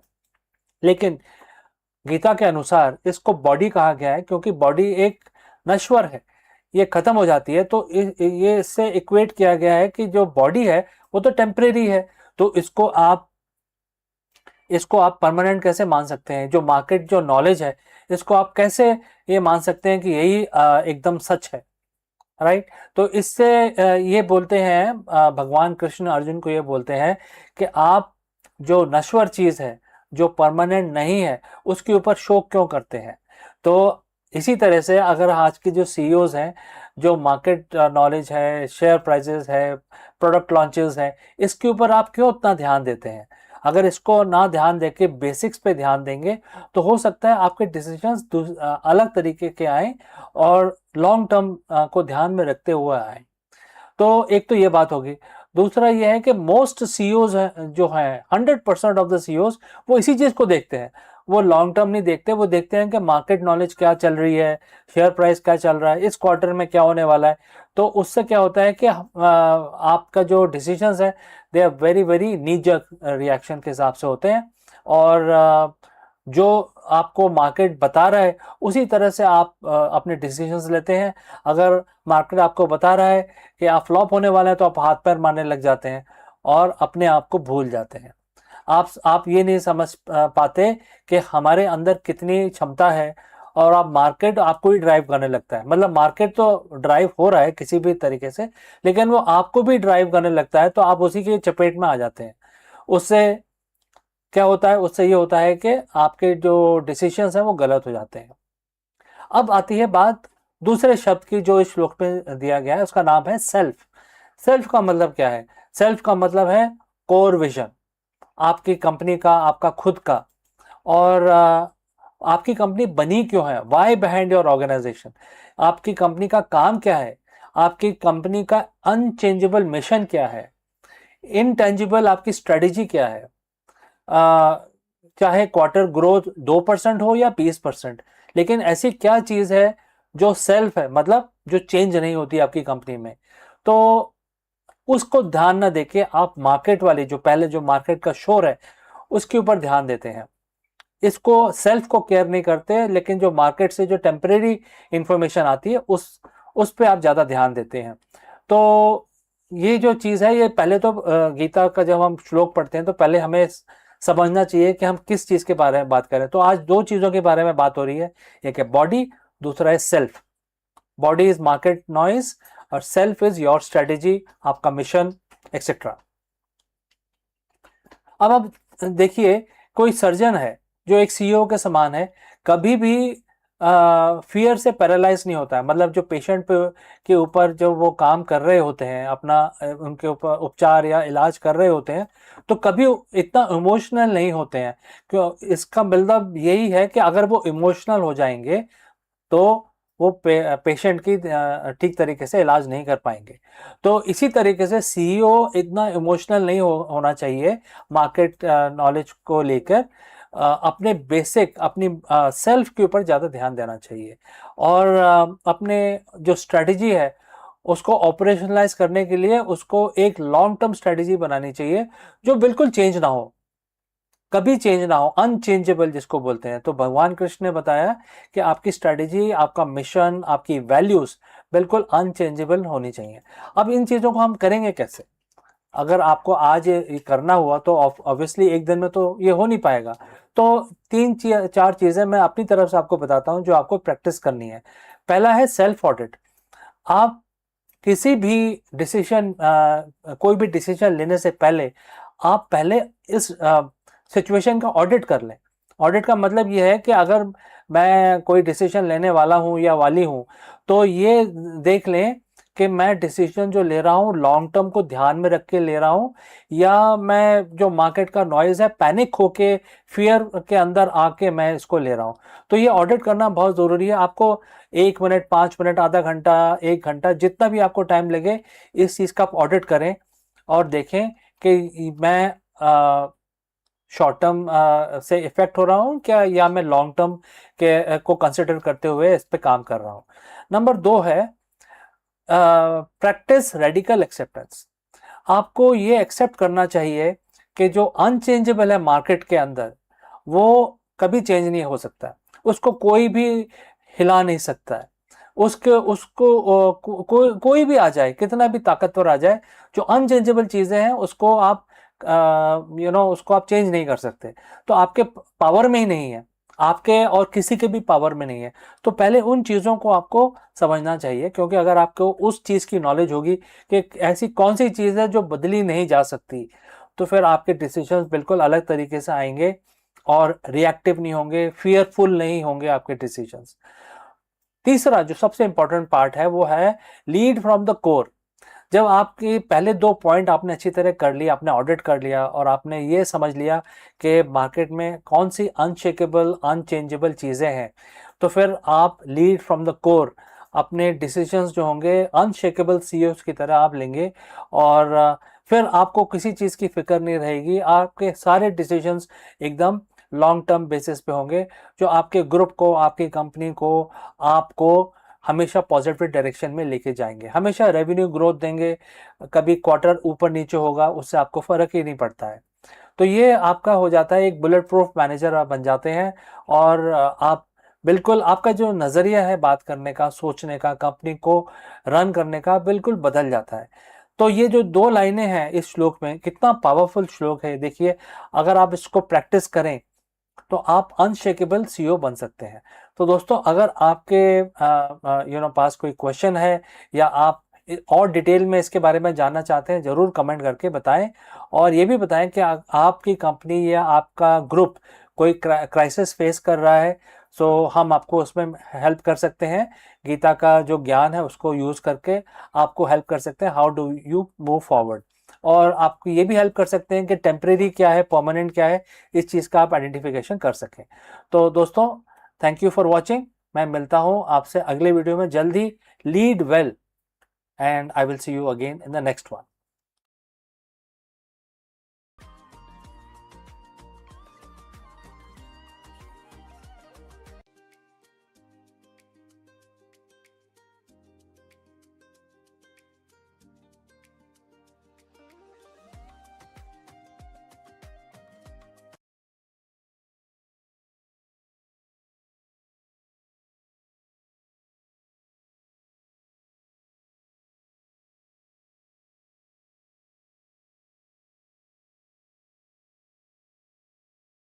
Hello friends, welcome once again.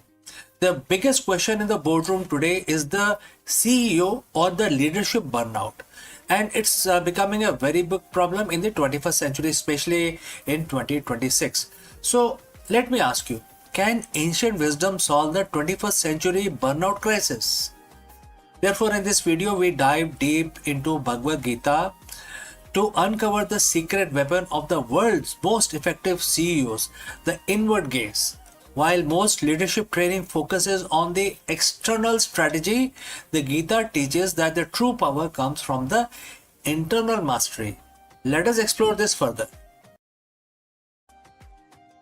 Friends, close your eyes for a second, but not that long, because you got a company to run. Think about your morning. How many notifications did you get before you wake up, right? So as you waking up, you see so many notifications in your email, right? A market dip in Asia, a key hire resignation, a competitor's aggressive new acquisition. As a CEO, your mind is battlefield.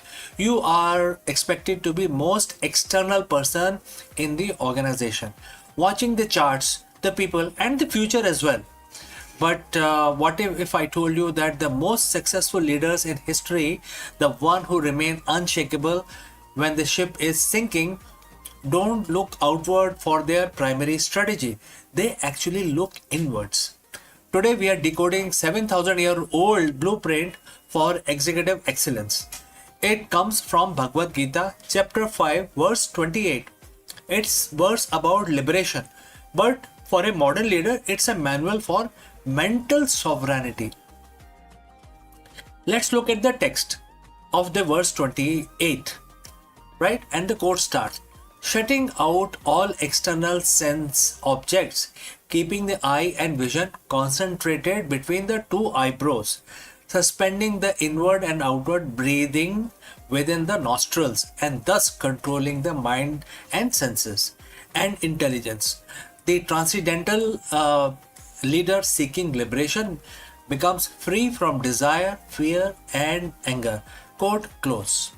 Well, friends, if you have reached this far, please inform us from which city you have tuned in and in which language you are watching this video. This will help us determine the reach of our channel. Alright, moving on. At first glance, this sounds like a guide for a monk in a cave.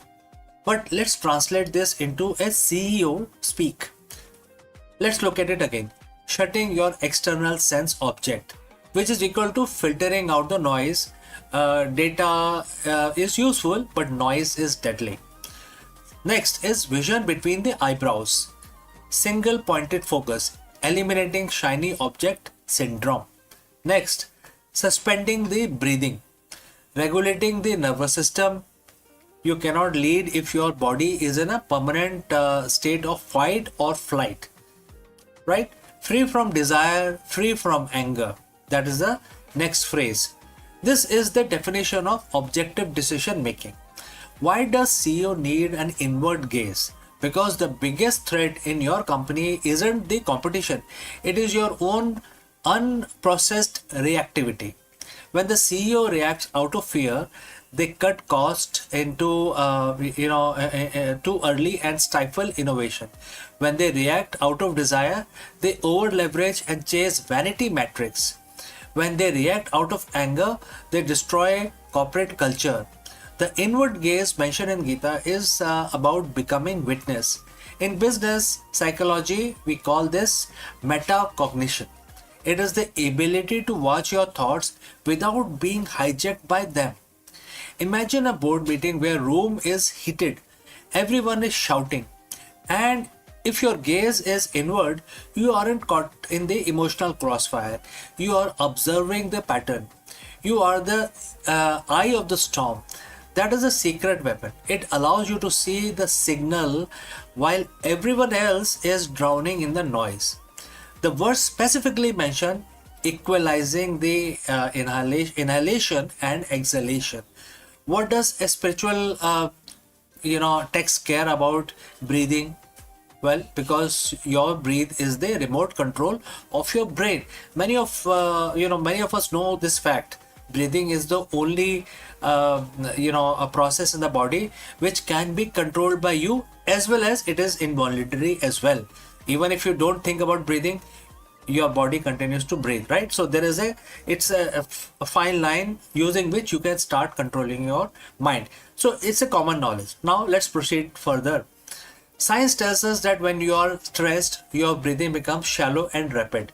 This triggered the situation that most of us are, anxiety situation that most of us are suffering. The primitive part of the brain, which controls this whole thing, is basically creating an environment of fear in your brain. You lose access to your prefrontal cortex, the part of your brain responsible for complex strategy and empathy. The Gita was teaching biohacking long before the term even existed. By equalizing the breathing, you manually reset your nervous system. The boardroom application, how does it apply in the boardroom? Before you walk into a high stress negotiation, or before you hit that send button on a difficult email, you practice verse 28. You equalize the breathing. You move from state of threat to the state of resourcefulness. This is how you command a room without saying a word. And that is a true executive presence. The final part of the verse says this path leads to liberation. For a CEO, what is liberation? It is a freedom from being a slave to the stock price, slave to the ego, or even opinion of the industry. So Gita teaches a concept called Nishkam Karma, acting without attachment to the results. This doesn't mean you don't care about profits. It means you are so focused on the excellence of the process that you aren't paralyzed by the fear of the outcome. When you are free from the fear of the and desire, you can make hard decisions. You can pivot the company when it is unpopular. You can stand by your values when it is expensive. You are liberated from the need for external validation, which makes you one of the most dangerous and effective leader in the market. So how do you master this inward gaze? It's not about quitting your job to meditate. It's about integrating Gita into your workflow. And how you can do that? Starting with morning silence. Spend 5 minutes shutting out sense object. No phones, no email, just your breathing. Start thinking about your breathing process only for 5 minutes. All right. Next, 3 breathe rule. Before every meeting, equalize your inhalation and exhalation. Equal, right? Slow it down. Next, the mirror check. Ask yourself, am I moving towards the goal out of fear or out of purpose? Right? Mastering the inward gaze doesn't make you a passive leader at all. It makes you an unstoppable one. It transforms you from a CEO who is pushed by the world into a leadership role, or another person is who's actually shaping the world itself. Right? So it transforms that. Gita says that this is a way for the liberation for the leadership role. In the business world, we just call it the greatness. So friends, what do you think? If you have any questions or any comments, please leave them in the comment section below. Thanks for joining live. Thanks for watching. And if you found this leadership lesson valuable, subscribe for more ancient wisdom for the modern businesses. Now you can go lead from within. Alright, so before we end this section, I'd like to speak few words about our affiliate partner. Stop settling for a good enough video. If your built-in laptop camera looks like a grainy mess, it is time for an upgrade. Want to instantly level up your video presence? I like to present the Lenovo Performance FHD webcam. This is a game changer for your desktop setup. Technically, this is packed. It has a very sensitive RGB sensor, very crisp photographs it takes. Also comes with 2 microphones on board, which helps you to record very clear voice in stereophonic format. And these microphones are very sensitive. You can actually move away from the camera up to 2 meters and these microphones will pick up your voice without any problem. This is a very strong piece. This is very sturdy. Comes with tripod ready. Comes with a very long leash, so it gives you a lot of flexibility to place the webcam wherever you want to keep in your studio. And also it has a swivel base, which is also very handy. So if you want to basically level up your game and you want to pick up this camera at a discount, please click on the link here or scan the QR code. Now let's get back to our video.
Hello friends, did you know that NASA is officially moving beyond the chemical rockets?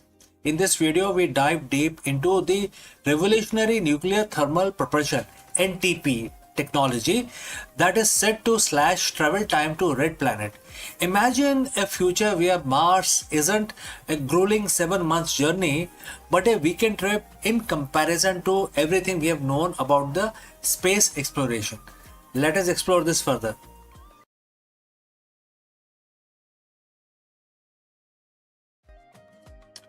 So for 60 years, we have been stuck. Every time we look at Mars, we are staring at a 7 to 9 months commute between Earth and Mars. That isn't just a long time, it is dangerous time. Every day, every day in deep space is another day of the cosmic radiation, muscle atrophy, and the psychological toll of the isolation.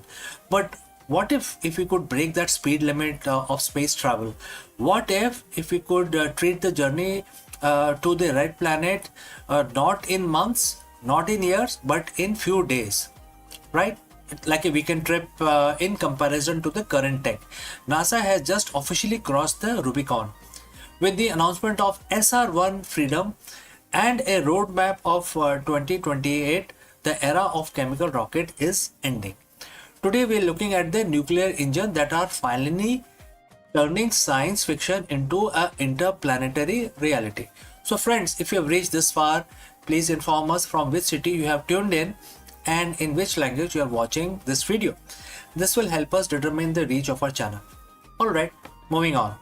To understand the future, we have to look at why we cannot reach at this point in time, and currently why it is slow. Our best rockets today are chemical combustion. We all know that liquid hydrogen and liquid oxygen. They are very powerful, but they are incredibly inefficient. Think of it like this. A chemical rocket is like a high performance dragster. It's a massive oomph at the start, but it burns through its fuel in minutes. Once you are in orbit, you are basically a glider. By switching to nuclear, we aren't just adding more fuel, we are doubling the energy we get out of every gram of the propellant. So how does a nuclear engine actually works? Unlike the nuclear power in a plant on Earth basically that makes electricity, a nuclear thermal rocket NTR is much more direct, and it has several components starting with core. We have a compact fission reactor using high assay low enriched uranium, right? And it then create energy, which then send it to the nozzle, etc. And therefore we have to talk about the propellant. We pump the liquid hydrogen through the white hot core reactor, and then it basically comes out of the other side at very high speed. So now we have to talk about expansion. In less than a second, the hydrogen goes from minus 420 degrees Fahrenheit to 5000 degrees Fahrenheit, which then creates a huge thrust. So now let's talk about this thrust. The superheated gas streams out of the nozzle at a speed no chemical fire could ever reach. This is the holy grail of the propulsion.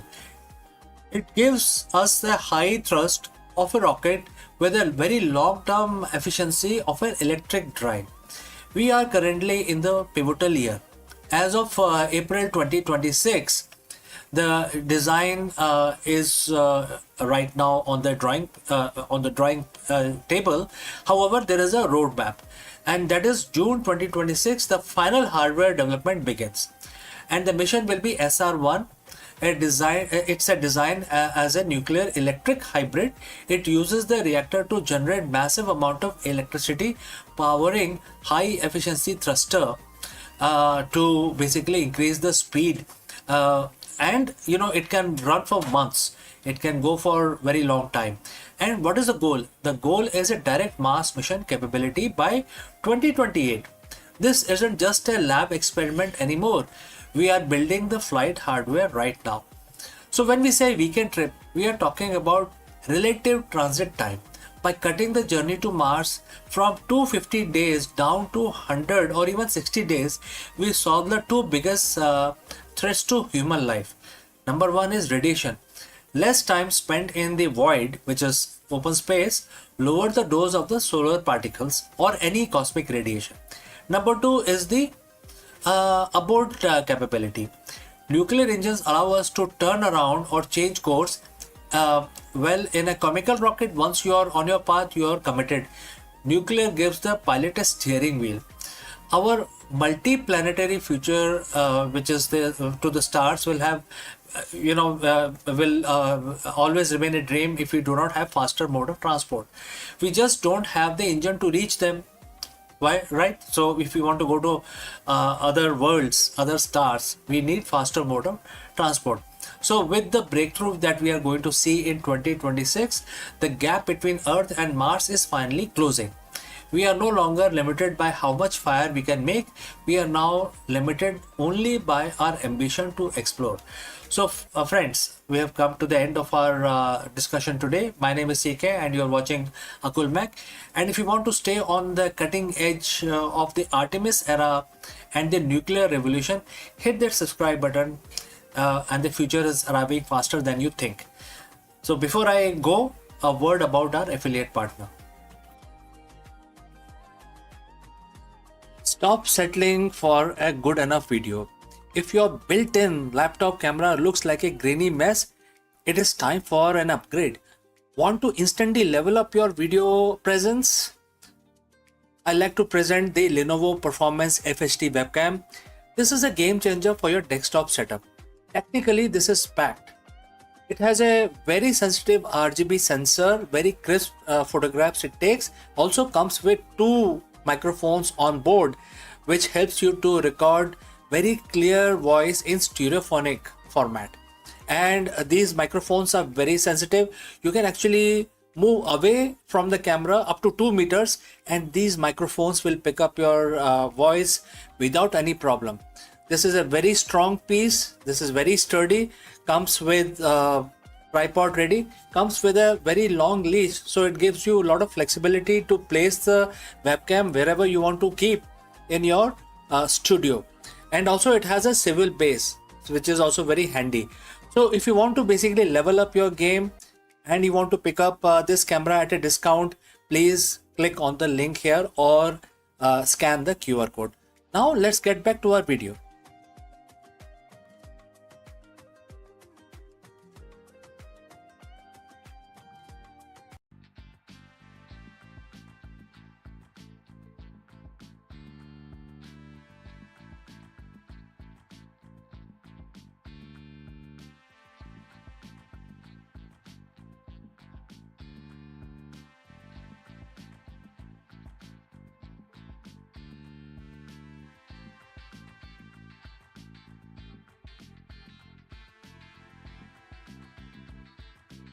In the furnace of ancient India, where the sages were scientists and labs were temples of an inquiry, one name glows like a molten gold: Nagarjuna.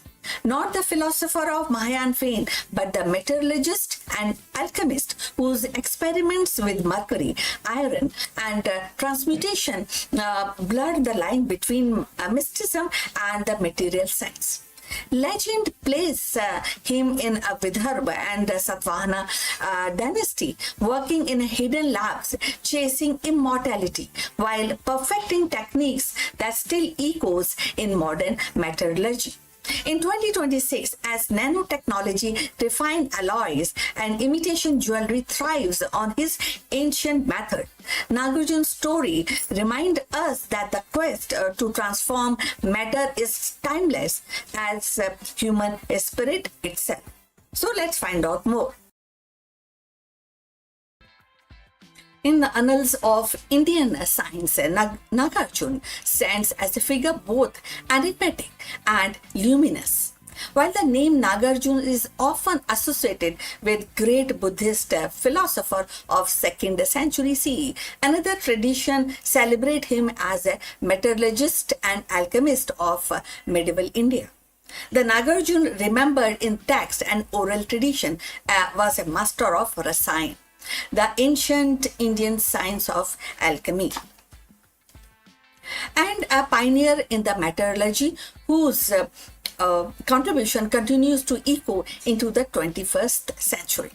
Born, according to some account, in Vidarbha and later associated with Satvahan dynasty, Nagarjuna is said to have established labs in South India.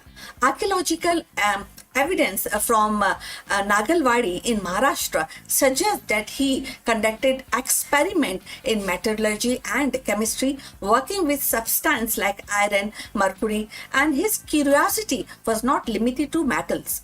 He sought an elixir of immortality, invisibility, and transformation, blending mystical aspiration with a rigorous experimentation. So if you have reached this far, please inform us from which city you are tuned in and in which language you are watching this video.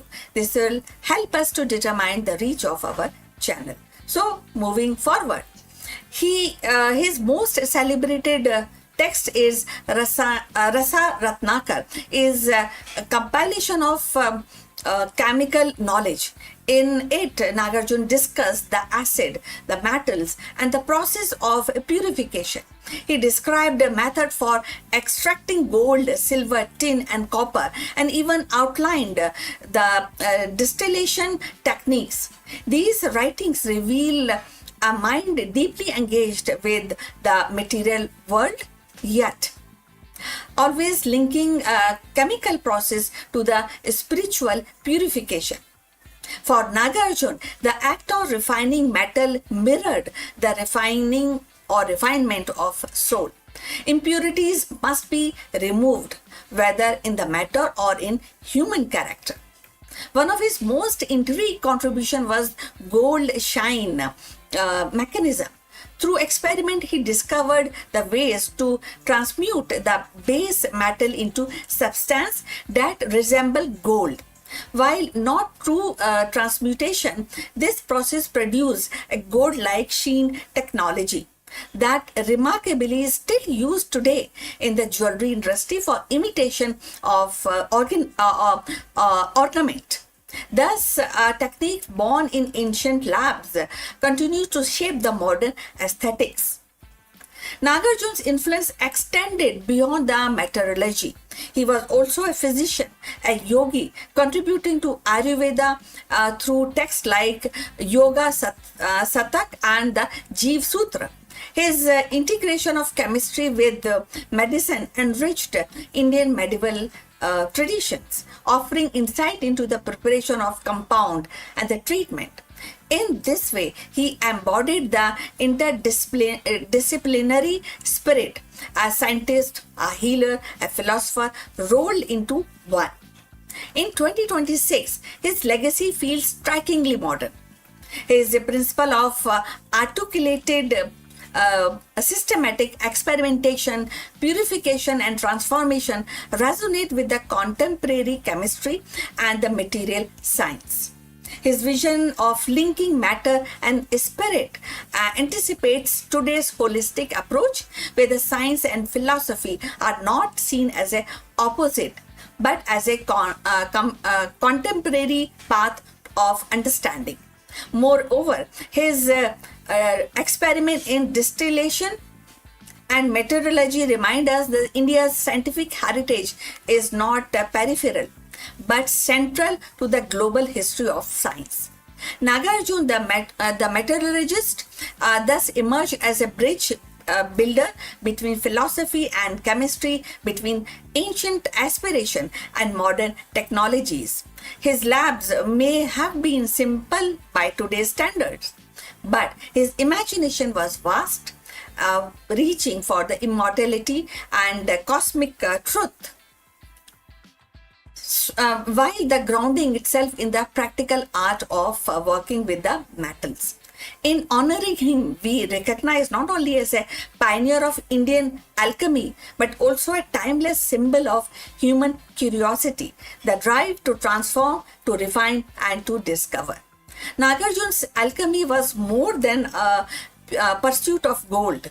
It was a pursuit of knowledge itself.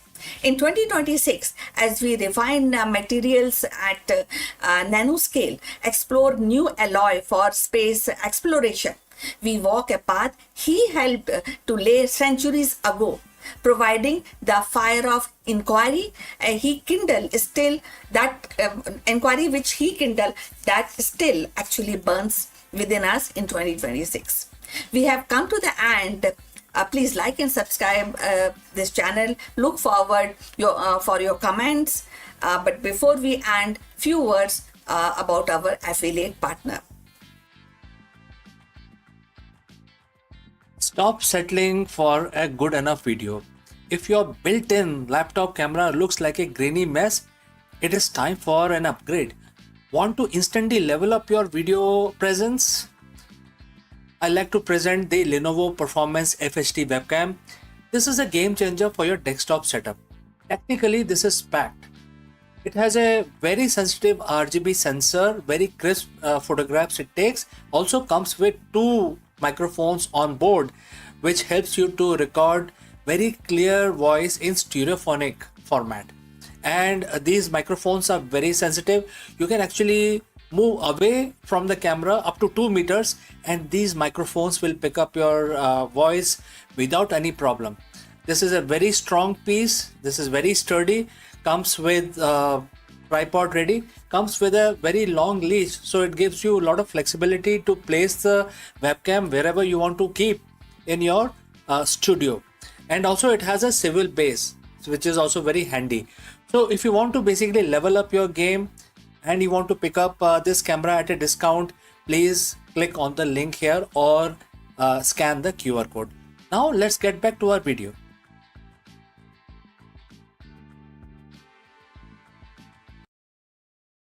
Hello friends, welcome once again.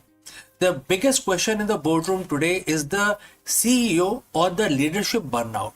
And it's becoming a very big problem in the 21st century, especially in 2026. So let me ask you, can ancient wisdom solve the 21st century burnout crisis? Therefore, in this video, we dive deep into Bhagavad Gita to uncover the secret weapon of the world's most effective CEOs, the inward gaze. While most leadership training focuses on the external strategy, the Gita teaches that the true power comes from the internal mastery. Let us explore this further. Friends, close your eyes for a second. But not that long, because you got a company to run.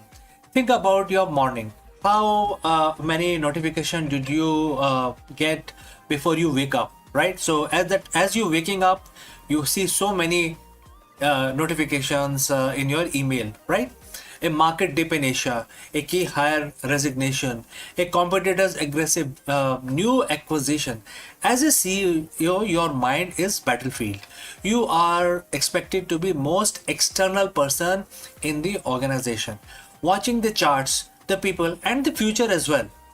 But what if I told you that the most successful leaders in history, the one who remain unshakable when the ship is sinking, don't look outward for their primary strategy. They actually look inwards. Today we are decoding 7,000-year-old blueprint for executive excellence. It comes from Bhagavad Gita, chapter 5, verse 28. It's verse about liberation, but for a modern leader, it's a manual for mental sovereignty.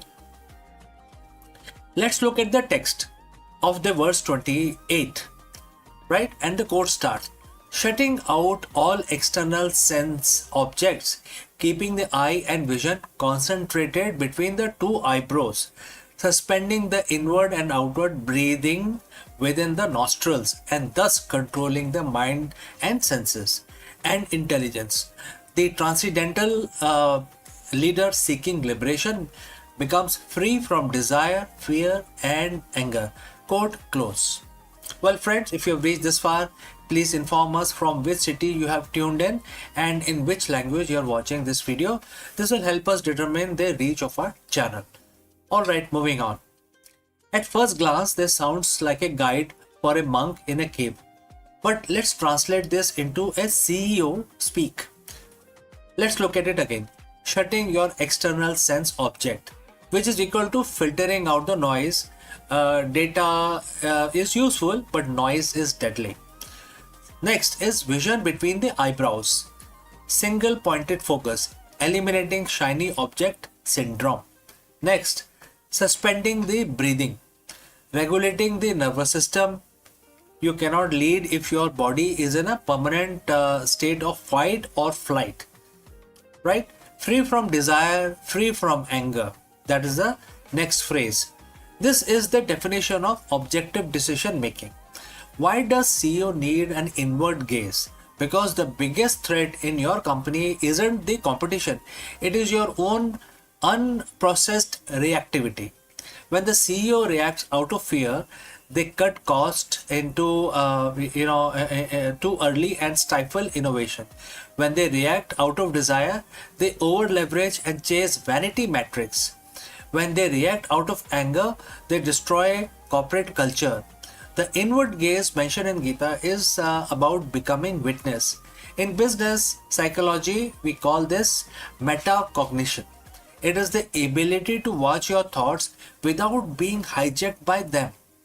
Imagine a board meeting where room is heated, everyone is shouting, and if your gaze is inward, you aren't caught in the emotional crossfire. You are observing the pattern. You are the eye of the storm.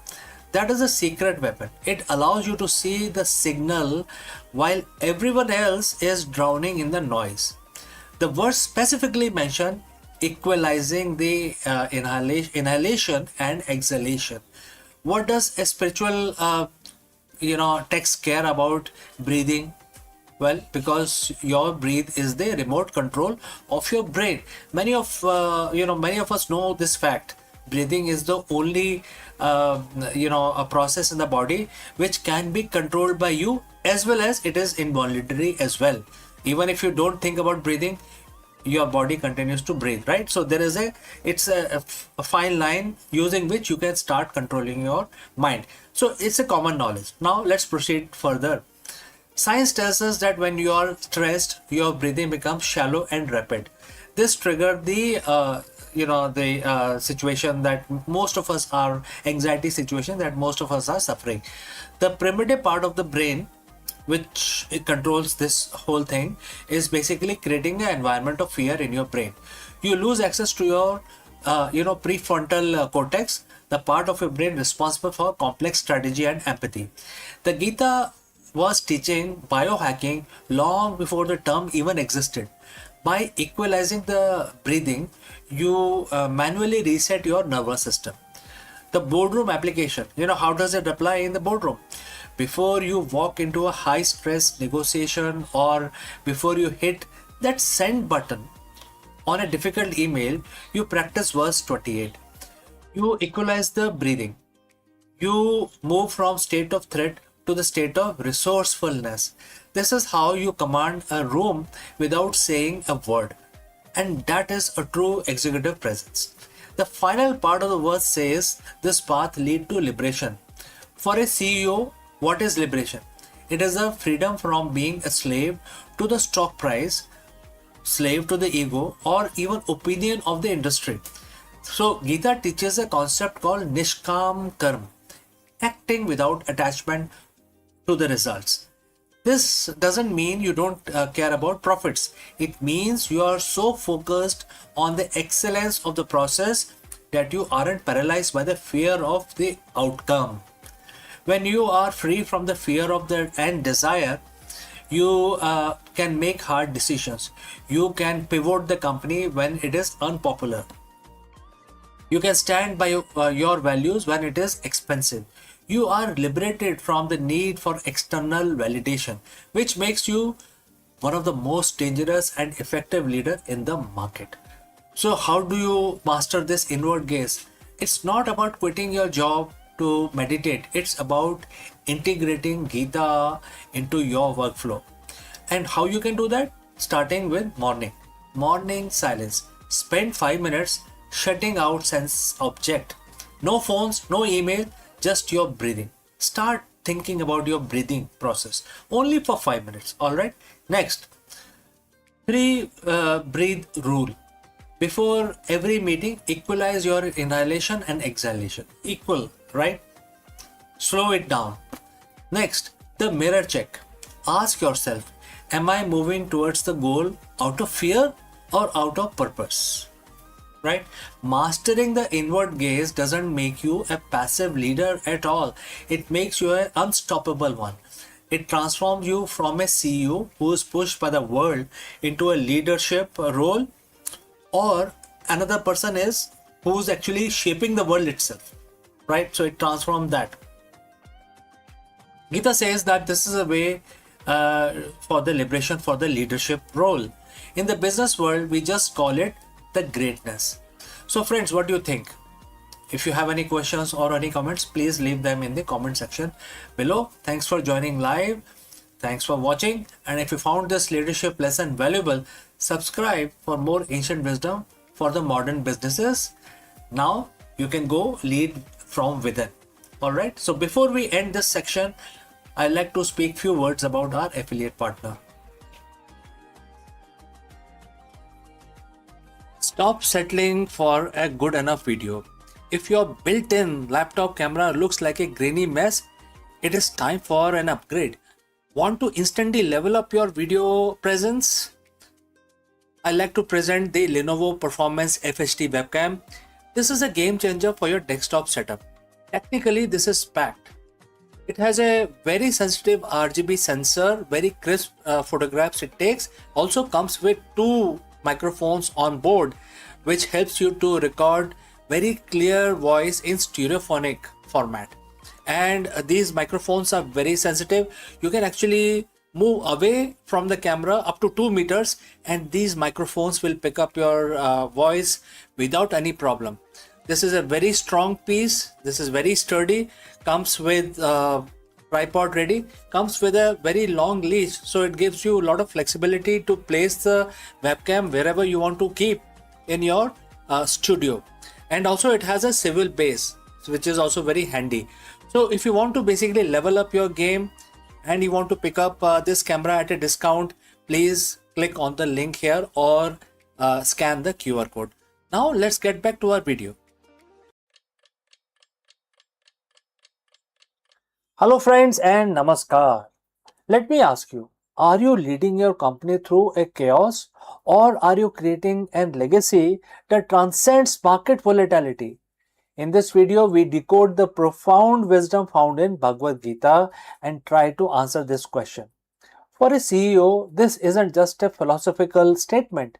It's a masterclass in resilient leadership.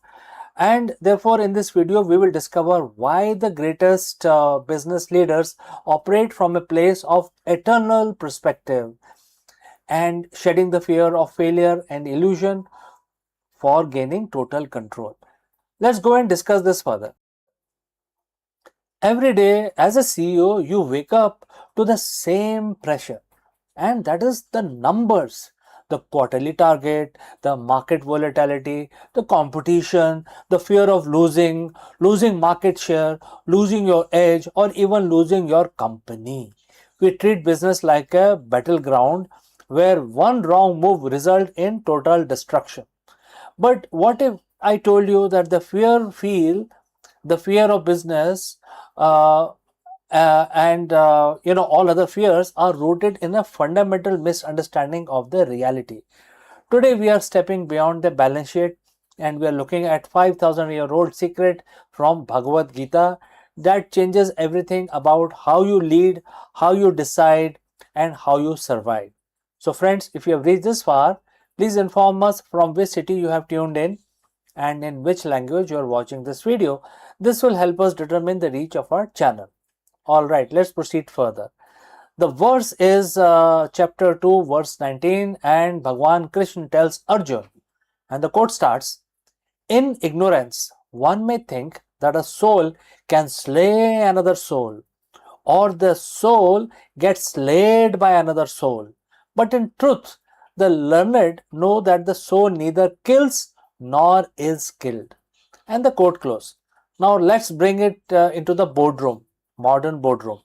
In business, we are constantly slaying the competitors and fearing being slayed by them at the same time.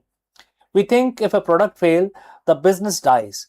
If a competitor launches a better service, we are slayed, we are finished. But the Gita is inviting us to a different level of intelligence. It is teaching us about the imperishable. When you identify only the external, the revenue, the valuation, the physical assets, you are living in a state of constant fragile death. But when you lead from the core, the purpose, the value, the innovation, and the vision, you tap into something that cannot be destroyed by the market shifts. The learned CEOs doesn't mean someone with the most degrees. It means someone with vivek, the ability to discriminate between temporary and the eternal.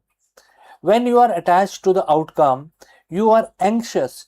You lose the ability to see clearly. You make desperate short-term decisions that hurt your long-term legacy. True leadership is performing your duty, your dharma, with total intensity, but without paralyzing fear of the results. So when you stop fearing the death of your plans, you stop being prisoner to the market data. You become a pioneer, not a defender. So how do we apply this, in our daily life? And therefore, I would like to provide three perspectives from my side. There are three ways to practice the eternal perspective, and that you can practice from tomorrow morning or even today. Choice is yours. First is analyze the imperishable. Ask yourself, If my entire current product line vanish tomorrow, what will remain then? What will happen? Is it your team's culture? Is it your unique problem solving process? That is your soul basically. Whatever remains, if everything perishes, is your soul. So identify that and build on that. Number two, detached intensity. Execute your strategy as if everything depends on it, but accept the outcome as if you are a gardener. You plant the seed, but you don't dictate the weather, right? Number three is a perspective shift. So, next time a crisis hit, stop and ask, is this the end of the soul of this company, or is it just a change in the market? Don't let the temporary slaying of a project break your focus on a long term vision. Business is not just about the transaction, it's about the transformation. When you stop leading out of fear, you start leading out of power. You're not the victim of the market, you are the architect of a vision that transcends the ups and downs of any single fiscal year. Move beyond the balance sheet, lead with the wisdom that understands what truly lasts. So, friends, if you found this perspective shift valuable, I want to hear from you in the comments below. Tell me, what is one fear you have been carrying that you are, ready to let go of? And we will learn it together. We will discuss in the future episode. So, friends, if you have any questions, as I mentioned, please leave them in the comments, and I will see you very soon in the next one. Have a nice day. Friends, we have all heard about the India's largest pharmaceutical company, that is Sun Pharma, also known as Sun Pharmaceutical Industries. And this company has just announced a massive acquisition which is worth 11.75 billion US dollars. Sun Pharma has acquired US based Organ and Company, making one of the largest outbound deals in Indian history. In this video, we break down why Sun Pharma is betting big on the US market and what this means for investors and the global healthcare landscape. Let's discuss this further.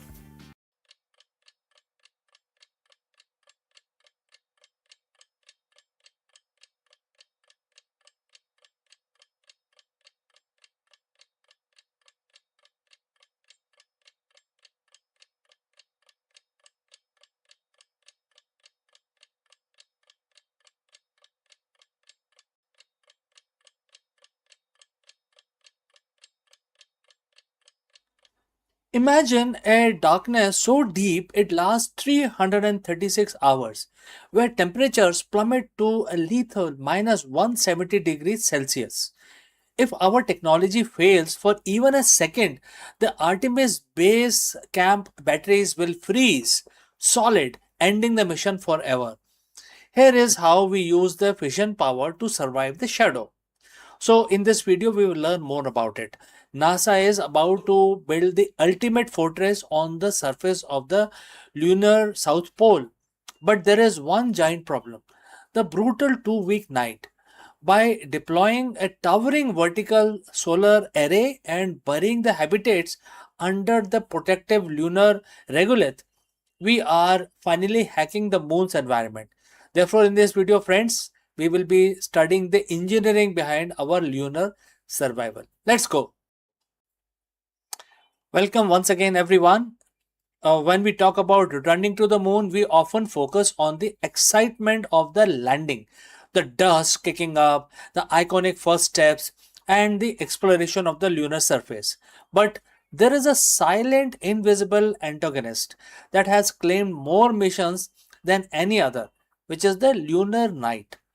For those living on Earth, night is brief 12-hour cycle, but on the moon, the sunset and doesn't return for 14 Earth days. During this time, temperature plummet to below minus 280 degrees Fahrenheit. If we want to establish a permanent presence with the Artemis base camp, we cannot simply pack up and leave when the sun goes down. Today, we are going to explore the cutting edge engineering that will keep our astronauts and equipment alive through the brutal conditions in the solar system. But first, let's talk about the energy gap. Without the sunlight, traditional solar panels, our primary source of power go dark. To survive the Artemis base camp, it relies on a multi-layered power strategy, as visualized by the NASA, and we will discuss this more in detail. Starting with the regenerative fuel cells, RFCs. During the 14 days lunar day, we don't just use power, we bank it. Through electrolysis, we store energy as hydrogen and oxygen. When night falls, these fuel cells recombine that energy is provided like electricity, acting as a massive chemical battery. Modular nuclear fission is the next one. While the batteries and the fuel cells are essential, there are limits to it. To provide a reliable, constant base load power supply, NASA is developing a small modular fission reactor. These reactors operate independently of sun, ensuring that the heaters, life support systems, and communication remains operational even in the depth of 2 week dark period. And the power is only half the battle. If you have all the electricity in the world but can't manage heat, you're still in trouble. The vacuum of space is a perfect insulator, which means heat generated inside the base has nowhere to go and heat outside has no way to keep the base warm. So, friends, as you would have understood by now that the thermal management is a two-way street. Starting with insulation, the base modules are protected by advanced multi-layer insulations, which is also known as MLIs, and vacuum jacketed shells, which acts like a high-tech thermo to prevent heat loss. Next is the active thermal control system, which is in short known as ATCS. Inside the habitat, we use specialized fluid loops to collect waste heat from electronics, life support system, circulating it where it is needed the most. Next is the phase change material. We also use thermal mass as buffer. Think of this as thermal sponges. During the day, they absorb excess heat. During the night, they release that energy slowly to keep the interior's climate stable. The survival isn't just hardware, it is a strategy. Operational planning is kind of divided into two phases, which is day and night. And friends, you must be knowing that the lunar day is equal to 14 days, and likewise the night as well, 14 earth days. Now what we need to do now, we have to make a daytime preparation. This is the harvest phase. We maximize power storage, ensure the habitats are perfectly insulated, and preheat the thermal mass of the base to give us a running start when the sunset for 14 days. Remember that. The nighttime conversion is must be seamless. Once the sun goes down, the base shift into a low power mode. Non-essential systems are powered down, lights are dimmed, and the base transition to the autonomous state governed by the predictive algorithm that manages energy consumption to prioritize life support. Lastly, we have to also talk about redundancy. If one system fails, we have to have a backup of a backup of a backup, right? Because it's about survival of our people. Whether it is the small pressurized rover or providing a mobile shelter or secondary fission unit coming online, the goal is always total system reliability. The lunar night is brutal, unforgiving, and relentless, but it is not unbeatable. By combining nuclear energy, advanced chemistry, and the intelligent thermal management, we are turning the moon from a place where We live in an era of hyper result. Every quarter, every week, every minute is tracked. As a leader, you value often reduced to a single metric, which is the bottom line. But here is the irony: the more we obsess over the finish line, more likely that we are, stumble before we get there. We are seeing record level of burnout, decision fatigue, and quite quitting at the executive level.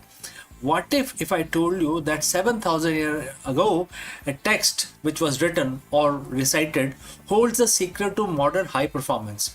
Today we are looking at the Bhagavad Gita, chapter 6, verse 4. Why letting go is actually the most strategic move a CEO can make. So friends, if you have reached this far, please inform us from which city you have tuned in and in which language you are watching this video. This will help us determine the reach of our channel. Alright, let's proceed further. In the 6th chapter of Bhagavad Gita, Bhagwan Krishna explains the state of yoga. Not the physical postures as we see today, but a state of perfect mental equilibrium and the union with one purpose. And the verse says, quote starts, a person is said to have attained yoga when they have no desire for sense gratification and not attached to the fruits of their action, and have renounced all material desires. Quote close. To a modern business mind, this sounds impossible. No desire for results, no attachment to fruits. In business, the fruits are the profit, the market share, the exit strategy, etc. etc. But let's look closer. Bhagwan Krishna isn't saying don't work. He's saying work without being enslaved by the outcome. What does the attachment to the result hurt a CEO? Well, the anxiety cloud your judgment. So when you are terrified of a bad quarter, your brain shifts into survival mode. You stop thinking long term and start making fear-based decisions. You can also generate tunnel vision. You become so focused on the goal that you miss the signals in the market.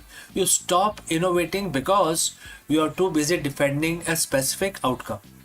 You can also get into a hedonic treadmill. If your happiness depends on the result, you are never satisfied. You hit the target and you feel a spark of joy for 5 minutes and then immediately start stressing about the next quarter. This is the recipe of an executive burnout. So what does the attaining yoga looks like in a boardroom? It's what the modern psychologists call the flow state. When you renounce the desire for the fruits, you redirect all that wasted worry energy into a process. Imagine a CEO who walks into a merger negotiations, and if they are attached to the result, they are needy, nervous, and easily manipulated. But if they are focused only on performing their duty perfectly, presenting the facts, staying ethical, and listening deeply, they will remain untouchable. This is a result paradox. By not obsessing over the outcome, you actually increase the quality of your work, which mathematically makes a positive outcome more likely. So how do you apply Bhagavad Gita chapter 6 verse 4 tomorrow morning? Well, step 1. Define the effort, not just the goal. Instead of just setting a sales target, set a quality of interaction target. Measure how well you listened and how clearly you communicated and how much value you provided. Step number 2. Practice strategic detachment. During high-stake meetings, remind yourself, I have control over my actions, but I do not have control over the final response of others. This lowers your anxiety and raises your IQ. Step 3. Audit your sense gratification. Are you making this move for the growth of the company, or are your own ego or sense gratification is driving this? Real leadership begins where the ego ends. So chapter 6 verse 4 isn't about being passive. It's about being powerful, present. When you stop chasing the shadow of the result, you finally stand in the light of your own potential. You become a leader who is stable in success and resilient in failure. And that is the yoga Krishna speaks of. And it is the ultimate competitive advantage in the 21st century. Don't you think so? So next time you feel the pressure of the bottom line closing in, remember, focus on the work, let go of the fruits, and the result will take care of themselves. So friends, if you have any question, please do not hesitate to send it across. Thanks for watching. If this Asian perspective helped you today, share it with your colleagues who needed to hear it. And friends, I will see you in the next one. But before that, a word about our affiliate partner.